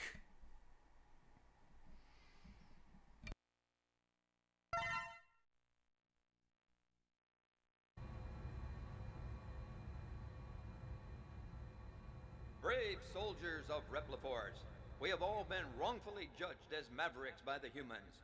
We cannot suffer this indignity and live in disgrace. We will build our own nation of Reploids. But remember, this is neither about insurrection nor rebellion against our human creators. This is about our liberty and security. We must battle for our own individual rights and our own survival. Together we will build our nation, a sanctuary for all Reploids, our own utopia. Let us forge onward towards a new golden era for the Repliforce. I too share the general sentiment. Take heed, we have no other choice. Let us fight valiantly, with courage and pride, without fear, for we are the Repliforce.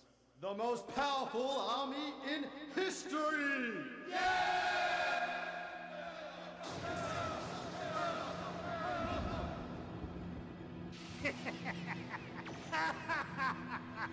The General has finally taken action. And now, my Maverick Hunters, what will you do? I'll be watching closely from here on out.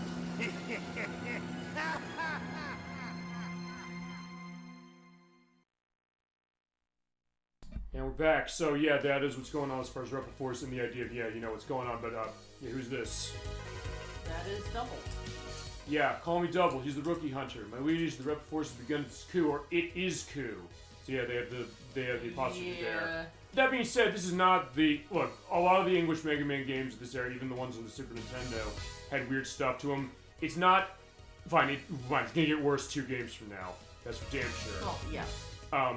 Yeah. What makes you laugh? Like they weren't even trying with X6. Right. Even the way they localize, even though it's the one that's voice acting. But yeah, you notice that sometimes, or Mega Man 7 we played, and we'll go back to, was like that. But all right, fine. That is Double. He's here to help specifically. Like, yeah, get out of here. It's like, oh, fine, we'll go and take care of the Mavericks.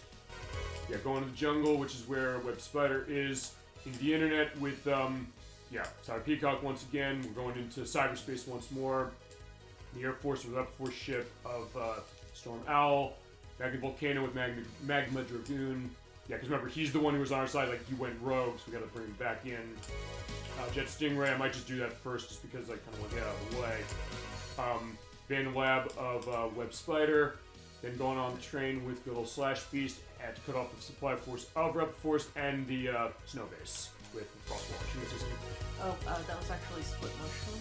Which was? You said Web Spider there. I said Web Spider again? Yep. Okay, fine. There's a Split Mushroom there. Well, fine. It's like when you said as far as Blizzard Buffalo.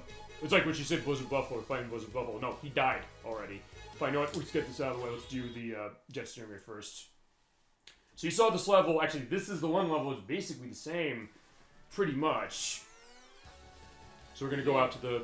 We're going out to sea, and like I get to have my fun doing what you did very well as far as it's alright. Let's see how I can handle this.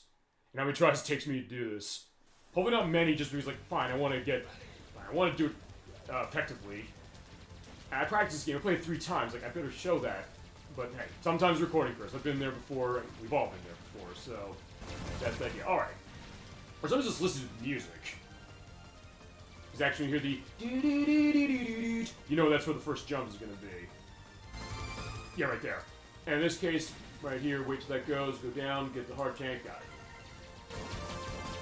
Those are goes to, I guess, the idea of like the quick reflexes, but even with them, like, they're not going to help you that much. Also going over those platforms when you go over them, they will explode. Whoa. Oh, I died? I was like, wait, I ran out of health? What happened? Yep, you ran out of health. Okay, and also the other thing's like, wait, I have 5 lives. Wait, I picked up 2 of them. That was why, in the first level. I forgot I did that. Because, yeah, usually the other things, like, I tend not to care about taking damage, but then it's like, wait a minute, yeah, I kind of have to avoid doing that. And the residual blast of the bombs will tend to do that. And it's actually safer to just jump over the bombs. Not necessarily easier, but safer. Yeah. In that case, like, yeah, I don't care. See, I wasn't even paying attention to my health. See, here's the thing. I'll tell you what I was doing the other way. It's like, I was not paying attention to making the jump, or I was paying too much attention to making the jump as opposed to making the, getting hit. Oh shit, I died right at the, oh wait. Okay, first it was like, it was fading out. Okay, no it didn't. So it didn't count, so I have to do it again. Wouldn't that be funny if, like, I died, but as soon as that I did the transition into the next level? Because, like, I was thinking, oh, I'm fine, because I'm low on health, I get recovered the next level anyway, which is true. But, yeah, no, it's like, in this case, it's not about me falling. Really, it's just me dying about other methods. So, hey, it is unique as far as the X thing. Yeah, X is like, yeah, I'm not gonna fall, I'm just gonna die. I'm just gonna get hit by stuff. I guess you, yeah, do that finally. Do the dash. I just always get nervous doing that, I will tell you that right now, because, yeah, as we mentioned before, you do that, you can't move for a while, and, fine, alright, falling again. Yeah, but while I'm doing this, yeah, feel free to go on anything else, either guests have or chat, you got 2 as well. We're all ears, even if it doesn't have anything to do with what you're seeing on the screen.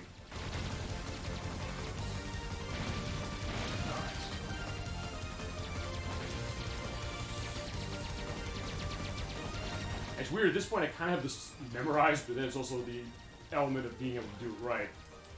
In that case, I guess I've gotten that hard tank like 5 times over, just because, yeah, that's just easier. Like, fine, don't jump, just do that way.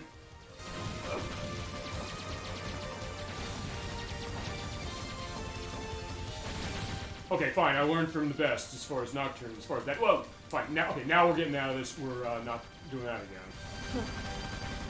And now to the arguably easier part of the stage. Yeah, we'll see how I can do this thing. I mean, I want to say it's a bit more complex than the first part of the stage, but it's also somehow easier. Also, if you dash into Jet Stingray like that, he'll go away, so he doesn't drop the squids down. Yeah, rays? Rays? Okay, yeah. Yeah, that's true. They're little ray drones. Which fitting, he's Jet Stingray.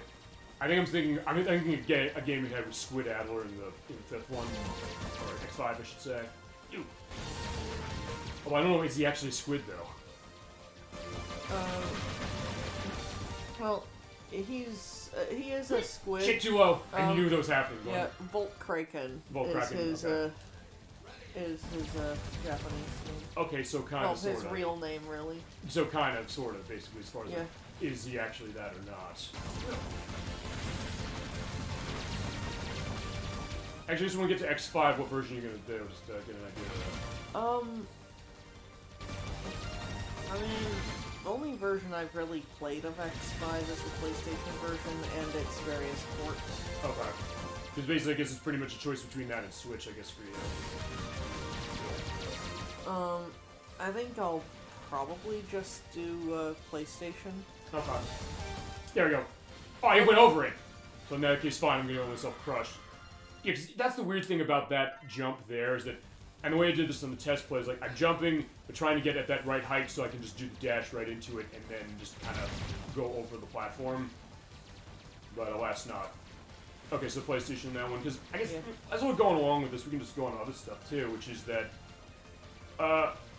what Mega Man X game should we do next as far as the show?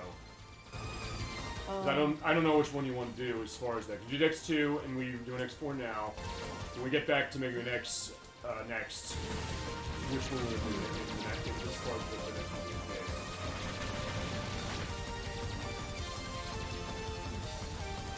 Got it.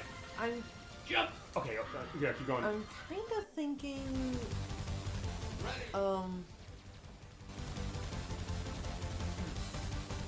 either continuing on to X5 or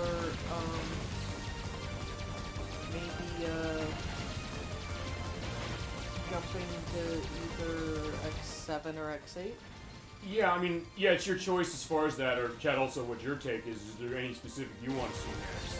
Specific, because as I said, of the ones we haven't done, it's just X2 and 4 are the ones we've got that we've played. So every other one, it's either or as far as which one we go.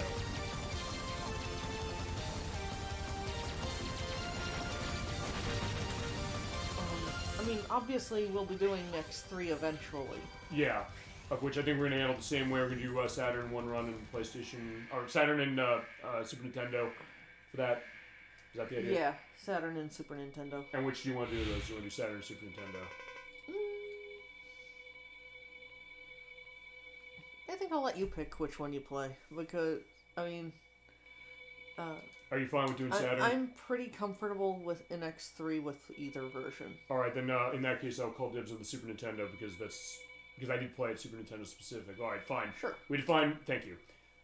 If you wanted to do Super Nintendo and say, no, I like, no, I gotta do Super Nintendo. It's either or, it's fine.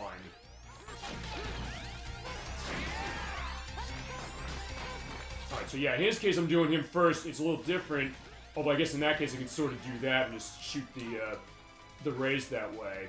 Sort of, but then like, yeah, they're on the ground, so like, I gotta take them out somehow. Or it's like, fine, you know what, maybe stay off the ground and hit him this way.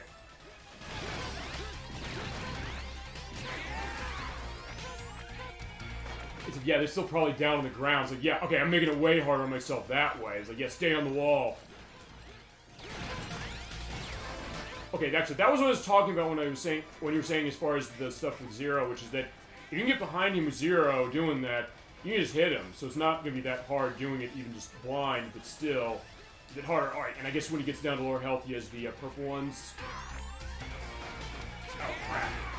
Yeah, I should deal with that, or time to get serious. Yeah, he does say that when he gets low on health, so hopefully I can get that through there. Come on. Got him. Oh, whoa, look at that. That was close. Yeah, you have like 1 HP left. Awesome. Okay, by the way, as far as X, it is Ryu Shirashi who voices X, who is also Mega Man and Mega Man 8, as well as Clown Man. But that's about it. Whereas the Japanese voice is Kentaro Ito, who is also Renji Ibari on Bleach, as well as Choji Akamachi on Naruto. And actually in all the Tales games, he voices Chester Barkley. Alright, so we got the Ground Hunter. Fires mini stingrays that go across the ground. Push down D-pad whilst they're flying to can them where they go. Alright.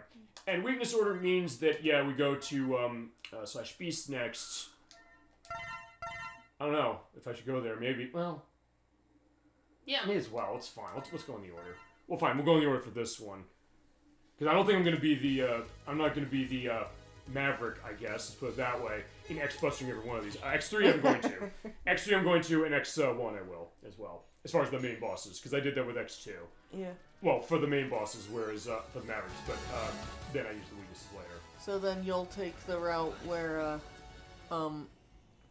you don't, where you don't specifically defeat any of the bosses with, in X3? If that's what you want. Yeah, we can do that, because, I mean, the idea is going to be, like this game, there's a reason to play it multiple times because of how certain things will change. So, if you want to play it a certain way for your run of it, that's fine, and I can do it the other way, to show what that's operating like.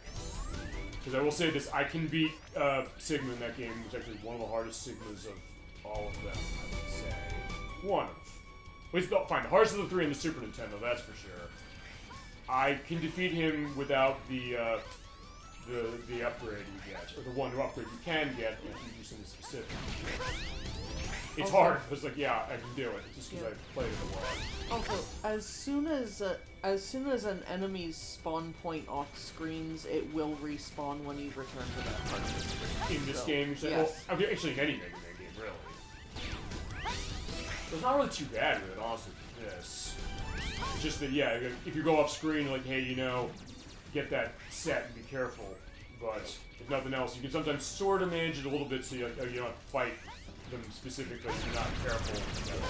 I mean, it can be a little annoying. That being said, let's go on this topic, which is, what would you say is the Mega Man game of any of them where I think it's worst? Where you think it's the worst? Where you go off screen too little and then, yeah, they're back.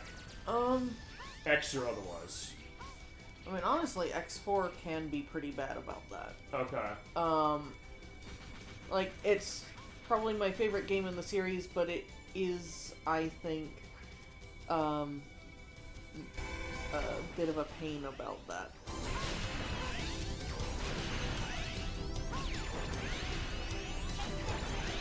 No, I get that. I mean, I think if I was going to say this one, maybe, I'd probably say X6, but I don't know. Honestly, I haven't played enough of X6 to 100% get that element, and I'm not going to lie to you. When I did sort of play of X6 to get a sense of certain things with it, before we get to that, I actually... Shit. Here's the other thing. Do I have enough... Oh, let's see something. Fine, even if it's a pity, I'll take it, because I just want to have some help for this. You could probably destroy the gun up top. Trying to.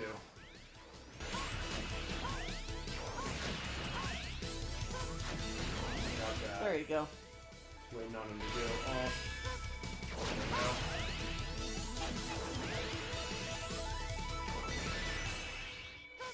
Oh shit! Ooh, that was close. Yeah, you felt that, didn't you? Yeah. Same here. That bottom one is always the hardest one for X to get. Actually, I'll say this, I'm kind of making it a little harder on myself because one thing we didn't see when we played as Zero, because remember Zero is connected to Dr. Wily, we didn't see Dr. Light's capsules, because yeah, his hologram is in all of these. So like, yeah, where was he? He's like, yeah, he was helping with X specific. So like, okay, fine, that's that element. So we're going to see the Light capsules. There's one for the X Buster in this that's amazing. Actually, there's two of them in this game, but the one in particular is awesome. I'll show them both when we get there. But it makes this boss a total joke. And actually, to be honest, when I ran this for my test play, I didn't do it without it. So I'm actually sort of going this a little differently as far as, like, yeah, no, I'm not doing that specific. Or, fine, I can just do that because, yeah, the back it doesn't matter. Whoa!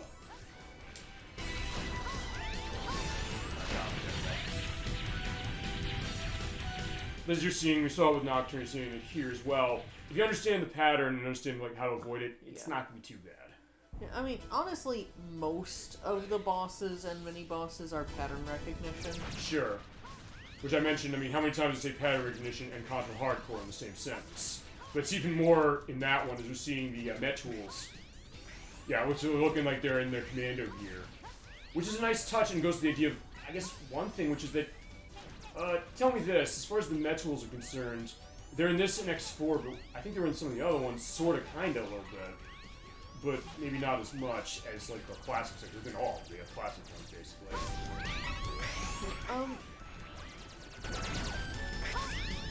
Honestly, thinking about it, I'm not completely sure which games have them and which ones don't. I thought X6 sort of had them, but, I mean, to certain degrees. But then again, X6 was also using enemies constantly. But then again, with the Met Tools, I get the sense like why they'd be there. You just say, like, wait, are they reusing the Met Tools from the other games? Well, no, not in this one, because of the fact that, you know, they have the army regalia. And yeah, there it is. Way. I guess that's the other reason I came here, not least of which because of the weakness thing, but also because that's where that upgrade is.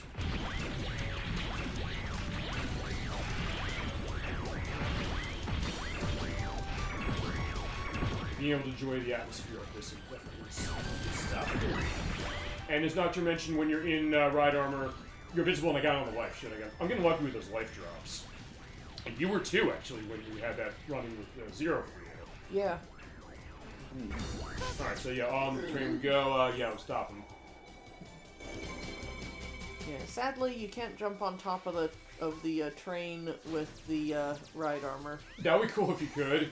Like, you know, like, ride that all the way to the end of the last train, or the last track. Yeah, like, you can't pull the same thing you can with Magna Dragoon.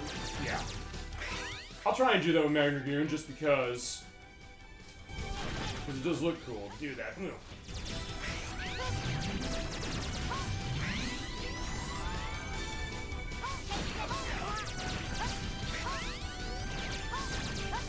Also, yeah, we haven't really talked about that. The item orbs, like, yeah, for Zero, you're not going to use that much. X, you sort of can, sort of. We'll see a little later. That's how that's operating a little different. Alright, so once again, hi/beasts. We love you, but you gotta die. Alright, fine. Challenge me unit was foolish and reckless. Yeah, that's kind of X's thing with this. Nothing more than a prey, and you're retired. Alright, so bring it on. Alright, what I will do is I'll do what you said. Yeah, he's weak to Ground Hunter, by the way. Oh, Nope. Oh, he does knock that off. Okay, I didn't actually not know it knocked that off. So basically that means he can't do the grab. Is that what you're saying? No, I don't know if or how it actually affects his battle, but it's a at the very least, it's a graphical thing. Also, one thing to note is that the Ground Hunter makes some tall jokes when you do it, and he resets the pattern, he just goes to the left and goes to the right. Keep this in mind when we get to Mega Man X3, we'll tell you that right now. Oh yeah, there's tons of bosses in that game that are locked to patterns if you use their weaknesses wisely. Yeah, in fact, I think they're probably some of the most, as far as any of the X games do. As I recall, Toxic Seahorse is one of them. Yes. He basically is, people joke this, I'll say it as well, he's basically the Mega Man X equivalent of Toadman from Mega Man 4. Because yeah, you just use the weakness, just jumps, that's it. And for that we get the Twin Slasher. I actually did kind of want to come here before we go to Magma Dragoon stage, because then we can use this. But before we do that, we're going to go to Web Spider's stage first, as far as next. Because I believe he has... Let me think about this. Yeah. I just want to make sure I'm understanding this right, because, like, okay, that's where that one is. He has something for that. Right, he has the weapon thing. Yeah, because he has the air dash. I do need that here, and I need his weapon, so we're going to Web Spider again.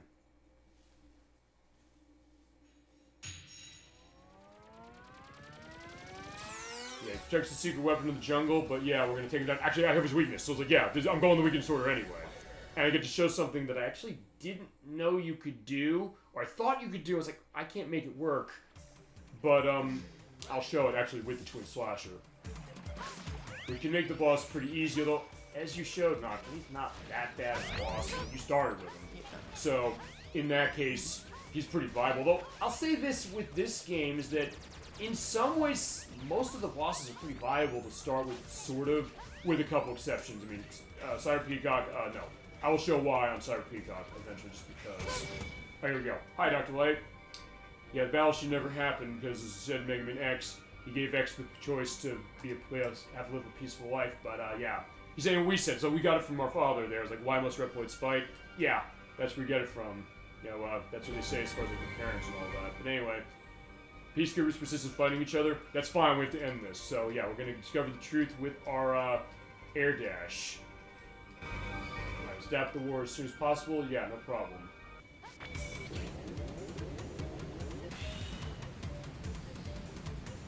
And you hear that thing, that ding, that just satisfying. I always love that, even in the old ones, where you just get that in, he does that arm fist in the air. It's like, oh yeah, I got a nice upgrade, and yeah, we're making things a lot easier. And yeah, just making the X look nicer. It's like, yeah, the blue is cool.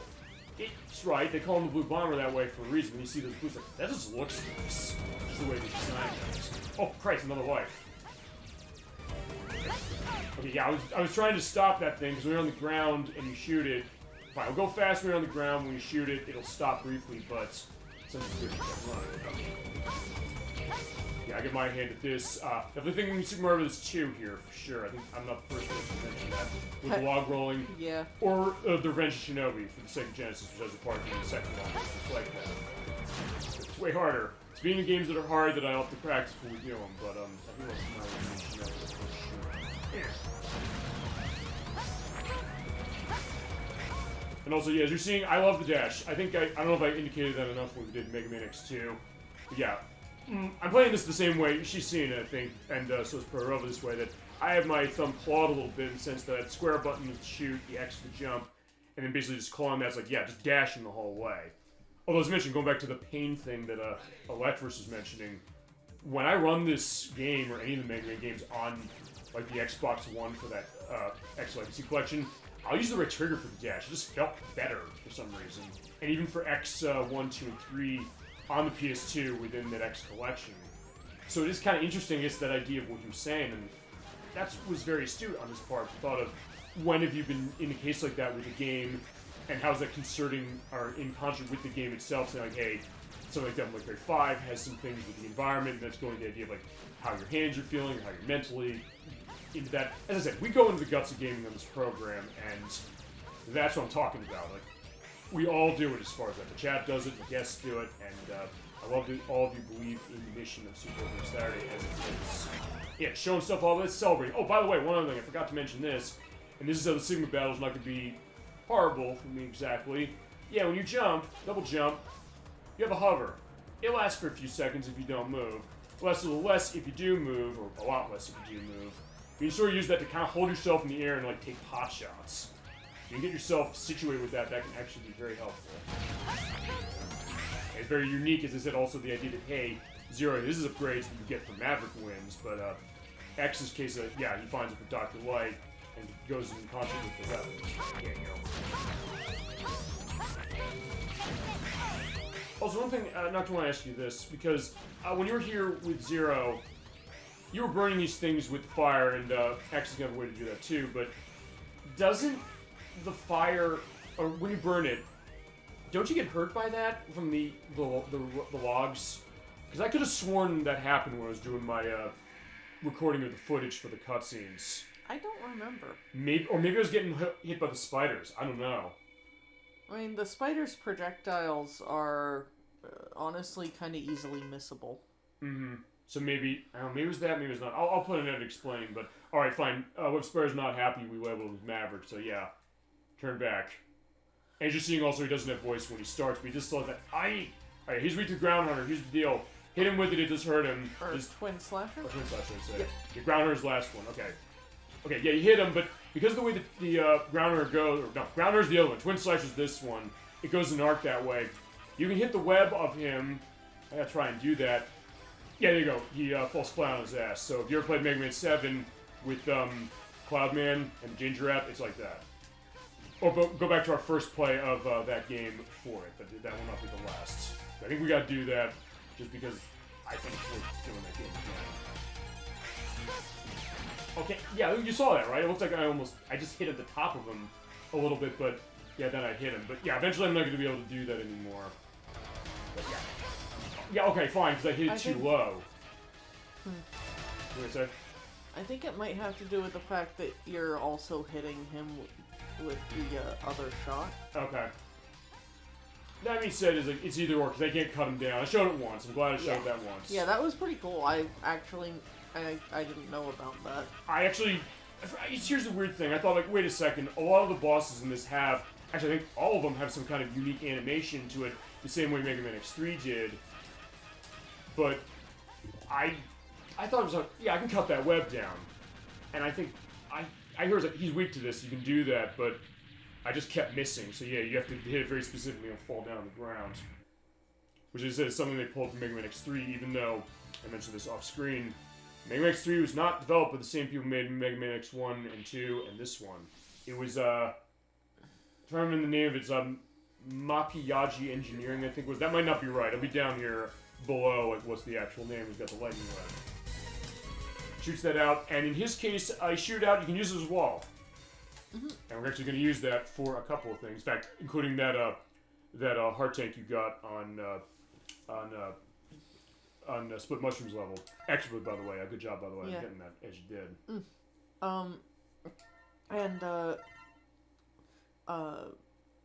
Not sure how well you know it, but the projectile that you shoot out for the web can also do damage.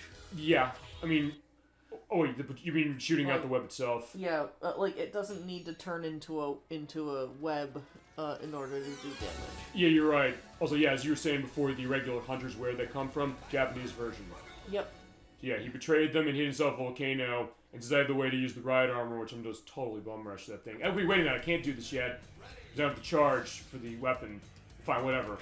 Fine, well, I'll do what you did. Clean up as far as that. Ford specific. Well. Actually, though, with this, I can get the heart tank here, so that's fine. Well, actually, one question I'll have you ask you, Nocturne, this way, which is, I don't know if you're aware of this or not, or like what, not aware, not as like it's like a fact or something, but is there a, because I know people brought this up with Mega Man X3, I think ElecVerse indicated this too, you backtrack in the game a lot based on how they design it, but with that one, or with this one, I know you have to backtrack for certain things, but is there a case where you can basically get everything in a single run, or do you have to backtrack at least once? I think it's the latter, but I don't know. I think you do have to backtrack a little bit. Okay. I just don't remember, honestly, on this one specifically. All you still use the hover to get in place with the fireballs there, but in this case, I'm saying I screw up the scope before. Yeah, X is Russian to Volcano Area 2, indeed. Which I guess here's the thing, what do you think about that? Because as far as, I know some people's like, hey, I don't want to backtrack too much, or they think like with Mega Man X3 you backtrack too much. Maybe with this one, but I don't know. But was never really bothered with these two specific. Maybe some of the other ones, but not really with this one. Yeah, like, if you're getting everything you need from each stage, well, everything you can from each stage as you go through them. Generally speaking, there's going to be only a small amount of backtracking in X4. Right. And by the way, up there is where the that's the armor, I believe, upgrade. I thought that there were two ways that you could take here. Because the one way I know you use the charge up on the Twin Slasher, but what's the other way? I could have sworn that there was a second way you could take. Oh wait, I think I'm probably thinking of Burn Dino Rex. In X5. Yeah. There's different ways to get to a light upgrade there? No. Different paths that you can take through a certain part of the stage. Oh, okay. There's a top path and a bottom path. Okay. So I think I was actually mixing this up with Burn Dino Rex. Which, fair enough, both, what are they? Both fire creatures, specifically. But this is also going into more story because, hey, remember, Magma Lagoon betrayed headquarters and crashed down the Sky Lagoon. But here's the other thing, I wonder what you're thinking this. He wants to fight. Yeah, I let it do it on purpose, and I do it again. And yeah, that settles it. You're definitely a Maverick. You got that right. So, power up. Alright, let's take him down. So, Hadouken, but I was like, yeah, fuck this. I'm just gonna stand over here and hit him. Get out of the lava, friend. I'm not... here's the thing. I didn't do what you did, which I probably should have, which is say, fine, we're doing this. Yeah, time to get serious. I'm glad I got to let him say that. Yeah, fuck it. Just stand here and hit him. Although, it's risky. It's like, basically, just keep hitting until you get that thing lost. When it starts flashing, that's when it goes away. Eventually, yeah, it's gone. Yeah, fuck it, we're using it. I don't want to do this again. And also, it is different because, yeah, in this case, I can pot shot him. Which means that, yeah, unlike Zero... Okay, at first, like, did I get hit by that? I guess I did.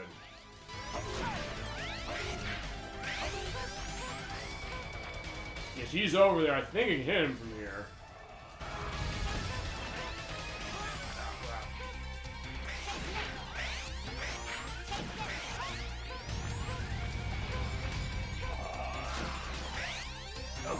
Oh. Actually, I didn't know he did that as far as the thing with the fire out of the side when it launched that way. But alright, he's done. Yeah. When he sends up that column of lava, it's kind of bad news. Alright, but yeah, we're living. Yeah, we're strong. You're damn right we are. 4 games so far with this. Yeah, but why? I always wanted to fight you. And then he appeared and... who is it?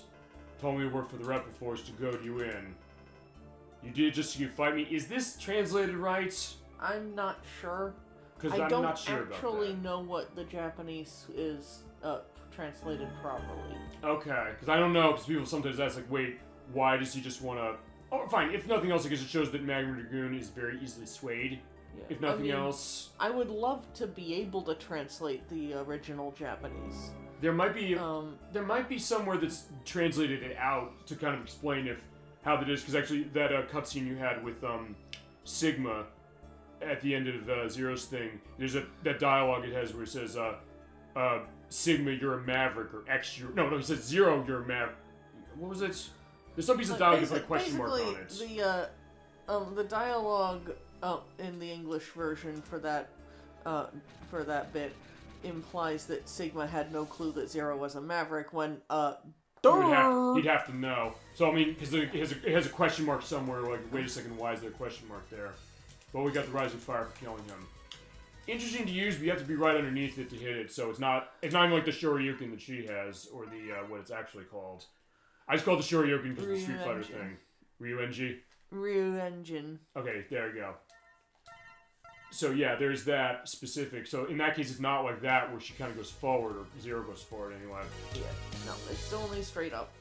Also, yeah, message to the Colonel. Yeah, he's waiting for Memorial Hall. Unlike last time, we do not have a cutscene here. In fact, there are only 3 cutscenes for X, by the way. Must be trapped, or we're running. And I don't have his weakness, but he's not too hard to beat. At least not yet, because he doesn't have that electric attack. He gets that in the second time you fight him, or the one time you fight him with Zero. So yeah, we're going Memorial Hall. So unlike when Zero came here, there's like, Iris got in the way and stopped it. Yeah, saying like, stop this foolishness. Like, no. We're gonna be independent, our battle will determine this. So yeah, we have the spotlights on. Show me what you've got. Again, Colonel, by the way, is Australian in this. I'll get the element of his voice actor after I beat him. Basically how that works is that he'll do that slash towards you, or he'll appear to you wherever you are, and then do the dash off, and when he does that, he's invincible. Or he's invincible and you're invincible too, so you want to then just dash underneath the shockwaves and don't be in the way, otherwise you can get yourself hurt. Not too bad, honestly, but then when he gets the thing with the electricity, that's where things get a little dicey. Or to run into it, because sometimes you won't necessarily appear exactly where you are, but it'll appear close.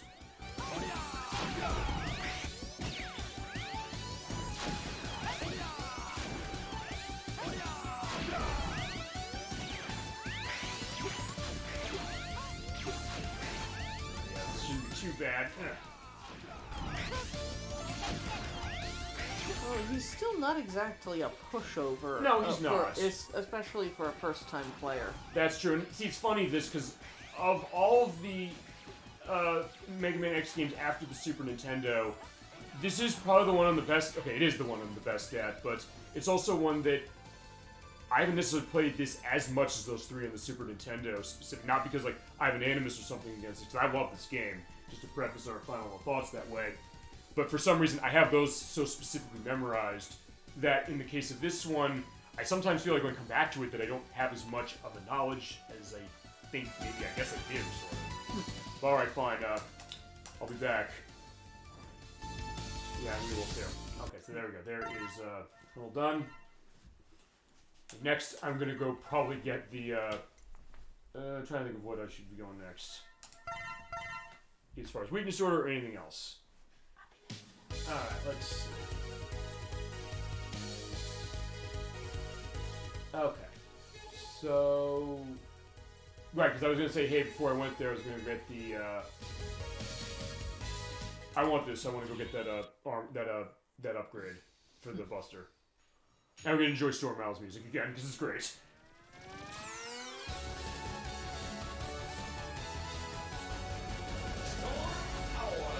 I guess they do change the voice as far as the announcing there. Although this is, I think, the only game in the X franchise that even announces the voices of the bosses. Except maybe, I don't know, does X7 and X8 do that? I think if there's any that might, it might be those 2, but I don't know. I can't remember, honestly. There'll be an ad down here explaining which one it is. I think that's the other thing. If I don't know, or you don't know, or both, or whatever, yeah, that's fine. We'll have an answer somehow. I get to have my fun with this too. I do love this. I just love that build and that music. And you're right, because I was saying like, hey, one of my favorite pieces of music in this game was, sorry, Peacock's level. But then again, this one. Oh don't forget the heart tank. It's on this. Yeah, no, it's right here. Yeah, you gotta be quick, by the way. Those blazers will take it down. Yeah.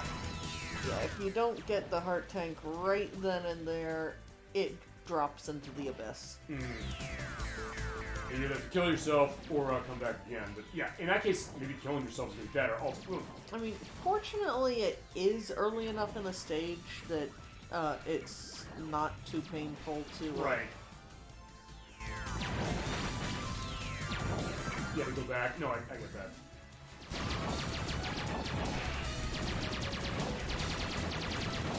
I don't see something, because yeah, alright, fine. When it starts flashing... Okay, when it starts flashing, that basically means it's done. Which is interesting, because I know in Mega Man X, actually I think X2 did this too, it doesn't give you a life bar for the ride armor, but what it does is when it starts flashing, you can't move anymore, you know it's time to get out. Whereas this one, you can still use it until it explodes. Yep. Also, I'm pretty sure I'll get this way better than I got on the test play, because yeah, this took me a while to do on the test until I then realized, okay, exactly how I handle this. Yeah, X4... X4 is, what am I trying to say? I can't remember what I was trying to say. Aside from the fact that it's a good game, which I think we've made, blatantly obvious. Or is it a hard game? Well, it's not, well, I don't know. We'll see. But okay, so up there is where it is. You do need the web, the electric web to do this, lightning web, to do that while... Okay, I didn't notice the electricity back there. But anyway, you shoot that up, it goes against the spikes. You have to shoot it far enough away so you can do that, and basically jump straight up and do the hover so you can hit on the wall. So I'll do that. I forgot doing that. I was like, okay, fine, I'll back into the spikes. That'll work, as far as showing that off.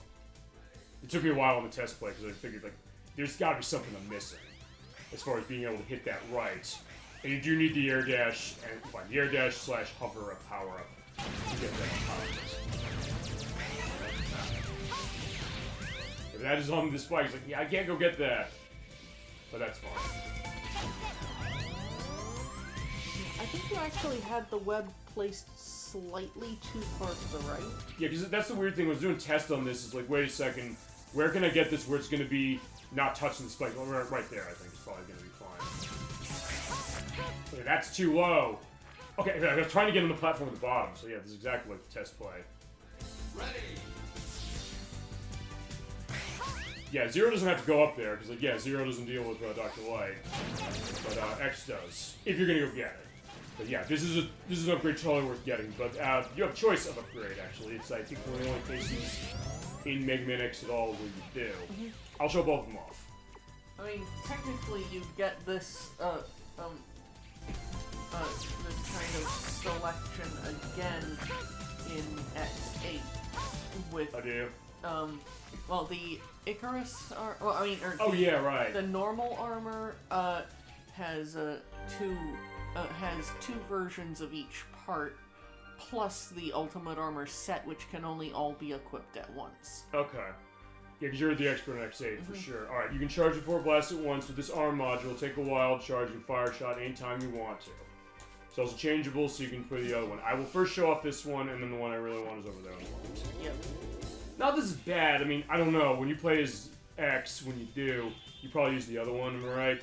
Yeah, when you charge it up, it shows those icons there, so you can shoot it once. Actually, you charge it up, and then as soon as you just hit the square button, you shoot off instantly. Yeah. That's nice to be able to have that set that way, but something even nicer. Yeah, it's general. The stock charges are generally regarded as the inferior. Okay. Actually, no, Darth Lucas is another answer as far as you're right, I think, on Mega Man X8, but also X3, because you have this and the gold chip upgrades as well. Although in X3, sort of. In X3, you can't switch back and forth unless you get the gold chip. With these buster, well, no, the gold chip is still a permanent upgrade. Right. But with these buster parts, you can always return to Storm Owl's stage and switch to the other one. Yeah, and in X3 you can't, which is weird. I never understood why it's like you can pick one of these, but then that's it. Yeah. It's like, yeah, it's embedded deep in. But alright, fine. You get the plasma shots for doing this. We're getting that. Yeah, and in X8, you can mix and match parts from the 2 main sets for the normal armor.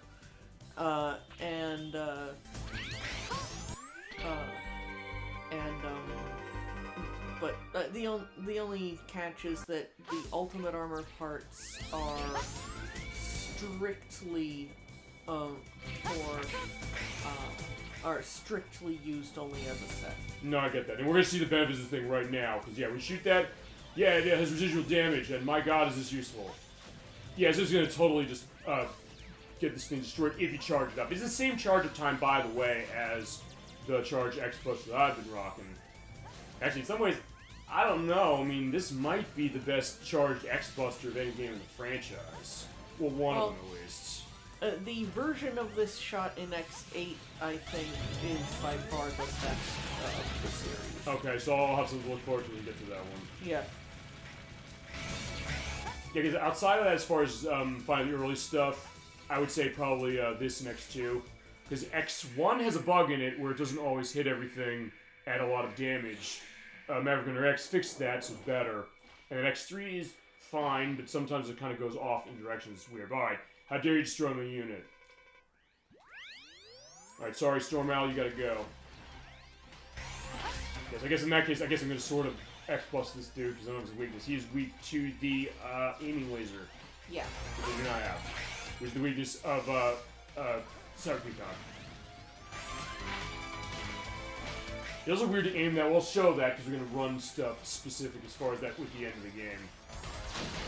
I guess he also... Okay, good. And also, the residual shot will, you know... Sometimes, or in certain cases when he shoots it, absorb the double cyclone shot. Sometimes. Not always, but...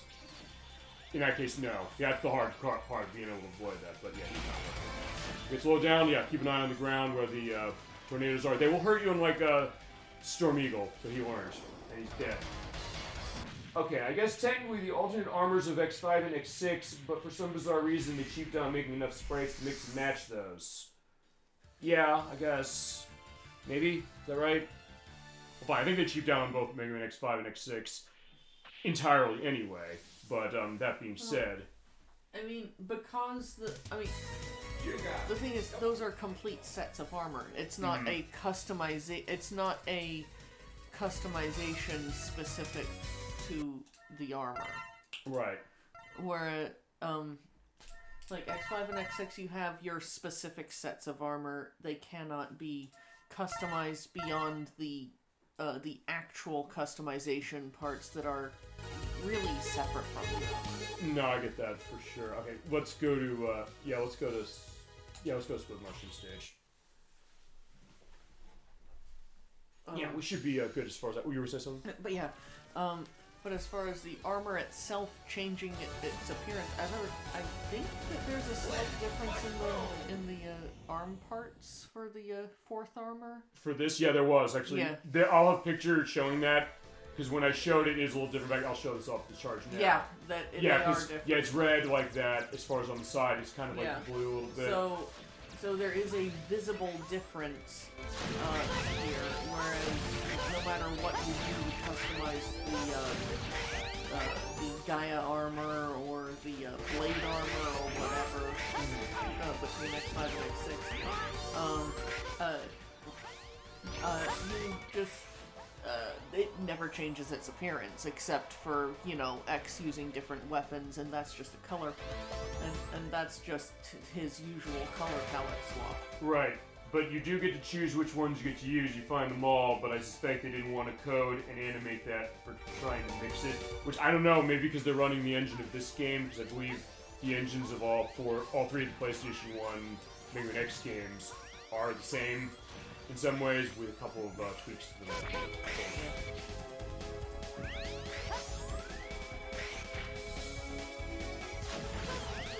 In this case, I get my element of this. Yeah, just go up. And I do like the idea that this level's kind of vertical, which I guess you sort of had in Mega Man X anyway, to some degrees, but this one even more so. With this level. Alright, there you go. Gotta be careful with the thorns. And then all the thorns are instant death. They are. But it's not like some other games in this franchise where you can barely see them. Oh, the one thing on Mega Man X8 that I remember is Burn Wrister. Or as the X-Play program said, hey, it was the name called Flame But there's spikes on his level, yeah. It's hard to see those. Maybe because of the way they 2.5D'd the game, although actually when I played the X Collection, I got another life. Jesus, I didn't really lucky with his life drops. Over that. I don't know.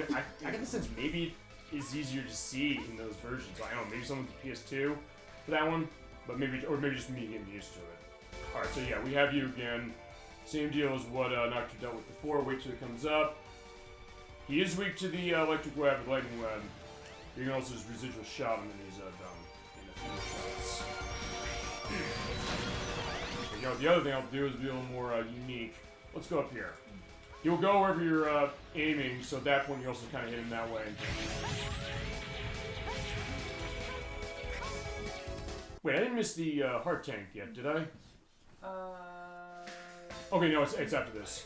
But by the way, is this still a spiral staircase? We didn't indicate that before. I like this effect, but it is very weird. I know, showing some like colors, it's like, yeah, why is it going this way? Like, yeah, this is 3D gaming. And this exact effect in different colors appears all again in I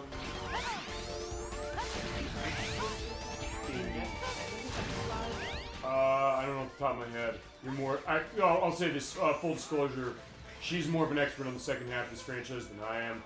So there's that idea as well. There's a difference, which is like the Plasma Busters, like you call it, use the same color scheme as Mega Man 4's Ultimate Armor, and the Quad Buster matches the rest of the X4 set. Good to feel that one as I go get this the easier way. It's not quite the same color as the X4 set. Which game is he talking about for that?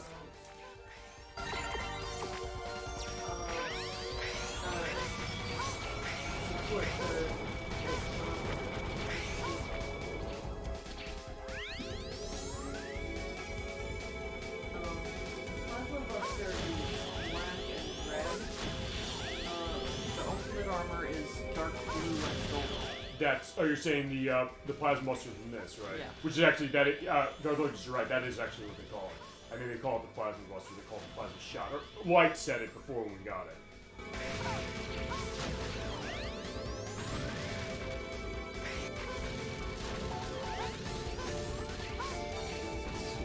Yeah, this is, as I mentioned, the hardest part, because if you dash too far, you can press underneath that, like I just, wait a minute.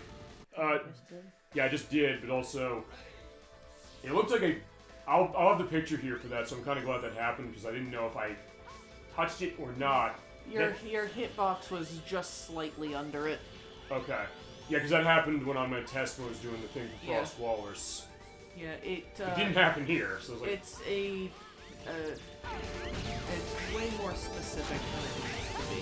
Actually, I didn't... Well, I guess that's probably why it's the hardest part of the level. Specific. I just want him to get out of the way. Because you kind of have to wait, like wait till that goes and then dash, but also don't dash too far, otherwise you get hit by that. I mean, it's better to get hit by the plant than it is to, No, I agree. I think my luck with extra lives getting every few seconds is going to run out. Actually, there's no other lives to get. And fine, you know what? We're going to kill him with the weakness, which is the lightning web. Yep. And you can lock him into a pattern by hitting him while he's clinging to the wall. Right. Okay.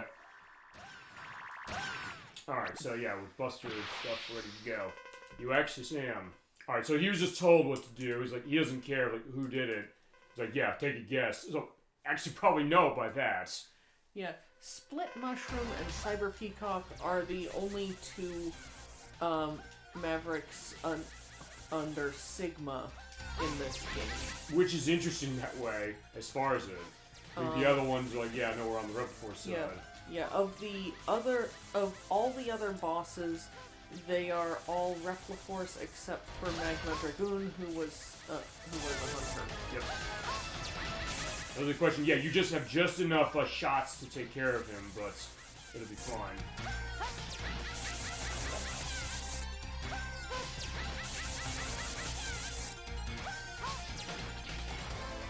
Yeah, but put a little pin in that, by the way, for the next level we're going to go to.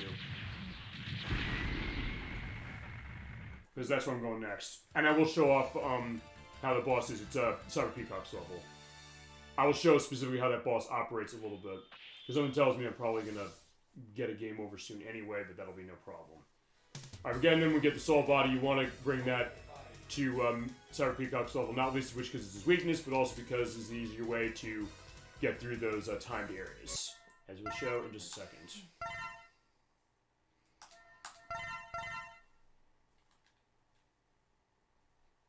Okay, so let's do that, and then we'll do some cleanup, and then we will go. I'll have my fun with Sigma and everything.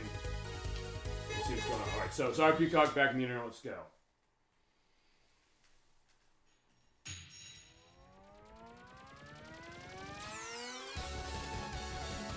Yes, he does want to destroy the network system, we're not going to let him. But as Nocturne was also saying, this is a bit harder with X because unless you have the soul body, you don't have an easy way to get rid of those orbs. Yeah, and even with soul body, in a lot of ways, it's better just to yeah, be careful that way. It's like, yeah, getting caught, so at least I got to see what Cho getting caught looks like. You basically just put that thing out and then just dash, dash, dash. So I did get hit by the one, that's going to be good enough, we're fine, but yeah, if you get it more than that, you're probably not getting it. There's a heart tank, and it is the third one, I believe, that I want to get. Yeah, well, I mean, you really want to get all three of them. Yeah, we are. Oh, you saw that. It looked like oh, okay, that was cool. It looked like I hit that just at the right time and avoided getting hit. Yeah, there's that bloop sound, which I always think of Doom 64 with that one, because you usually got that when you picked up weapons in that game. You ever play that? No. Yeah, when we show that, we'll show the Switch version. It's by Night Dive. It is an amazing port, and I love it. And also because you can see the game effectively, because otherwise it's dark as hell. I remember that game. Oh, you do? Yeah. It's a terrific game. They redid it. You absolutely should get that new version that came out. It's outstanding. I think it's like $5. It's so good. And we'll definitely show that actually, because next year I'll say this also to preface one thing. I do want to play Doom next year, the first one, because it'll be 30 years since that game. So I think we will definitely do one of those. Fine, the first one, and at some point we don't want to do 64. That game's awesome. Here we go. We're going perfect on all three. And the last third specific one. Here's my head module. Probably the best one in the franchise, unless X8 has a better one. In this one, you have infinite ammo for all of your weapons once you charge them. Which you can, by the way, with the arm part I have. You were saying nothing? I actually can't remember whether X8 has something better or not. Okay. Yeah, because the next one, it's the headbutt, which is useful in some ways, but kind of situational. X2 has the radar, which is useful if you don't know the game, you're trying to find out where to go, which is good. I like that they do that, for sure. And like find hidden things, including things that you would think not think to look for.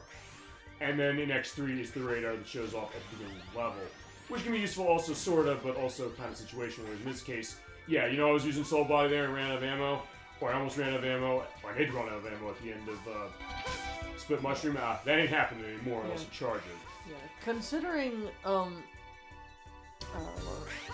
how much backtracking there is in X3, though, the head upgrade is definitely useful. Yeah, as we will show when we play that game for sure. Most broken headpiece ever. And this one, what is it? Unless you charge the weapons, it's infinite ammo now. As long as potential is limitless, not possible. Yeah, I was ordered to test your abilities. You said by Sigma, yes? Or he Repliforce too? No, he is Maverick. Okay. Well, I'll show it. Yeah, if you get it out of that direction there, he'll cause that. So if nothing else, I'm going to show that, and then I'll kill him with his weakness. Which, ow. Actually, wait, I don't have any of his weakness. Well, actually, wait a minute. Yes, you I do. have Soul Body? No, I do now, because you're right. Thank you for reminding me of this. Not only do you get a recovery of your, what was it? Your, health, you get to recover your weapons when you go to a different area, but, okay, fine, I'm dead already. Because at first, like, wait a second, I don't have the ammo, I used it all getting there, but then I was like, wait, no, I did. Okay, Darth Lord, this is the answer as far as that. The Ultimate Armor X8 grants unlimited regular charge, special weapon ammo, requires either code or New Game Plus run after 100%ing the rare metals and other armors. Which is going to be an interesting case when it gets that game, because I don't know how you want to handle that as far as like the New Game Plus is that Yeah, I think the way I'm going to handle it is I'm going to use a New Game Plus where I've unlocked all of the armors. Okay. But for the sake of showing the game the way it really should be shown, I'll then sell off all of the metals that all of the parts that I think you can sell them. I think so. I think you remember saying something to me about that, or showing me. Well,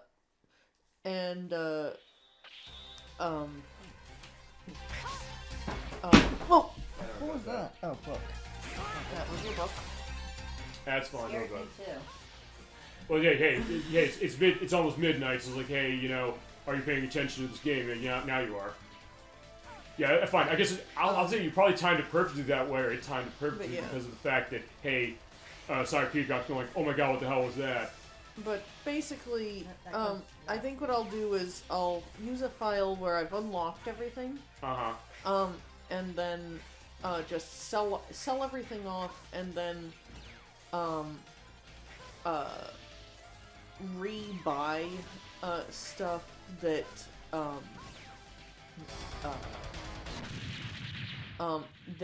that's available through each specific stage that I beat. Okay. So, after I've beaten the intro stage, I'll re-equip all of the rare metals that you can get in the intro stage. After beating each of the eight boss stages, I'll rebuy each of those things. Okay, sounds like a good plan.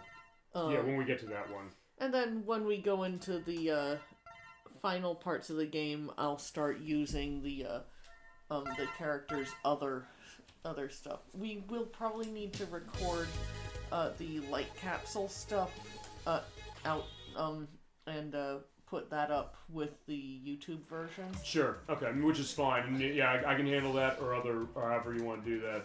As I said, I do the version I have the Mega Man X Legacy Collection on Xbox One that has it. She has the Switch one and the PS2 game itself. Definitely PS2, because I think they patched the infinite, the near infinite metal glitch. Oh yeah, you're right, they did. So yeah, then PS2. And since we are going to be able to run it with the nice, the pulling cables will make it look really, really nice.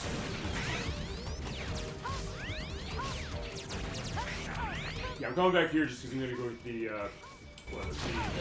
heart tank, and I'm going to put the test what I was asking, or noticed when I was playing it for the collection version for my off-screen stuff, and that is, do you get hurt by residual hit from burning wood? But I don't know. We'll find out.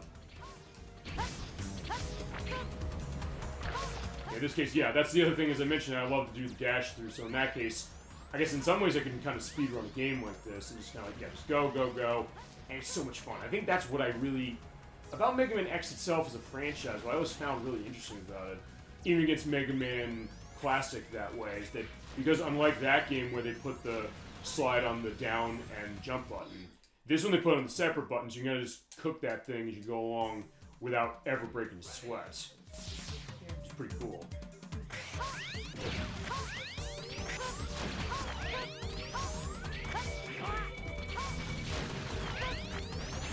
And at that point, we'll be able to go to the special boss.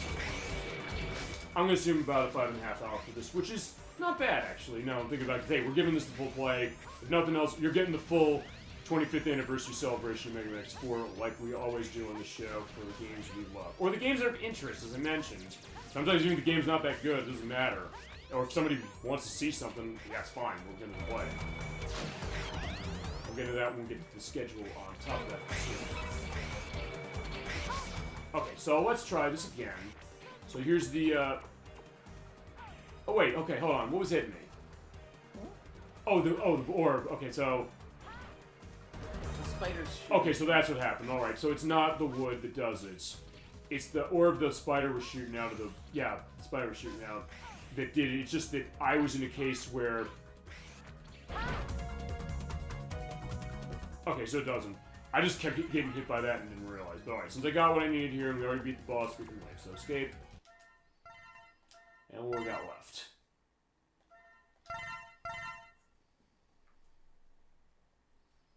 Okay, so just the thing for the last level, and then the upgrade from... fine, the upgrades that I'm missing, which I know the one in Magna Laguna, so do that. Yeah, and the... Yeah, I think, this is the only one I've got left, and then everything in Frost Waller's escape. Yeah, I'm weirdly doing him last. And I will show the different path that she can take, which actually is a pretty good place to do increase of your sub-tanks if you ever want to do it that way, specific. It's kind of what I used before I went in for Sigma for some of the test runs, when I figured out that element of it. At this point, it's like, yeah, fire is nothing to Mega Man X. He's been through a lot, and he'll be through a lot by the time we're done with this game. Shit, no! Oh, that was close. So hey, yeah, keep you on your toes. Like, yeah, if nothing else, this is not gonna be a boring show. I always make that promise. Okay, the chat helps it, and the guests help it. Ooh. Okay, so fine. Now I guess X is having just a lot of close calls, and I'm fine. I just want to get through this. I mean, that's kind of par for the course for X. Lots of close calls. Yeah, it's true. I guess as far as that. In canon. Yeah, go into that. Feel free. Since it came up. I mean, it's heavily implied, or at least it's heavily implied that X,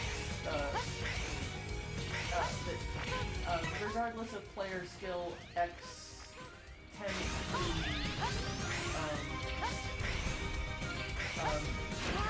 get himself in trouble a lot. Yeah, but hey, he always can get himself out eventually. Okay, so to get this, you charge up on this. This will take up damage, and when you do have it charging up, that number will show how many shots it takes off, but boom, it's gone.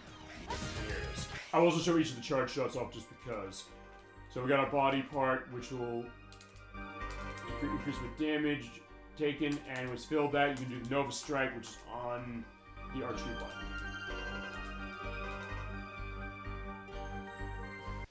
Alright, so there we go. Now we can complete the 4th armor. Yeah, definitely worth celebrating, my friend. And yeah, before we go, there's the double cyclone. Charge up, it goes out like that. Aiming laser, usually you walk onto it, shoot. Otherwise, you show that. Yeah, talk about. That can be aimed up and down too. Oh, it can. Oh, right, because in that case, you charge up that way. Oh, can it? Oh, you're right, it can. Okay. Yeah, look at that. Look at all of the green and wavy lines. They did that one. Also, the background is static. Okay, yeah, we're seeing that over like the Sega Saturn. No wavy effect, anyway. Yeah, just more the color going off. So yeah, the console show doesn't do PlayStation Saturn, but yeah, this is us doing it. Yeah, you do the Shoryuken. Okay, you do the Shoryuken with the charge up. The soul body is weird because when you do that, it has you as a it has you as a decoy, but you can also off screen that. Oh, so you're just stuck that way. Okay, I never really used it. I was like, wait a second, the electric web is no. I don't want to be in that yet. Wait, hold on. Where's the electric web? You do the final thing, we have the spread web. Woo, look at that. Yeah. However, you cannot use those as walls to jump off of. Yeah, definitely not. Okay, so with that, that's everything for it. Let's go, and then we're going to take down good old Boss Walrus, and we'll get going. And get the weapon tank, so yeah, this is going to be perfect. Everything is here. Mm-hmm. Okay, so last up to bat there. Gonna be good old Frost Walrus once more. Yeah, usually I go for him first, or Web Spider. Well, in this case I said, fine, Jet Stingray, because I want to get that bike thing over. Okay, so you check the secret web, which is inside the snow. Or the snoo. Yeah, down in front, friend. Yeah, and don't worry about Blizzard Buffalo, we'll see you later. Or Blizzard Buffalo, if we're going to go to that for the... Well, you'll see when we play the Saturn version specific. Alright, yeah, you go up here. Snow. Yeah, snow. And same deal. Yeah, it's a Futurama thing. I love to show that Futurama game. Unfortunately, it costs like $400. I was like, that's the one part of Futurama I don't remember. I remember everything else. Yeah, you got the joke. Actually, either you ever played the game based on Futurama? It was on PlayStation 2 and Xbox, and it said it costs like $300 now. It's insanely rare. Shockingly. I don't know where that came from. But it's not that great, honestly. And all of its cutscenes are actually on one of the DVDs, so if you're interested in the story elements of it, there's no real reason to play it. And it's one of those games where it kind of gets worse and worse the more you play it, because it starts as kind of like almost like a Mega Man-like shooter in the sense that you're kind of walking around shooting at things with Fry, and then it goes into like hand-to-hand stuff with Leela and Bender, and it's kind of not great, honestly, as far as how it feels. And honestly, just kind of thing, I rented it, the end of it's so cryptic, I basically said, like, I've had enough, I'm not doing any more of this. Yeah, so yeah, be careful. Oh shit! Yeah, that's what happened on the test play as well. Like, it almost happened again. Alright, there we go. There is the web. So yeah, that's useful. And that is, we didn't mention specifically what that was. You pick that up, you get an extra life when you're starting from a new set of lives. Yeah, well, it switches your starting spare lives from 2 to 4. So it gives you more for that. As I said, given the way that the game's operating, you don't necessarily need it that much, but hey, complete with the look and complete everything with this game. I need to be bad, this is silly.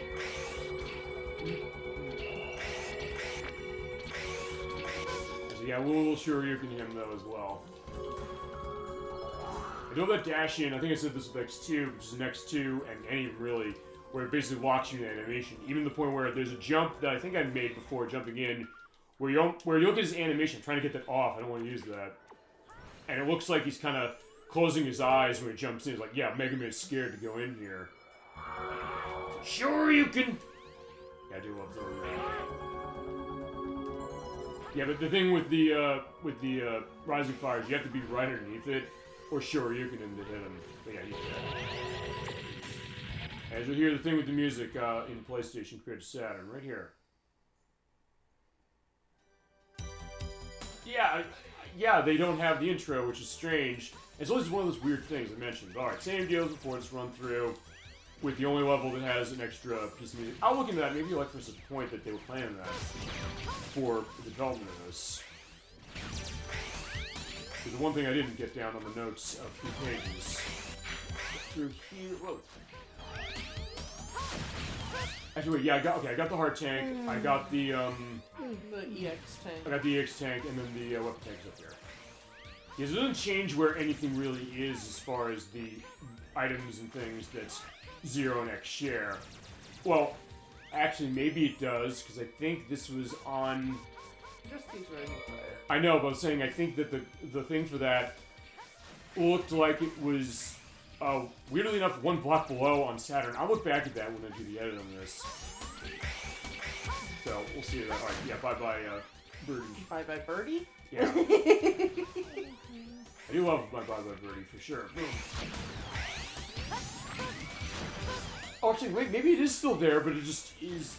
Okay, it just starts it differently. I'll have to listen to that again. It sounded like that flourish might have been in here when it does that, but I'll have to listen.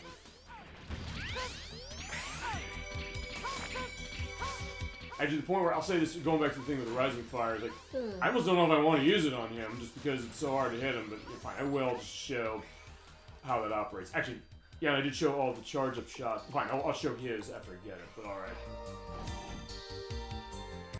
Which I can, because we're going to fight Colonel next, and he's weak to what I'm getting here. Alright, hello again. You have to die. They sound like Kid you after me? Yeah, I guess so. Yeah, you have to basically be right underneath his tusks and hit him.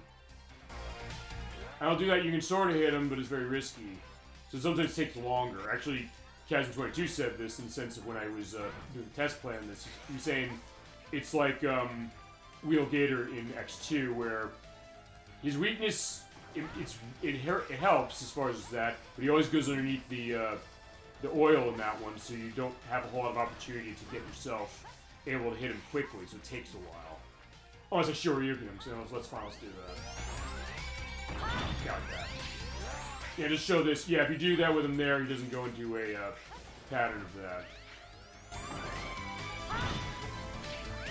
Although, actually, it's kind of easier here to just stand right underneath him as I run out, and just keep hitting him with that thing. Either way, I can just buster him. And yeah, the residual damage will hold that way, so yeah, that's fine. Boom, boom, boom. Yeah, he's done. Yeah, so it's just his hands. Like, yeah, the rest of him's dying off screen, I'm gonna assume that. Yeah, you think that's interesting now. Only his hand exploded. Yeah, wait till later, it gets even better as far as that, I will say that. Just touch, shoot the hands? Yeah, pretty much. Or Super Mario 64, punch the hands. Oh, yeah. Well, both. Same idea. Alright, we got the Frost Tower. Master Hand. Oh, Master Hand in Smash Brothers, that's for sure. Pretend they put him in one of the Kirby games. Oh, yeah, no question. I think you need to go back, or wait, no, you did get the heart tank in there. Yeah, in fact, it'll show right there. Yeah, there you go. Got everything. Just everything was here to this. Also, by the way, there's going to be a cutscene that is not now. It's going to be a little later. So the Rebel Force is back. Where are they? Yeah, we're going to space again. So let's get going. We got to stop Colonel. So go to the cutscene to see the edit. I'm disappointed in you, Colonel. It's like, yeah, but X is like, yeah, fine. I'm just going to take care of this now. Yeah, it's after this battle, by the way, we're going to have a cutscene. Actually, one of only 2 left. For it. Yeah, you don't have all the cutscenes for X for this.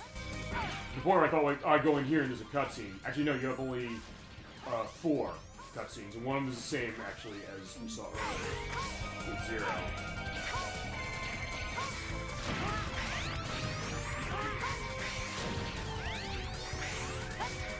The only cutscene that's the same between the 2 characters is the one right after the intro stage. Yeah, so that's actually one thing I'll probably, when I do the edit, I will not put in that cutscene again as far as that. That's the one I won't do because I think it's the same. I would probably say have that one specifically just keep like don't put the second language with one. Yeah, I would say that's the only one because I forgot it's the exact same, so there's no point in that.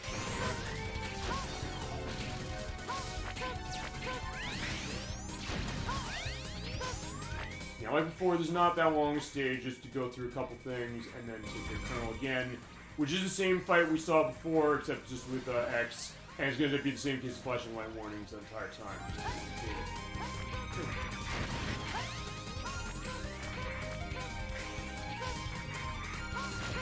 And one other thing I guess I'll go into, since we're kind of going to this and getting towards the end of this, is that, Nocturne to you, have you ever played this game with getting as few of the upgrades as possible as far as X? That sometimes I find it interesting to do, but it's also the kind of thing that, yeah, that can be a really tough thing. I mean...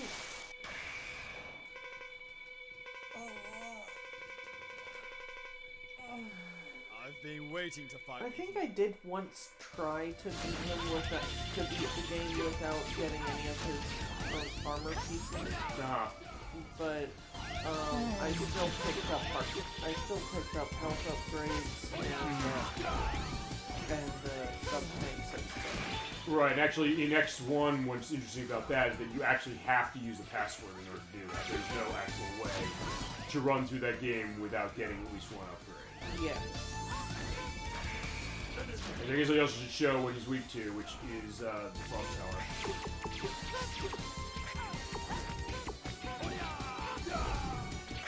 In that case, he just drops it. Yeah, but just like the other one. Oh, it hit him. Okay, I didn't even see it hit him.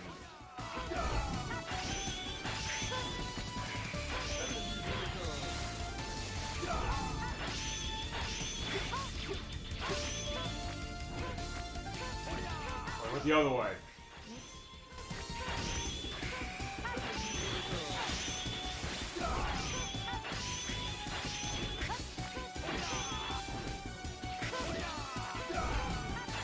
Keep teleporting.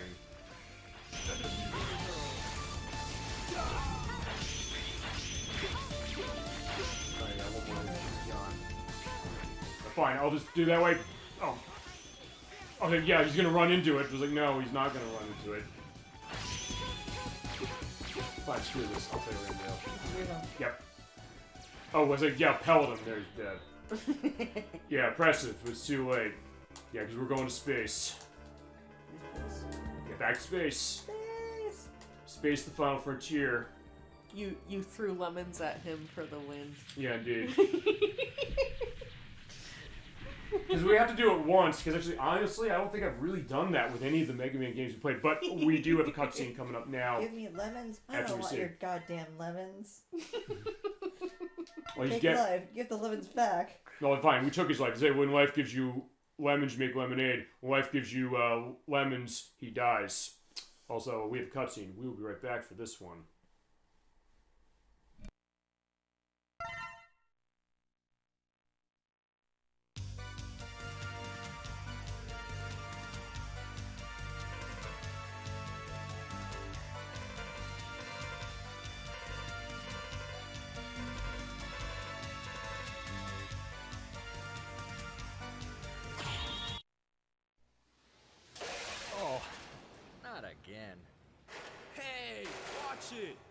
I'm terribly sorry. It's me. Those hunters must not be allowed in here. Terminate them. Roger. What a freak.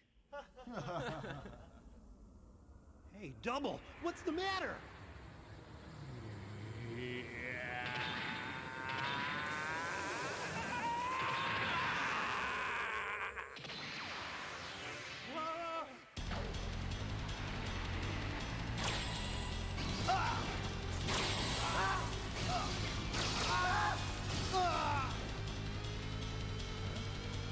This is a Maverick Hunter, 17th unit. Commander X, please respond. What happened? Report! Nothing to worry about.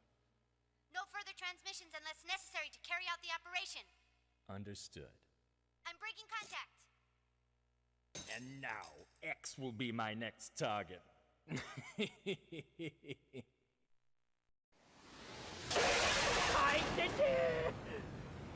ほら、あんたどっち行ったな。すいませんでし。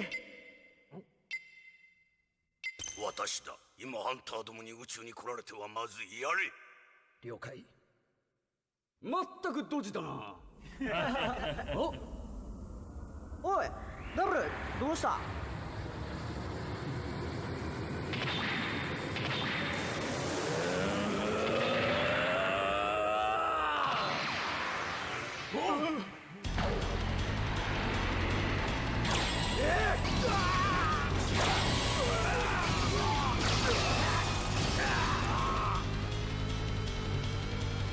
こちらイレギュラーハンター17部隊 X 隊長応答願います。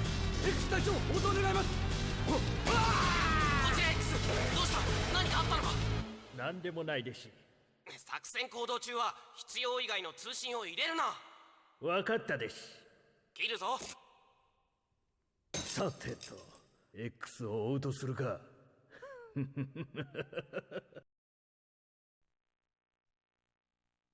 And we're back. So, Double is following the rule of the law of economy of characters. You're familiar with that one, which is there's never an unnecessary character in the plot of anything.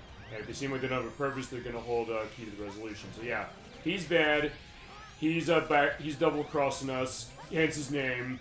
And also, Doctor, I know you're probably going to disagree with a lot of my coworkers on this one, but if that's blood or not, the SRP says it is. My coworkers say it is. I say it is. You argue it's oil. As far as I'm getting sliced to pieces. Pretty much. Like, Reploids don't have blood. Okay. But then again goes the idea of, like, why does everybody else think it is, and why is it red that way? It's maybe the anime thing, as far as, you know, indicating that, because you look at the blood spurts, as far as... Also, I need to get weapon out, because I get it. Like, really, the consensus tends to veer toward it's some sort of transmission fluid or lubricating agent. Okay. In a Reploid's body, because it, like, when you during instances where you do get to see the inside of a Reploid, they're completely mechanical. There can't be blood in there. Right. Although, fine, there's blood technically in other areas, like when Zero's stuff on Sanders came out of Sigma, or when he beat the hell out of him. So, okay, maybe that's where the blood is. So there is blood, it's not there. Okay, quick thing about Double. His weakness is his name. I'll use the Double Cyclone for that. But here's the deal. When he does that, you can basically hover in the air, he'll dive where you are, and he won't hit you. But here's the thing, he's weak to the Double Cyclone, you're wondering, why am I hitting him with it? Well, when you do hit him with it, it actually makes the battle a little harder because there are little projectiles that come out. So what I do is I basically jump that way, he's not going to hit me, I use the hover when he comes by, boom, boom, just shoot him, and then basically wait till he gets down. I can do this even though I have the Double Cyclone equipped. By the way, if you hold you can use the triangle button to use your alternate weapon, or in this case use the X Buster, and then use the square button for the weapon you've selected. In that case, I'm doing this now, so at that point, fine, Double's going to be there, and when he gets down below, I'll hit him with weakness. I realize this is kind of the easiest way to handle him. He's basically here waiting, so it's like the Viva Slash, or the Viva Flash, whatever it is. It's like, evil slash. Okay, evil slash, okay. Although the audio quality is so crummy that Okay.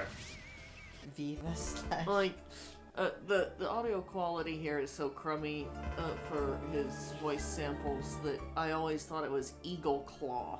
Okay. And which made no sense, but that's what it sounded like. Right. No, I get that as well. Okay, so yeah, he died. I did hit him with the double cycle when those things came out. I was like, fine, how did I lose to a weakling like you, but why'd you do it? Well, he was a spy. Yeah, double agent, so that's the idea. Yeah, I trusted you. He was like, yeah, but yeah, don't be naive, X. That might be his fatal flaw, and technically he's not wrong. There's going to be indication to that. Could be they just overpressurized their motor oil, going back to the not blood thing as far as the cutscene we muted before. It's robot blood. Well, I mean, fine. Lubricant, fair enough. That way. Either way, fine. They're dead, he's dead, we got more on the level. Also, the other thing to do is, since you went the other way, I'll go. You went the top way, I'm going the other way. Yeah, the top way is definitely easier with Zero.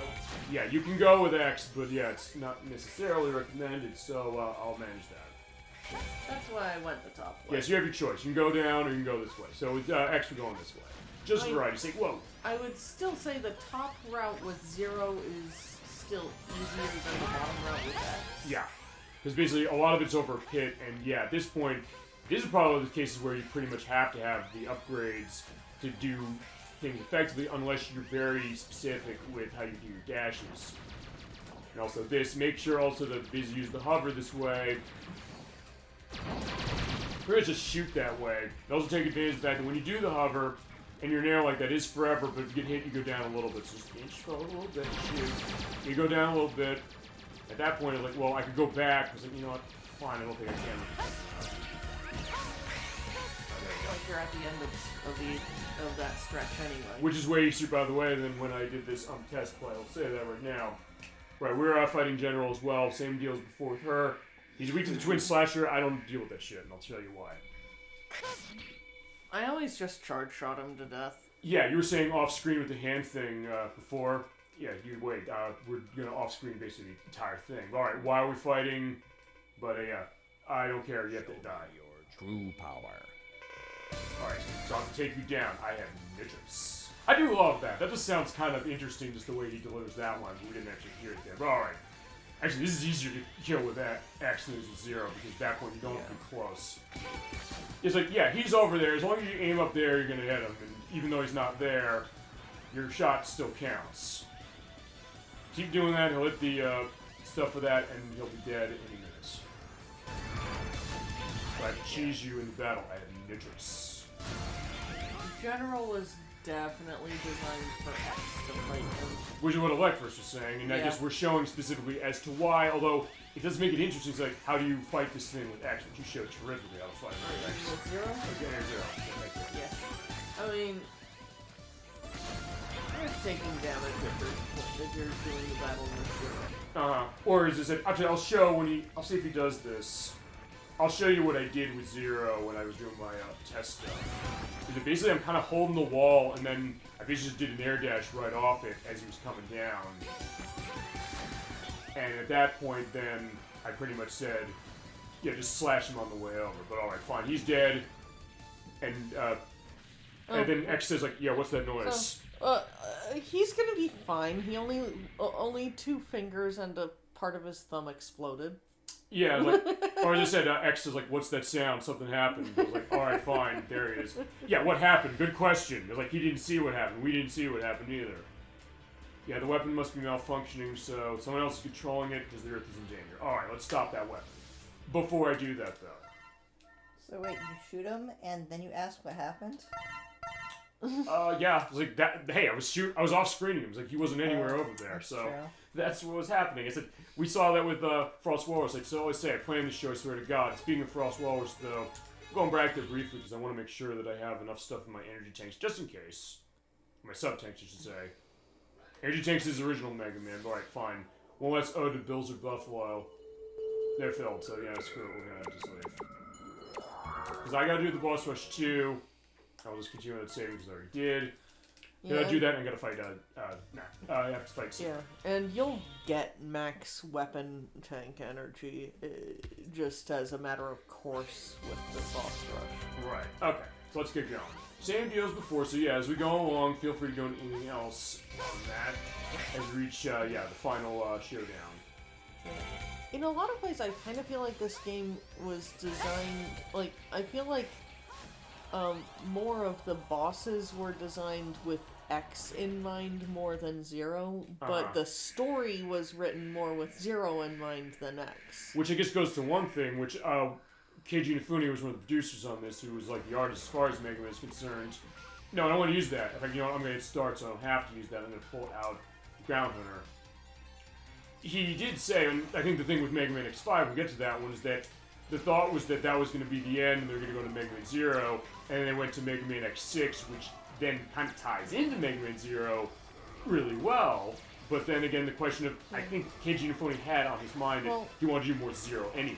Well, I mean, strictly speaking, X5 was supposed to lead into the 0 series without X6 through 8. But X6 still has something that kind of goes directly into Mega Man 0. But I guess that probably is because, hey, that game came out, and so like, fine, there we go, that explanation. Although Inafune basically had nothing to do with X6. Yeah, I know, but I'm saying he reacted to it for 0. It's like, fine, if this is what this case of this game was, let me handle this and put it that way. Which it works that way, then, in that case. So he made the best of the situation that way as well. Alright, so next up, I believe this was Web Spider. Or not Web Spider, Split Mushroom. I keep making that mistake. Because he's weak to what Web Spider's running. So yeah, let's just shock him. I love just standing in the middle of this room and just sniping them with webs. Also, one thing that's a little disappointing is, okay, fine, I missed that, which is fine, but one thing's a bit disappointing when you do that. I thought, like, hey, I could just shoot that out so he'd just go into the web and just jump right into it, which he does, but because of the way that the timing of when he's, I guess, not going to go into that animation, or is going to go into that animation, it means that he won't do that, and so he'll be able to still throw these forms out. Which is no big deal at this point. Yeah, there we go. I'll give our final indication to Split Mushroom. Yeah. It is ridiculously satisfying to just walk him into that pattern. Yeah. I think that goes to the idea of, like, the weakness order as far as Mega Man is concerned. Any of them, really. Most of them, anyway. Where it's pretty much just do that and you're set. And then just pretty much, you know, have the weakness and take a boss that's insanely hard down without much trouble. Like killing Timo in League of Legends. A little bit. Frost Tower. Okay, so yeah, he's weak to Frost Tower, same deal. Jump there. Just jump there at the end and hit it. And he'll just keep rocking. He'll keep running into it.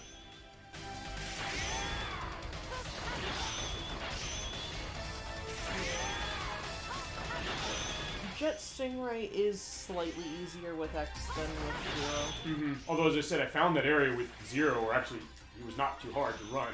Specific, but is that you have to know that. And actually, you showed it better with Magma Dragoon, honestly, than with Jet Stingray, as far as that being something you really use effectively there. Yeah. 0 is all about putting him in the right position and then wailing on the opponent. Right. In this case, it's basically like, yeah, you're coming down there, so yeah, maybe go the other way, my friend. He's like, no, he's just going into my glacier and he's dying. I mean, exceptions for when you basically need to get in, land a hit, get out, and, like, you know, kind of the hit and run tactics. No, I get that for sure. Good night, all. I enjoyed the show. Thank you. He said, you will be done with the game soon enough, but thank you, Dollyfin, for sure. The edit will be up in a couple days as far as this. Hopefully we don't have stuff with the tech stuff, but it's good to see you tonight. Hope you have a good night, and we'll see you next week for, I'll see you next week for Final Fantasy 3. And we'll go on the schedule at the end briefly. Yeah, good night. Alright, so yeah, here's Frost Walrus. You don't find, we'll, I'm gonna use a pulse now. Yeah, in this case, yeah, it's faster to do it this way. And he'll do that jump out of the way. And he'll do that. And if you're on the wall, he will not knock you off when he does that slide against you. He's just so big as far as a target, so sometimes that'd be hard to hit him.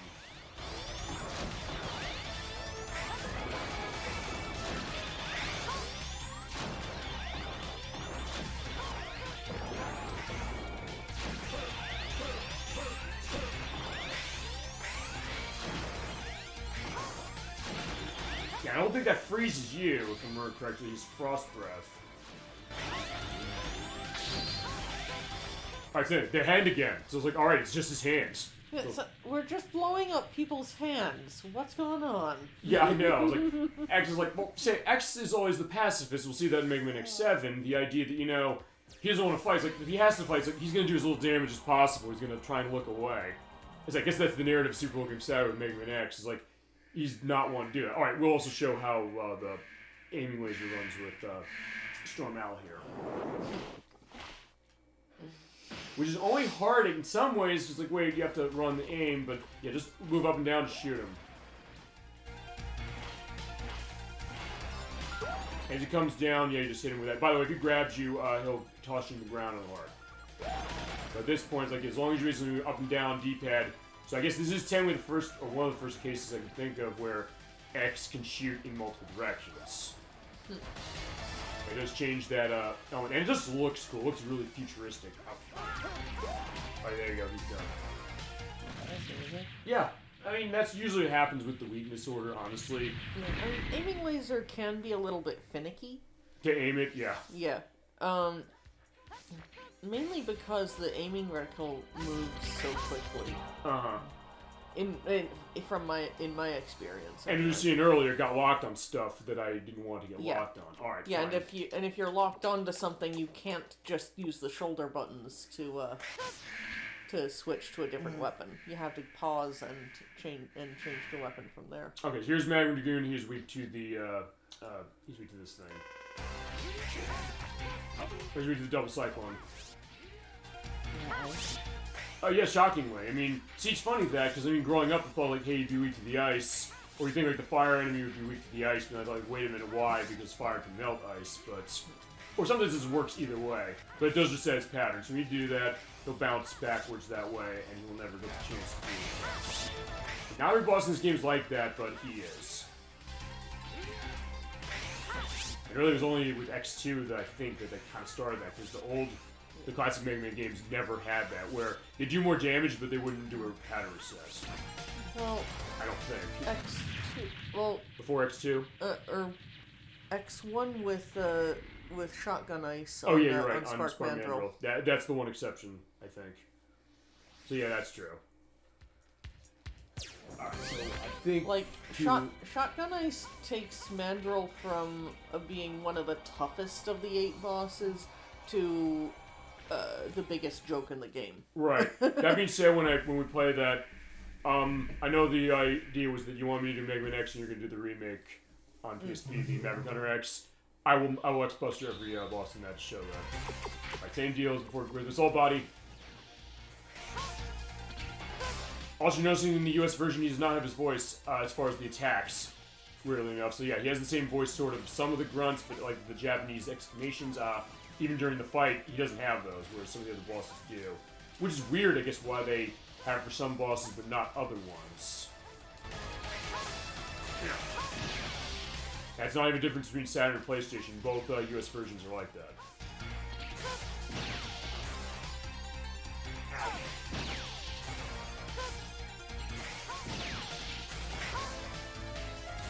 There we go. And last up the plate is... Who have I not killed yet? Spider. Web Spider. Okay, perfect.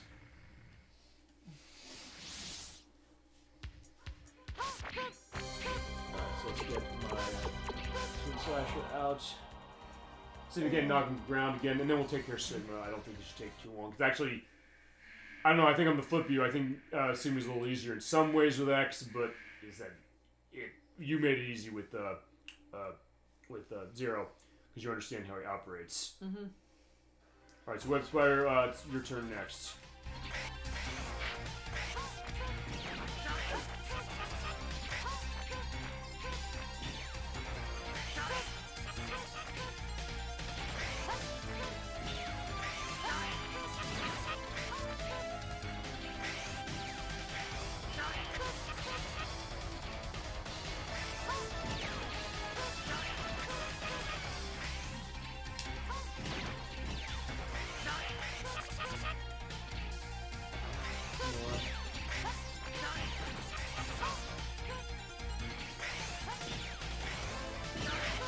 here's the thing. I think knocking him down does more damage, but it's so hard to hit him to do that.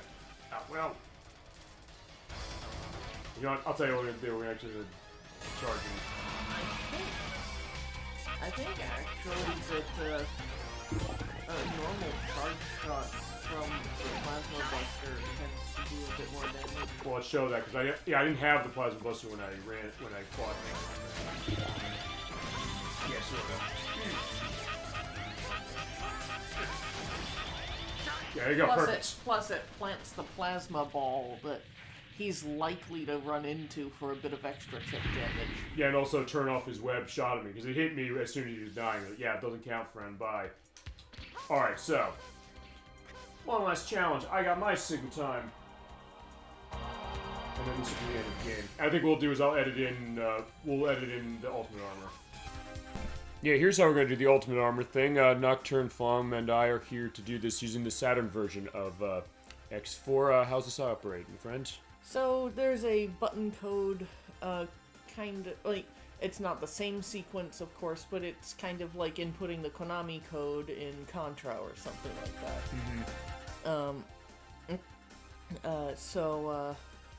For getting X's Ultimate Armor in X4, you, on the character select screen, it's inaccessible if you've already started a file.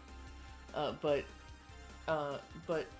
from the character select screen, you have the cursor over X and press B twice, then left 6 times.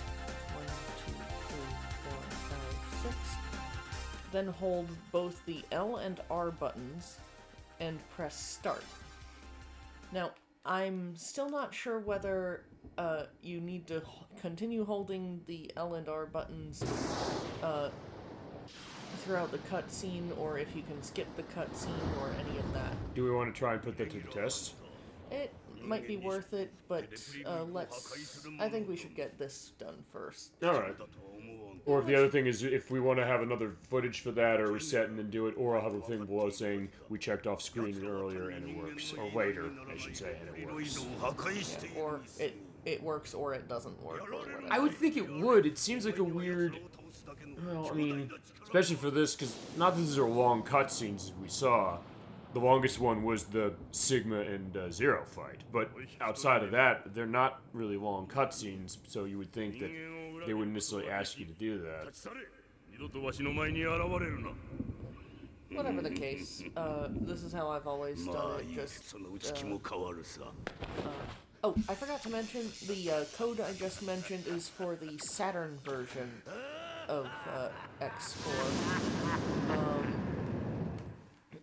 The PlayStation version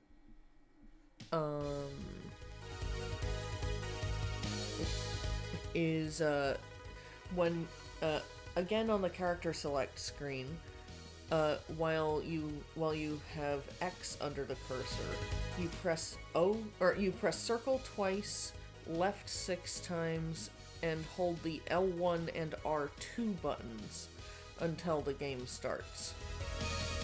Or to quote someone's post on Game FAQs.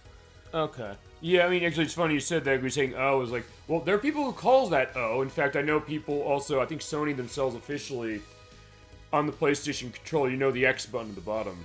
Yeah. They tend to call that the cross button. Interesting enough. I don't know if you've heard that one. Yeah, I think I have. Okay, and same with, like, actually, when I first saw PlayStation, first said X and O, was like, then they said circle, was like, well, I guess, I mean, it is kind of interesting that way, and I think on the X Legacy Collection, it is mostly mirroring that, except with the... There we go. Okay, and what's the tell? The tell here is, okay, so certain parts of X's armor, like the upper parts of his legs, the sides of his chest armor, the upper parts of his arms, and some of the trim on his helmet are normally a teal color, and the tell that this code worked is that they show up as purple. Kind of a lilac purple. Okay, and one thing I will also do is, while she was saying that, there will have been a picture right there of X as I had when it started. Also, she's fixing something that I didn't do when we played this last night at the time of this recording, and that was I didn't show one thing, I believe, that the 4th armor that I got fully with X does, but you can do this infinitely when you run Ultimate Armor. But we gotta go through the main stage again, and there's reason we'll do that. Yeah. Oop. I just realized that I forgot to set the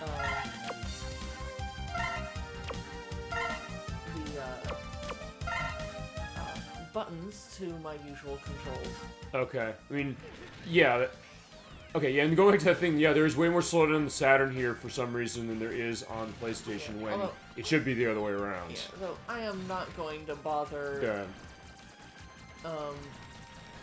I am not going to bother taking down Eregion there. Yeah, I mean, at the time you're seeing this, you'll have seen it already. You'll see the difference between it on both units. As I said, it still boggles my mind the fact that the Sega Saturn runs this worse, which should not be happening, by the way, as far as something like that. Whereas, fine, 3D stuff running worse on this system, I get that. 2D, that's kind of a shock to me. Although it's sometimes weird, I told you this, I don't think we mentioned this on the show last night for this, and that was the Japanese version of Castlevania Symphony of the Night. It's on the Sega Saturn as well over there. We didn't get that version.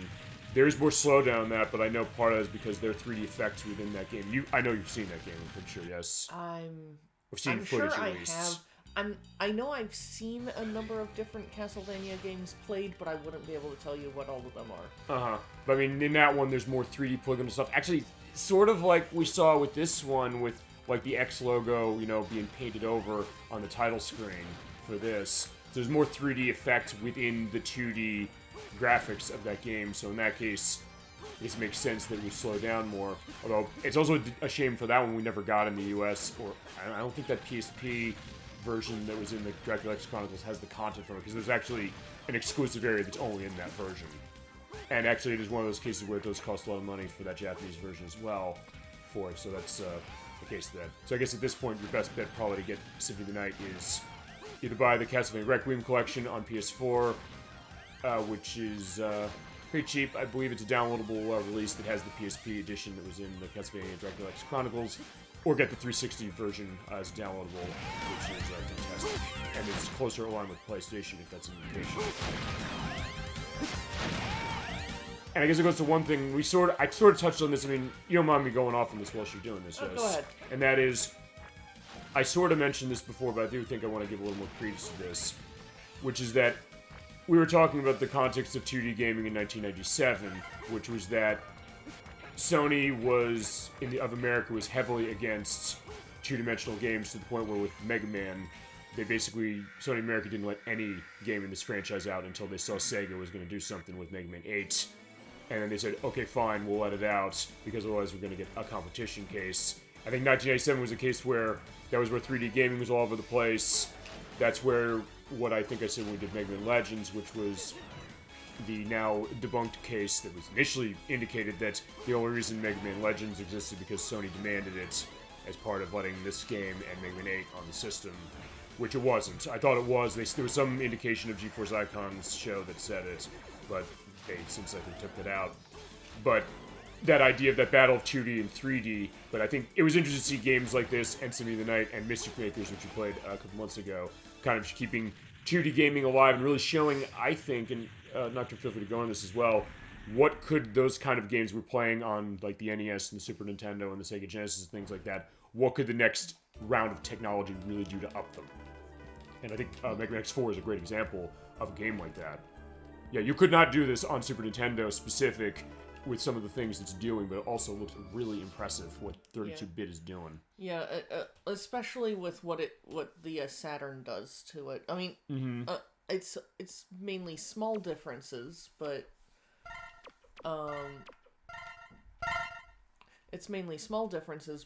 like the shimmer effect in the background, it's just an added layer of polish, I think. Right, and an added layer of atmosphere, which this game definitely does very, very well.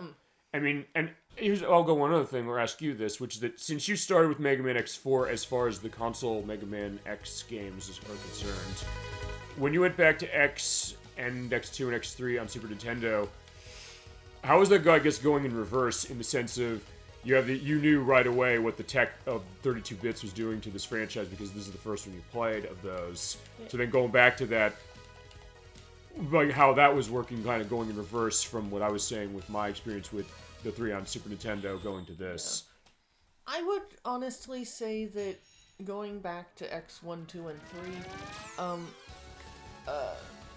I think appropriately so feels like I'm taking a very small step backwards in terms of the quality of the controls. Not that they control badly in any capacity, but it feels slightly more coarse. I mean, that's the one thing, I guess, about this one, is that there's something about the way this feels, and maybe it's also because it's running a different engine, whereas the 3 and the Super Nintendo ran on the same one, that you get a sense of the weight, sort of, for that. Don't worry about that. Yeah, this part of it was brought to you by whatever that ad was. Say, remember, what do I say? Just improvise on your feet as far as something like that. I think I've run into that. I'm trying to think of what that was. Actually, no, I'll tell you one was, I didn't mute my phone for something, so I had the Sonic the Hedgehog ring going on when we played Mean Bean Machine or something like that. I have absolutely no idea how I stumbled through that entire shoot and didn't take a single hit. There you go. That is the skill of you with Mega Man X4. That was not skill. I didn't even see what was going on. I just knew that I was falling down, or kind of more tumbling down. Yeah. So, yeah, this looks like the boot capsule, but it's not. Well, I mean, it is and it isn't. Oh wait. Is it? We won't have Dr. Light's English dialogue for this. Oh, we had it when I played. What is it? No, this is specific to the Ultimate Armor. That's fine. I'll tell you what I'll do. I will do, as you're going through this, I will also have at the bottom of the screen the English dialogue for the purpose of that, so I can take the footage for it, so yeah, don't worry about it. Yeah. Thank God for the edit. That's what ElecVerse said. I think that is going to be one of the new catchphrases of the program, amongst many of our catchphrases as it's been. But now we do have Ultimate Armor, so yeah, tell them how it works. So, the Ultimate Armor, in terms of gameplay, is almost identical to the 4th armor, the one that you get through normal gameplay without the Ultimate Armor code. It has the plasma shot just like it. I can't demonstrate special weapons right now because I don't have any. This is a fresh save file, of course. And then the technique we forgot to show last night. Or I forgot to show, let me indicate that I take full responsibility, is the, was it the Falcon Dive? It's the Nova Strike. Nova Strike, thank you. When am I thinking of Falcon Dive? I'm thinking of Falcon Armor from X5, yes? Yes. Okay. Although the Falcon Armor doesn't have any attack like that. Man, okay, no, I'll tell you the Falcon Dive, I'm telling you what I'm thinking of. It's more of a screen clear, like, I believe the armor that's in X2. The Giga Crush. Yeah. Well, actually, no. I'll tell you what I was thinking. I was thinking Super Smash Brothers. The FB of Captain Falcon is that. But yeah, we got the same plasma shot that the 4th armor had,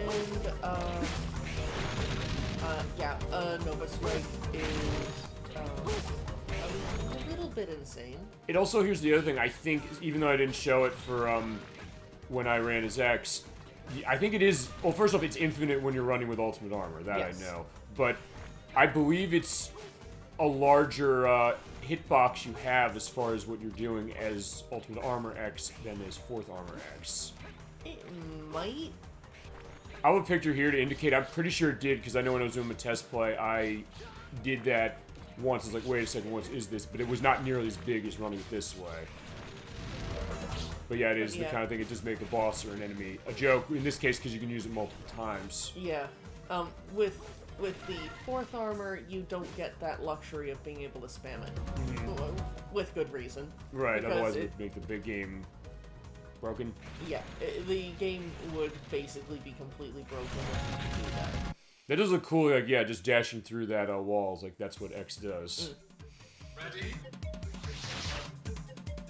So now we are in the second part of Web Spider 2. Question quickly for this, just to go back to this, because you're more the expert on the Ultimate Armor than I am, and that is, it gives you everything the 4th Armor had in terms of, as you mentioned, charging the special weapons when we get them, infinite ammo for the special weapons when we get them. Is that correct? We'll see that. The air dash, I'm gonna assume. I know it's infinite energy for the base level special weapons. Yeah, infinite that way, same way we showed. So yeah, if you charge it, it takes the energy away, but in just normal usage, it's not. You get the air dash from doing this. Yeah, it's not that you necessarily need it with this stuff. Right. Well, I mean, you do have an air dash. Okay. And there are cases where it's more worth doing the air dash than it is Nova Strike. Okay, and one other thing, I guess, does this have... Since it does give you the plasma shots, which we showed, that's what you want to run, usually. Can you switch to the other X-Buster upgrade? It's giving you this one by default.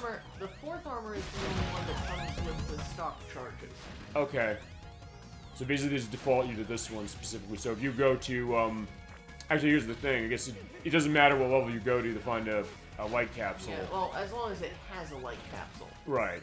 So but I'm thinking if we went to Sormal again, we would then get a sense of it, depending on which one you go into, it's just going to be the same way regardless. Yeah. So one reason I chose Web Spider is he doesn't usually hang toward the walls. At least not too far toward them. Right. Which means we get basically free reign with Nova Strike. Yeah. I could think like Split Mushroom that probably wouldn't be easy to run that. Split Mushroom is easier with Lightning Web than with Nova Strike. Okay. And how does Nova Strike run on Saturn button-wise? I know it's R2 on PlayStation, but... Yeah, it runs on one of the other face buttons. Okay. Unfortunately, my current button setup isn't actually all that great for hitting it. Okay. But, also, as you can see, when X is using Nova Strike, he has tons of iframes. Yeah, that he does. Which is good. I think... I'm trying to remember... This is back in the later games. I know they neuter it significantly, but I don't know. Do they indicate that as far as invincibility of Nova Strike when you can use it in those, if you remember? In which? Any of the other ones, because I know the Ultimate Armor comes back, but it's nowhere near as busted as in this one, as I think it is. Honestly, I think the Ultimate Armor, I mean, I think it does lose the infinite base level weapon energy, like uncharged weapon energy, in X5 and X6, but it otherwise still functions the same outside of X5's and X6's thing that makes terrain block shots. Right. Like in X5 and X6, terrain blocks all shots. Okay. Whereas in X4, terrain doesn't block shots. Okay. Which is probably my biggest gameplay pet peeve with X5 and X6. Is that probably because not only do all of the Mega Man X games before that do that, but I think all the classic games do that, where you shoot your weapon through the wall and it will go through it. Yeah, I mean, obviously you get used to it, but like it's actually at the point now that I'm more used to shots being blocked by terrain, so I often forget that you can shoot through terrain in X4. Which is interesting. I guess that makes one thing about Mega Man, which is that a lot of times that was something unique for Mega Man as an entire franchise, that, hey, you can do this. Usually in other games like Metroid, you mentioned Contra, you don't get to do that. It stops your shot when you hit when you hit a building or something. Yeah. So, we are now going to just duck into any stage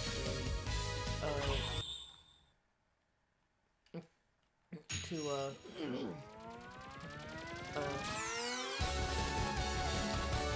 fairly certain that Ultimate Armor in X4 does not give infinite energy for charge special weapons, but I know it. I know its functionality with the uncharged stuff is the same. Okay. So we'll do that. Okay, so yeah, it is infinite when you do normal usage, and Yeah, for charge. It's gonna do the same thing. Yeah, it does. Yep. Okay, so it is split up. Also, I think that might be rendering weird. Sorry, by the way, for that, as far as how it showed. Well, fine. That looked fine, but I think actually the one of Web Spiders on the video I've already looked back on before we do the edits. Looked strange. Yeah, I think she's looking at the video as far as like how it's shown over there, so it looks like it's fine that way. Okay, actually, I never saw that detail before you hit him with it. Actually, the electricity's going through the entire ship. Yeah. Although I guess, yeah, this is a very resilient ship because yeah, you shoot that and yeah, it's just okay, eventually going down. But yeah, the electricity finally gets to the core of it. I guess those shots are pretty weak. Really. Though, in all honesty, and like you can't even shoot it when it's folded like that. But in all honesty, I think the way that the lightning web tends to work is more for mobility. Or that's how I tended to use it when we're playing. When we've been playing. Its main use is the mobility. Which is unique, and I did like that as well. There aren't a whole lot of weapons in... really, there aren't a whole lot of... There aren't a ton of weapons throughout the Mega Man franchise that contribute to mobility. I mean, not massively, no. They do exist. Yeah. Like, I believe it's Thunderclaw in Mega Man 8. Yes, because you use that on the hooks. Or Tornado Hold as well. Because in that case, you just drop down the ground, you do that. Or insert... Really, Mega Man 8 has a lot. Yeah. For a Mega Man game. Yeah, in fact, I think it's one of the ones that is the most of it. I'm always thinking like how... Because I don't know if you played Marvel vs. Capcom, the first two specific, because Mega Man's moveset is actually pulled from Mega Man 8. So actually speaking out the attacks of like the Leaf Shield or Tornado Holdo. And I'm trying to think, there's something... Oh, right. Actually, no, he has... oh, yeah, he has the Rock Ball from that game as well. I think I missed the heart tank anyway. So. Well, as I said, we'll look back in the footage. Well, I'll know because it'll... If I missed it, it'll still be there. Not that the point of this is to be demonstrating tonality. We did that. Yeah, we did that twice. At this point, when I'm editing this in, we've done it twice. We're saying like, this game is so nice. This level is so nice. Let's show it. What will be a fourth time? You're going to see the fourth time when this edits. I have an idea about this, and also to give an idea that I will also be editing around the bandwidth things. I'm sorry again for that, ladies and gentlemen. And as far as you Nocturne guys, we'll figure that. I'll try and do hardwiring for certain things for it. Oops, I was too late to even see what was going on there. Yeah, I didn't even hear it happening. But as I said, I'll look into that. We'll also figure that so in that case it can be more stable. And sometimes that happens. We've run into that as well. But even with cases, we'll have stuff hardwired for it. But either way, the edit will help that out. No problem. Okay. Okay, there you go. That was a smooth save. Oh, right. Oh, the Nova Strike doesn't work on that. Okay, I was gonna say yes today. Nova Strike, if you kind of wind up against a wall and you're facing that wall, it won't go off. Okay. Now, if you're up against the edge of the screen, but there is not a wall there, it will still go off. Okay. But also, Nova Strike cannot be activated from a dash jump or an air dash. So basically your choice is you either do a dash, an air dash, or you use that. Yeah. So you can't combine them. Right. So yeah, we say this busts the game, but in some ways there is something intended to at least say that, okay, fine, you get reckless of that over a pit, and you're like, oh, I can't dash over in time. Like, yeah, you're gonna physically die. So in that way, it kind of balances a little. Also, you can't drop out of a Nova Strike. Drop out in, like when Nova it's going, Strike you're has stuck. A fixed different distance. Okay. Whereas in an air dash, you can cut it at any point before it's actual end. Okay. So this is a full-length air dash. You can cut it like halfway or even after just a teeny little blip. You also cannot do Nova Strike out of a hover. Okay. Which, honestly, I think all that makes a lot of sense. Yeah.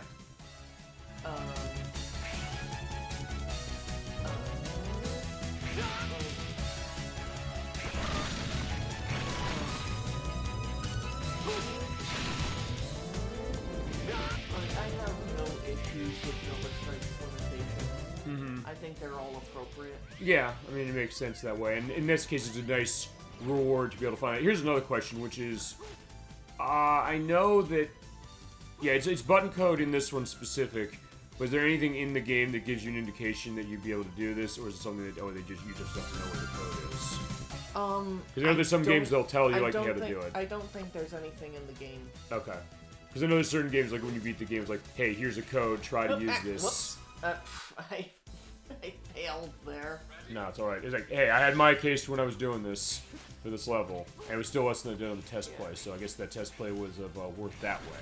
Honestly, I'm kind of half testing right now to that was a fail. Yeah, you're testing to what?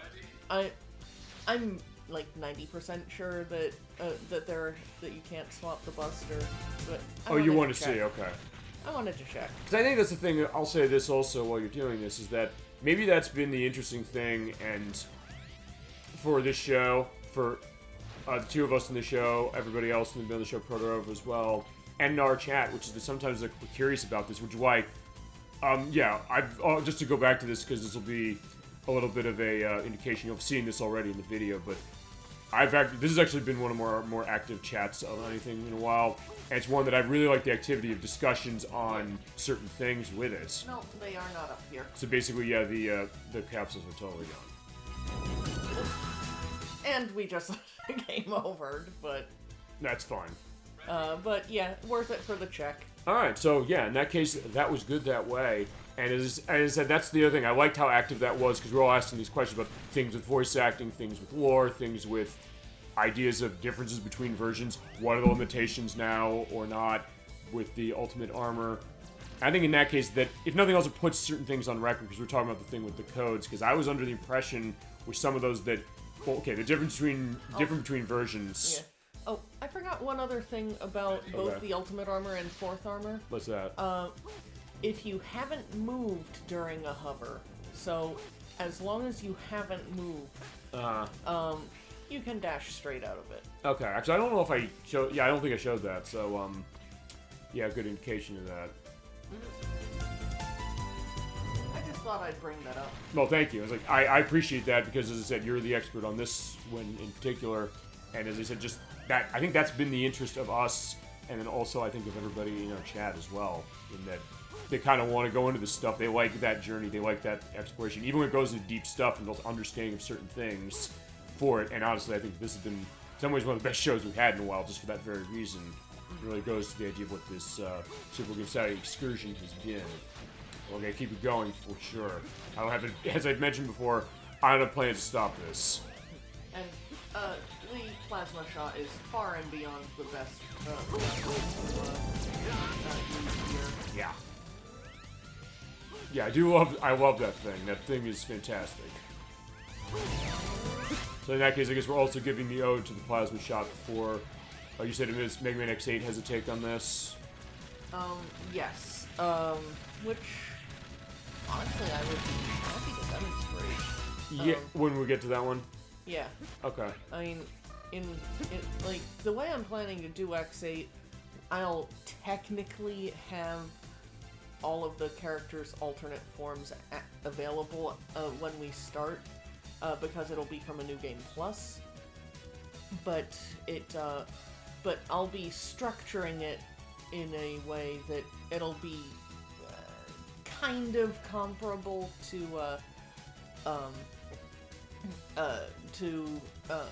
having a new to doing a fresh file, except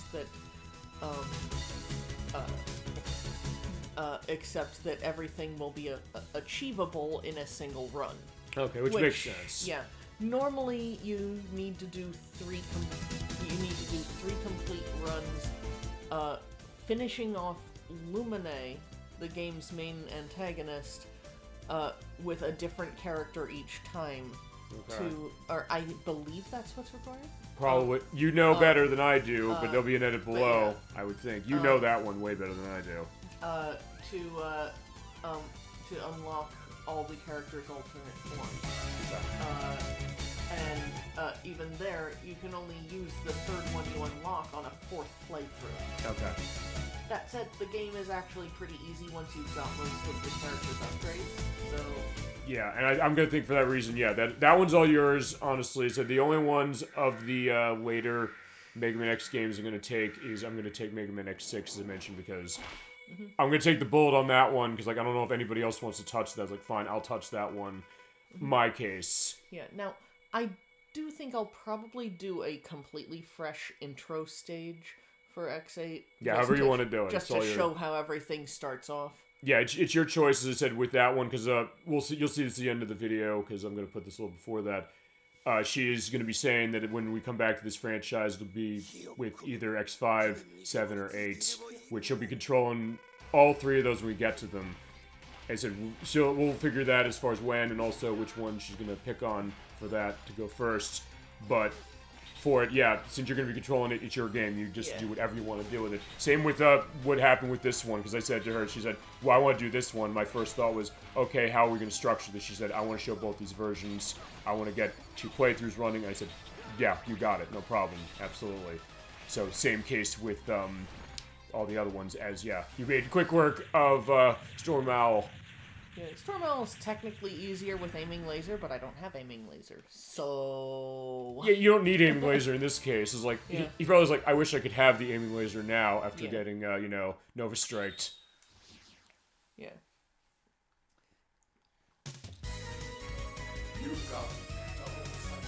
And that's basically everything about the Ultimate Armor in X4. Okay, alright, thank you, Nocturne, for that. Thank you for the play. You gonna say something else? Yeah, one last thing. Alright. The Ultimate Armor's color scheme in the X4, X5, and X6 sprites are actually each a little bit different from each other. Right. I think you mentioned that. Or we got in a discussion, I think, last night. Did we not know about that with Darth Locus? Oh, no, there's something else that you and Darth Locus were getting into as far as a palette, but it wasn't that. So, in X4... he has the purple, the lilac-colored upper legs, upper arms, side of his chest armor, and helmet trim that you see, that you've seen just now in this mini run. In X5, those purple parts return to his normal teal color. In X6, they stay teal, but his armor goes from a deep blue to black. Okay.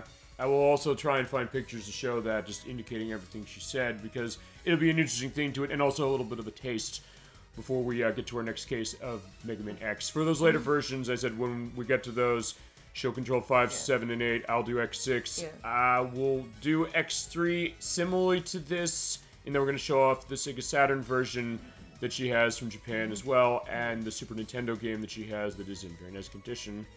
And X1 is going to be, I will do the Super Nintendo one, and we're going to handle that as multiple parts, so then Maverick Hunter X PSP is going to be all yours. Yeah. Oh, and for X5, we're not going to bother with any starter codes for Black Zero or Ultimate Armor, because you can get them through normal gameplay. Okay, actually, I'll ask you one last thing about X5, your opinion on this. Because I was saying what version you want to do. Do you want to do the X Legacy Collection 2 version or the PlayStation version? The reason I asked that is also because we're to go in that RNG stuff when it comes to the canon. So I was like, wait a second.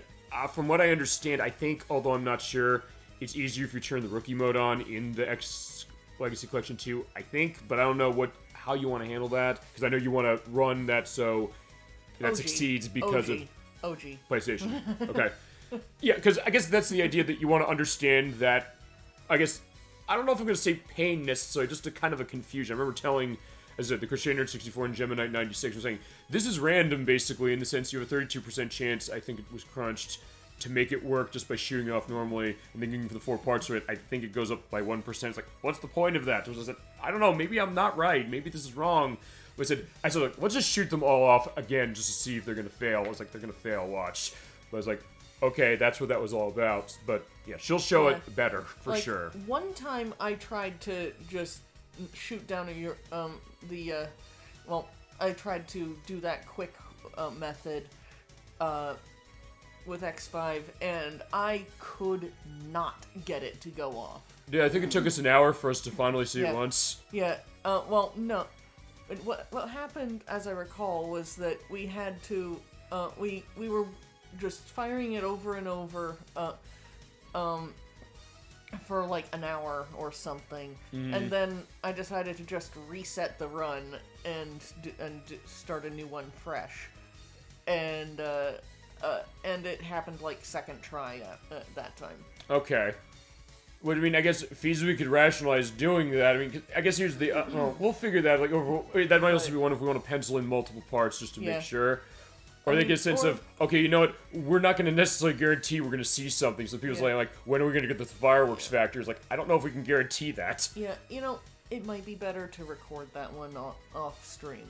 Okay, but I mean, I know you. I mean, to record the successful attempts right off the bat. You got it. Okay, we can do that. Actually, I'll put that to the test. Or I'll put an edit down here saying, am I right that the X Legacy Collection 2 makes it happen more consistently? Maybe. I don't know. It was like, we can definitely figure that for sure when we get to that, but that's going to be a bit down the road. Yeah.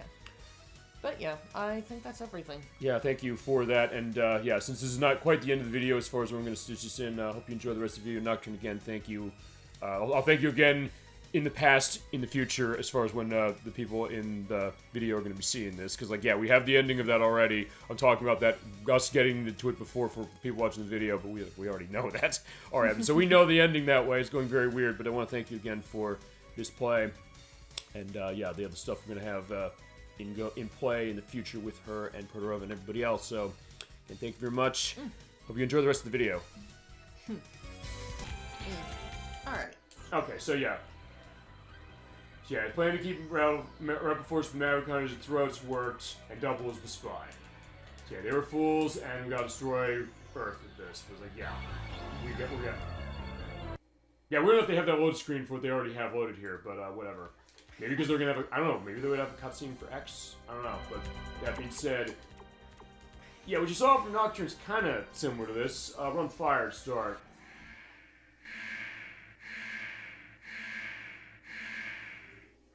Tremble with terror. You are finished. No, you're finished, Sigma. You're going down again. Yeah, we'll appear that way as she showed twice.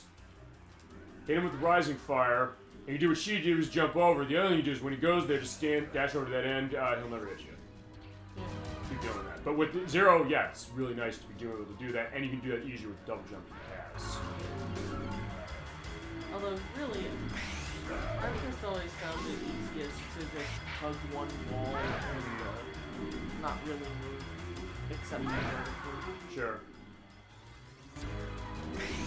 Because also you hit him there, he doesn't go into his animation. But when you hit him last time, he says, "Are you ready for round 2?" Yeah, I'm ready for round 2, let's do it. It won't be able to last and evade this. Well, yeah, he's weak to the lightning webs, hit him with it. Same deal, get him to hit against the wall and hit him there. It's a little harder to get to the wall with the X because you have to time it very specifically to do the dash over to get there. And the hover will not hold long enough even if you don't move.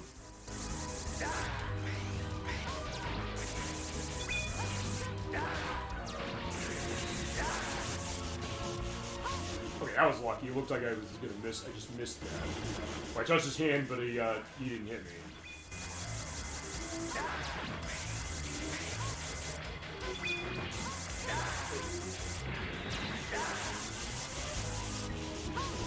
Okay, or you can hover over there. Okay, I didn't mean to do it that way, but yeah, that's an option. Alright, he's done. So, last challenge. Sigma go boom. And he's gonna go boom once more. Twice more. Oh yeah, you're right. Good point. Okay. There's all the boss before, but we're gonna have to hit him again. Tremble with terror. You are finished. Alright, let's take him down. Yeah, the same forms as before, same things with the heads. Yeah, that plasma shot is so useful here, my god, I can't tell you. Also, it's a little easier here, because then you can also just destroy the rocks and still hit them.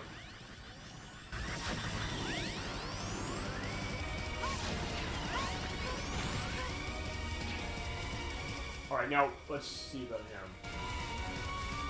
Okay, he also didn't say the end. Because if he does, that's the tell he's going to do that. Okay, this is what you want to do. Hover and just do this and shoot him. Move out of the way if he shoots the gun differently. He is also, by the way, his weakness. He's weak to Soul Body, but yeah, it's hard to hit him with that thing.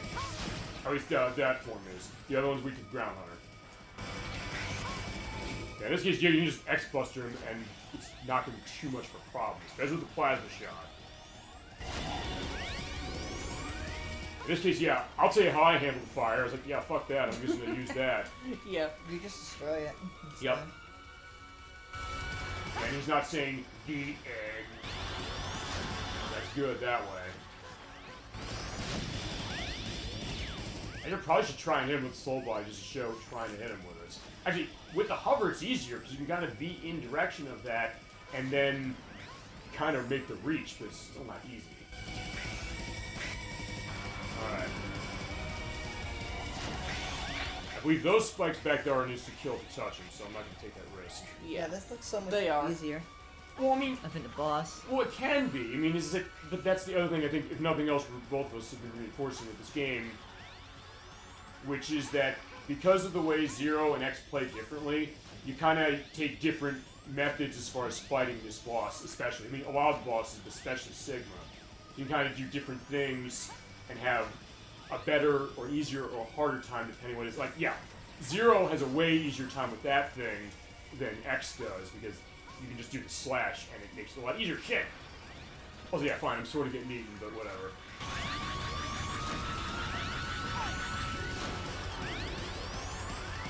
She actually has to dodge. You just shoot things. Well, she sort of has to dodge, but also she has ways of hitting some things, like the electric head.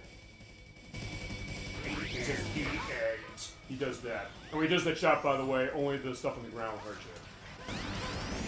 Actually, I think... Oh, Nocturne, what do you think on this? Do you think this game is easier or harder with Zero, as far as that playing?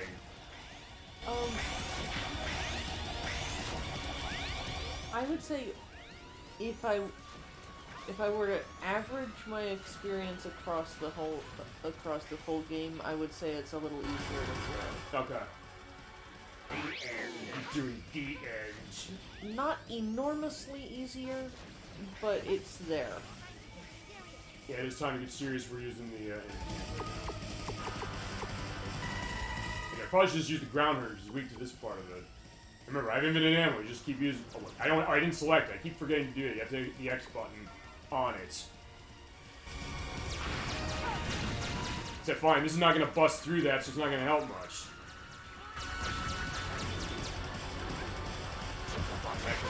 Yeah, fine. I want to show the Soul Body thing off just because, if I can. You guys not doing that. So, hover over here and hit him. And you can kind of stay in an area like that while it's that way, but I'm not necessarily doing a great job on. Yeah, my body is there, so he's dead. Okay, now next one. At this point, I may as well just use X-Buster. It's taking a while, but yeah, with that, it's fine. Yeah, I generally think the X-Buster, well, charge shots really, are the way to go against the part of Sigma in the floor. Yeah, that being said, it is worth indicating like what's his weakness. I'll tell you, there didn't seem to be much of a consensus like what is his weakness, and don't worry, I will use that. I definitely will use it now.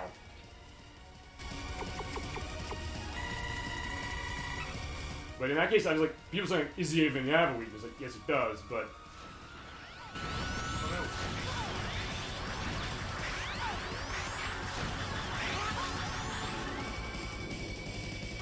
I shot the wrong head.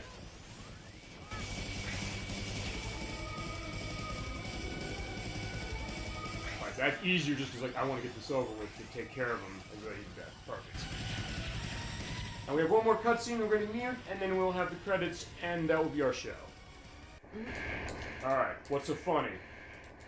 Alright, straight Earth, and no one can stop it. And the ending is the same as far as, you know, who's gonna stop it, but the cutscene's different.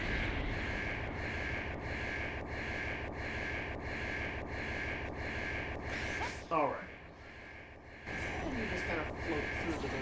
That's what I'm saying, that animation going through the door, it's like he's stuck in whatever it is, so you just show that idea. Alright, hi again, General. Maybe stopping my body, but he'll die. He's like, fine, I'll leave with them, so forgive me. Alright, we have another cutscene. We'll be right back.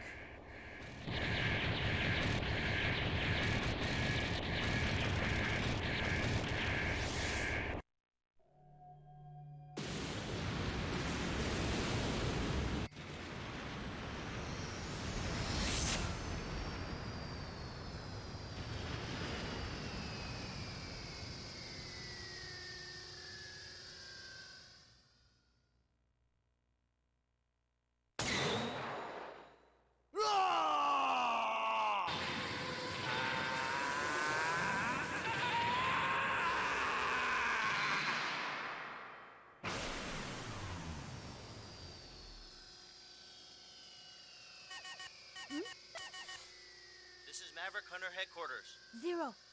It's good to see you're safe, X. I was really worried about you. Sorry about that. Don't worry. It's all over. Go home and rest. You've earned it. But Zero, what if I become one of the Mavericks?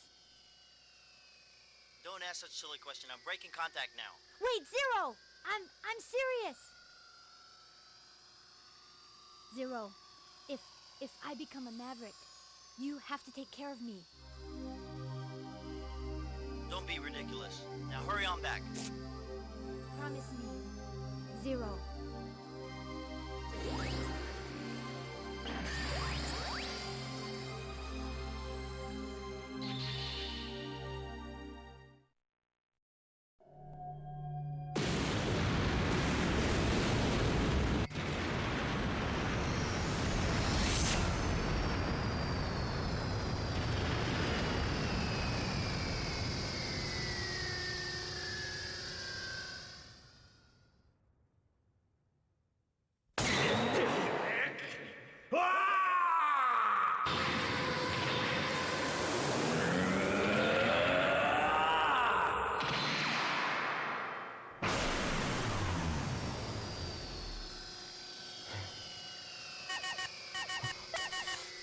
こちらイレギュラーハンター本部。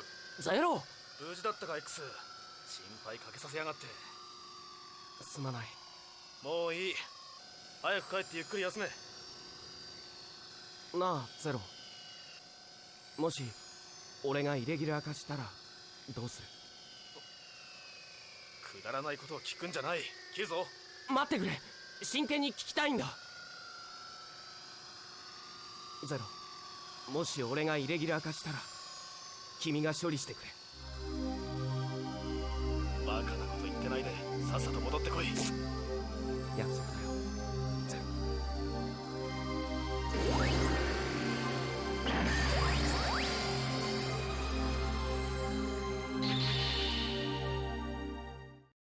And that is our last cinematic cutscene that is hinting to things that might potentially go on in the other games in its franchise. But yeah, that is Mega Man X4. So there we go, we did it. We've been through both stories, both versions. Had a great time doing this. Nocturne, you want to go on your final thoughts on this one? Yeah, so while I will definitely call this one my favorite in the franchise, well, my favorite in the X series anyway, I will fully admit it's not a perfect game. Like I mentioned earlier, it is not designed as much with Zero in mind, except in the story. You mean X, right? Oh, I see. Oh, right, for as far as the way it plays, okay. Yeah.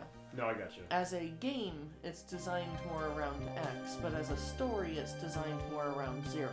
Right, although that would be what some of the later games this franchise would be about, and also what Mega Man Zero would be about. Yeah. Whereas the two are blended together, their two stories are blended together much better in X5 and later. To the point that they're both together in the same plot line. No, I get that for sure. However, of the PlayStation era, of the PS1 era X series games,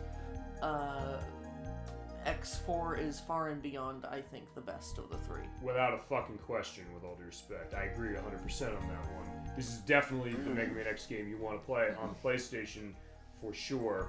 And I guess before I go into my element, unless you have anything else you want to go into. Not really. I mean, well, like, just one small gripe about X4. The fact that Zero doesn't get a complete weakness chain to use against the 8 bosses. It's weird, so you have to kind of adjust it that way, but I think the game is designed well enough that you can kind of manage, but it is something that is a little bit of a handicap. But as I said, it does make it so it plays a bit differently, so that gives it a lot of value. Yeah. But yeah, that's about it. Okay, Proto, of what you saw in this thing, what are you thinking on just initial opinions on what you've witnessed? It was like an alright game.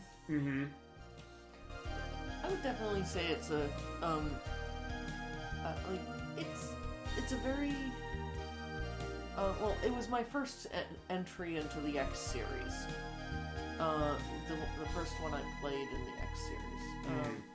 And even prior to that point, I'd only had a little bit of experience, like maybe a couple hours playing a friend's copy of Mega Man 8. I had, so really X4 was my entry into the entire Mega Man franchise. So in that way, it holds a special place to you, in the same way that Mega Man X2 did for me, because that was the same case for me, that way. So I will absolutely not deny that I probably view X4 through some slightly rose-tinted glasses, but it doesn't need that tint. It's still a gem. It is a great game from a gameplay perspective. I'd agree with that, for sure. And the controls for both X and Zero are very tight. Like they go where you tell them to go. Yep. Also, okay, I'll tell you where we're gonna end. We're gonna end on, I'm gonna go back to Storm Owl's level. I'm just gonna have that nice music play as we're setting. So let's go back there. I'll go controller down.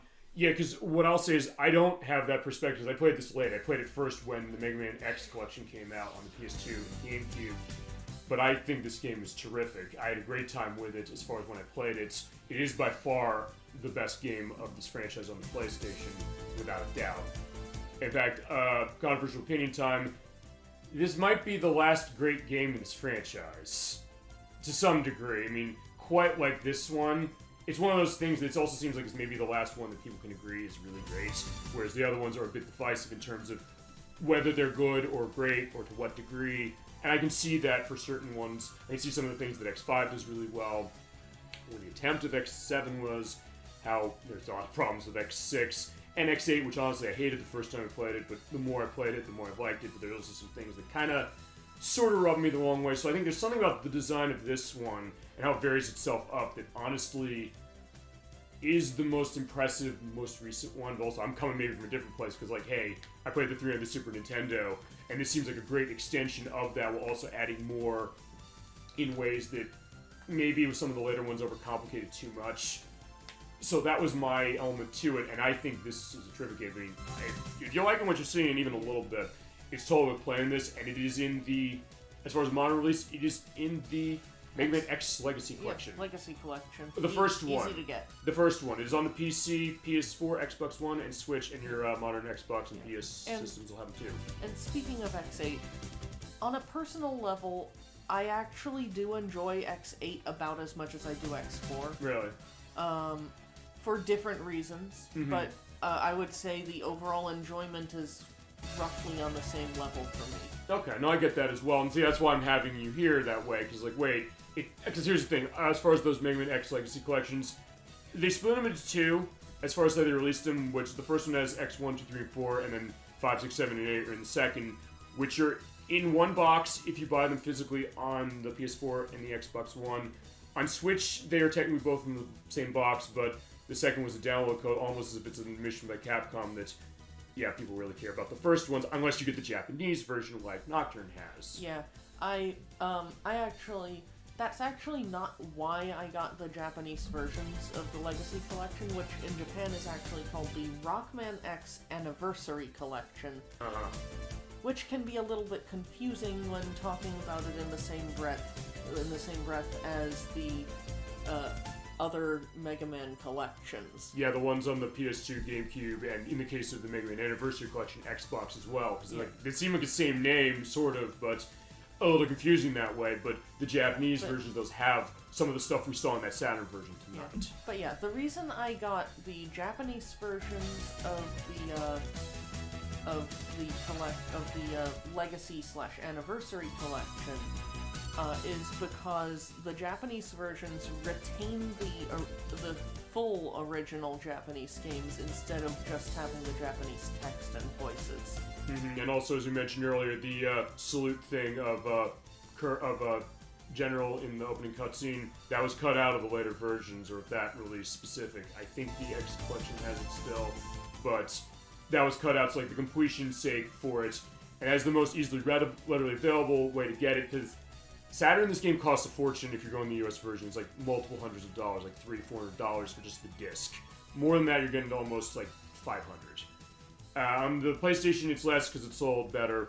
It's not massive. I think it's like $30. It's also downloadable on the PS3, as I mentioned, through the PS Store, and then you can transfer that to PSP or Vita if you so desire. And it's on the PC. There was a PC port of this in the 90s on Windows 98.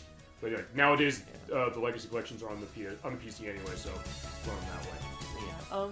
I would definitely say that for the sake of value, the Legacy Collection is probably the best way to go.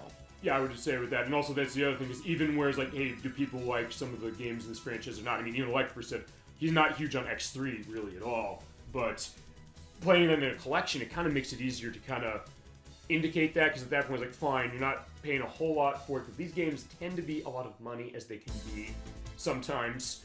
I mean, X3, we'll get into that when we play that, for sure. So that is probably the best way, the best readily available way, and it's good there is that option, because these are really fun. This one especially is awesome, and I would highly recommend it for sure. The next time we come back to Mega Man X, Nocturne, which did you say you wanted to do? Yeah, for Mega Man X, no, I don't plan for this to be the next one I don't plan for this to be the next one I play. The next Mega Man game series that I play. Right. I'm debating between X5, X7, and X8. Okay. Yeah, we'll figure that out as we go along, because the next Mega Man game we're going to play, by the way, is what? Yeah, the next Mega Man game I'll be playing is Mega Man Legends 2. Yeah, for the PlayStation, we will also, we were talking this, she also has the Misadventures of Tronbon. We were going to do that next. We swapped that order around, but what we're going to do is we're going to show up before we start playing. We show the demo of Mega Man Legends 2 that comes with Misadventures of Tronbon. We're on the PS2, so we can make that switch easily. Yep. As opposed to when we did PS3 for Mega Man Legends original for that. So that's going to be that element. As far as when we want to do that, we'll figure that. I do have open slots in February, as I mentioned, for that. So I guess we'll figure that at another time, specifically unless you have an idea like now, as far as what that's going to be. Yeah, I'll still need to figure out exactly what my schedule is. Okay. So yeah, we'll figure that. I'll definitely be doing something in February, but the question is whether I'll be doing whether I'll have availability in March. Okay. And as I said, if it has to come down that Amedix was that way with Parasite Eve, like, hey, if we have to skip a month, we skip a month, or however that is, we'll figure that as we go along and put it over to you. I know we'll get in discussion because you're going to be on the show next when we do Game Dev Tycoon for the Switch. We're doing that in March. So your pick on weekend for that, we'll talk of that. Maybe by the time we do the edit, I'll have Brett down here saying it's going to be on this date. And he will also be in, starting on April 22nd, when he's going to start the next RPG for us, which is going to be Lunar Silver Star Story Complete for the PlayStation. I look forward to that for sure as we go along.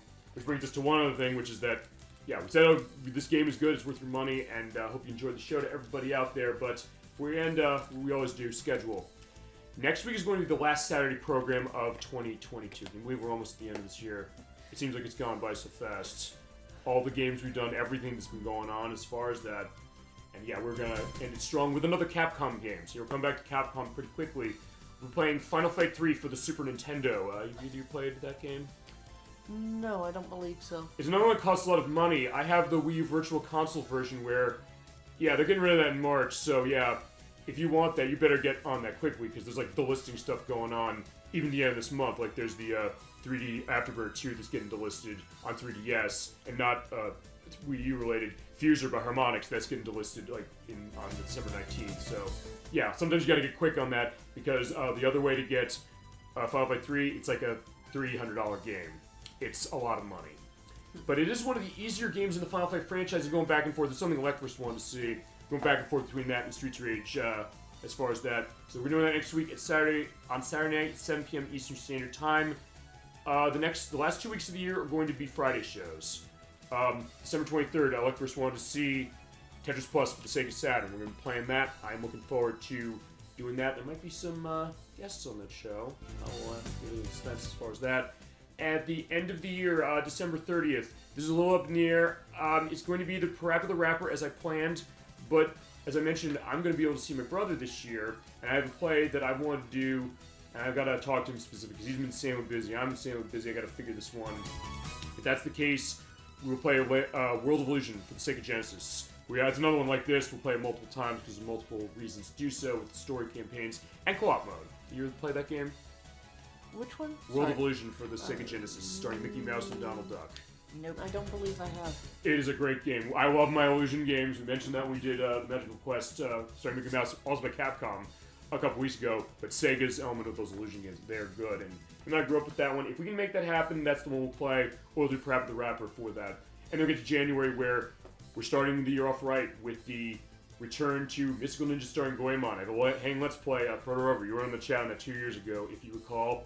We're starting that game again because it's too damn long. It's only been 2 parts, so we'll finish that in February. The week after that, the Christiano 64 is coming back for the next part of Shadow Hearts Part 4. The week after that's also going to be a Friday show. That's going to be January 20th, where it's going to be Edwack and Nikki.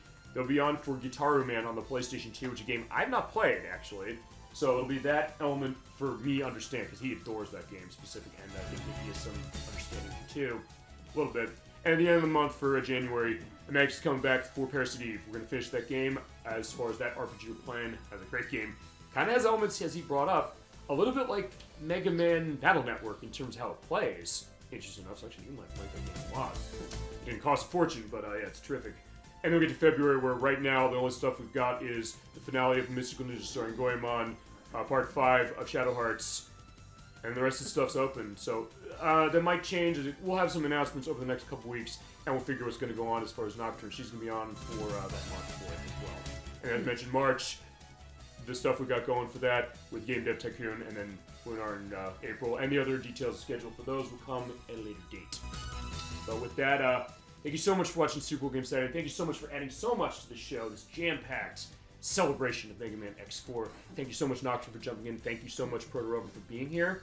It's great to have both of you tonight for this one, and I'm looking forward to our future collaborations, because, yeah, this train is not stopping. That airship over there is not stopping of Super Old Game Saturday. We're going forward with everything as far into the future as I can think of, and I love this. I had a great time tonight. I did too. Thank you so much to both of you. Thank you so much, everybody in chat. With that, I'll bid you all a good night, a great rest of your weekend, and a great week coming forward. I'll see you next Saturday night, 7 p.m. Eastern Standard Time, for our final Super Old Game Saturday night show for Final Fight 3 for Super Nintendo, running on Wii U. Also showing the Wii U War Chest what we have running, so that'll be another incentive for that one. But till then, keep being awesome. Thank you so much for everything. Have a wonderful night, and take care.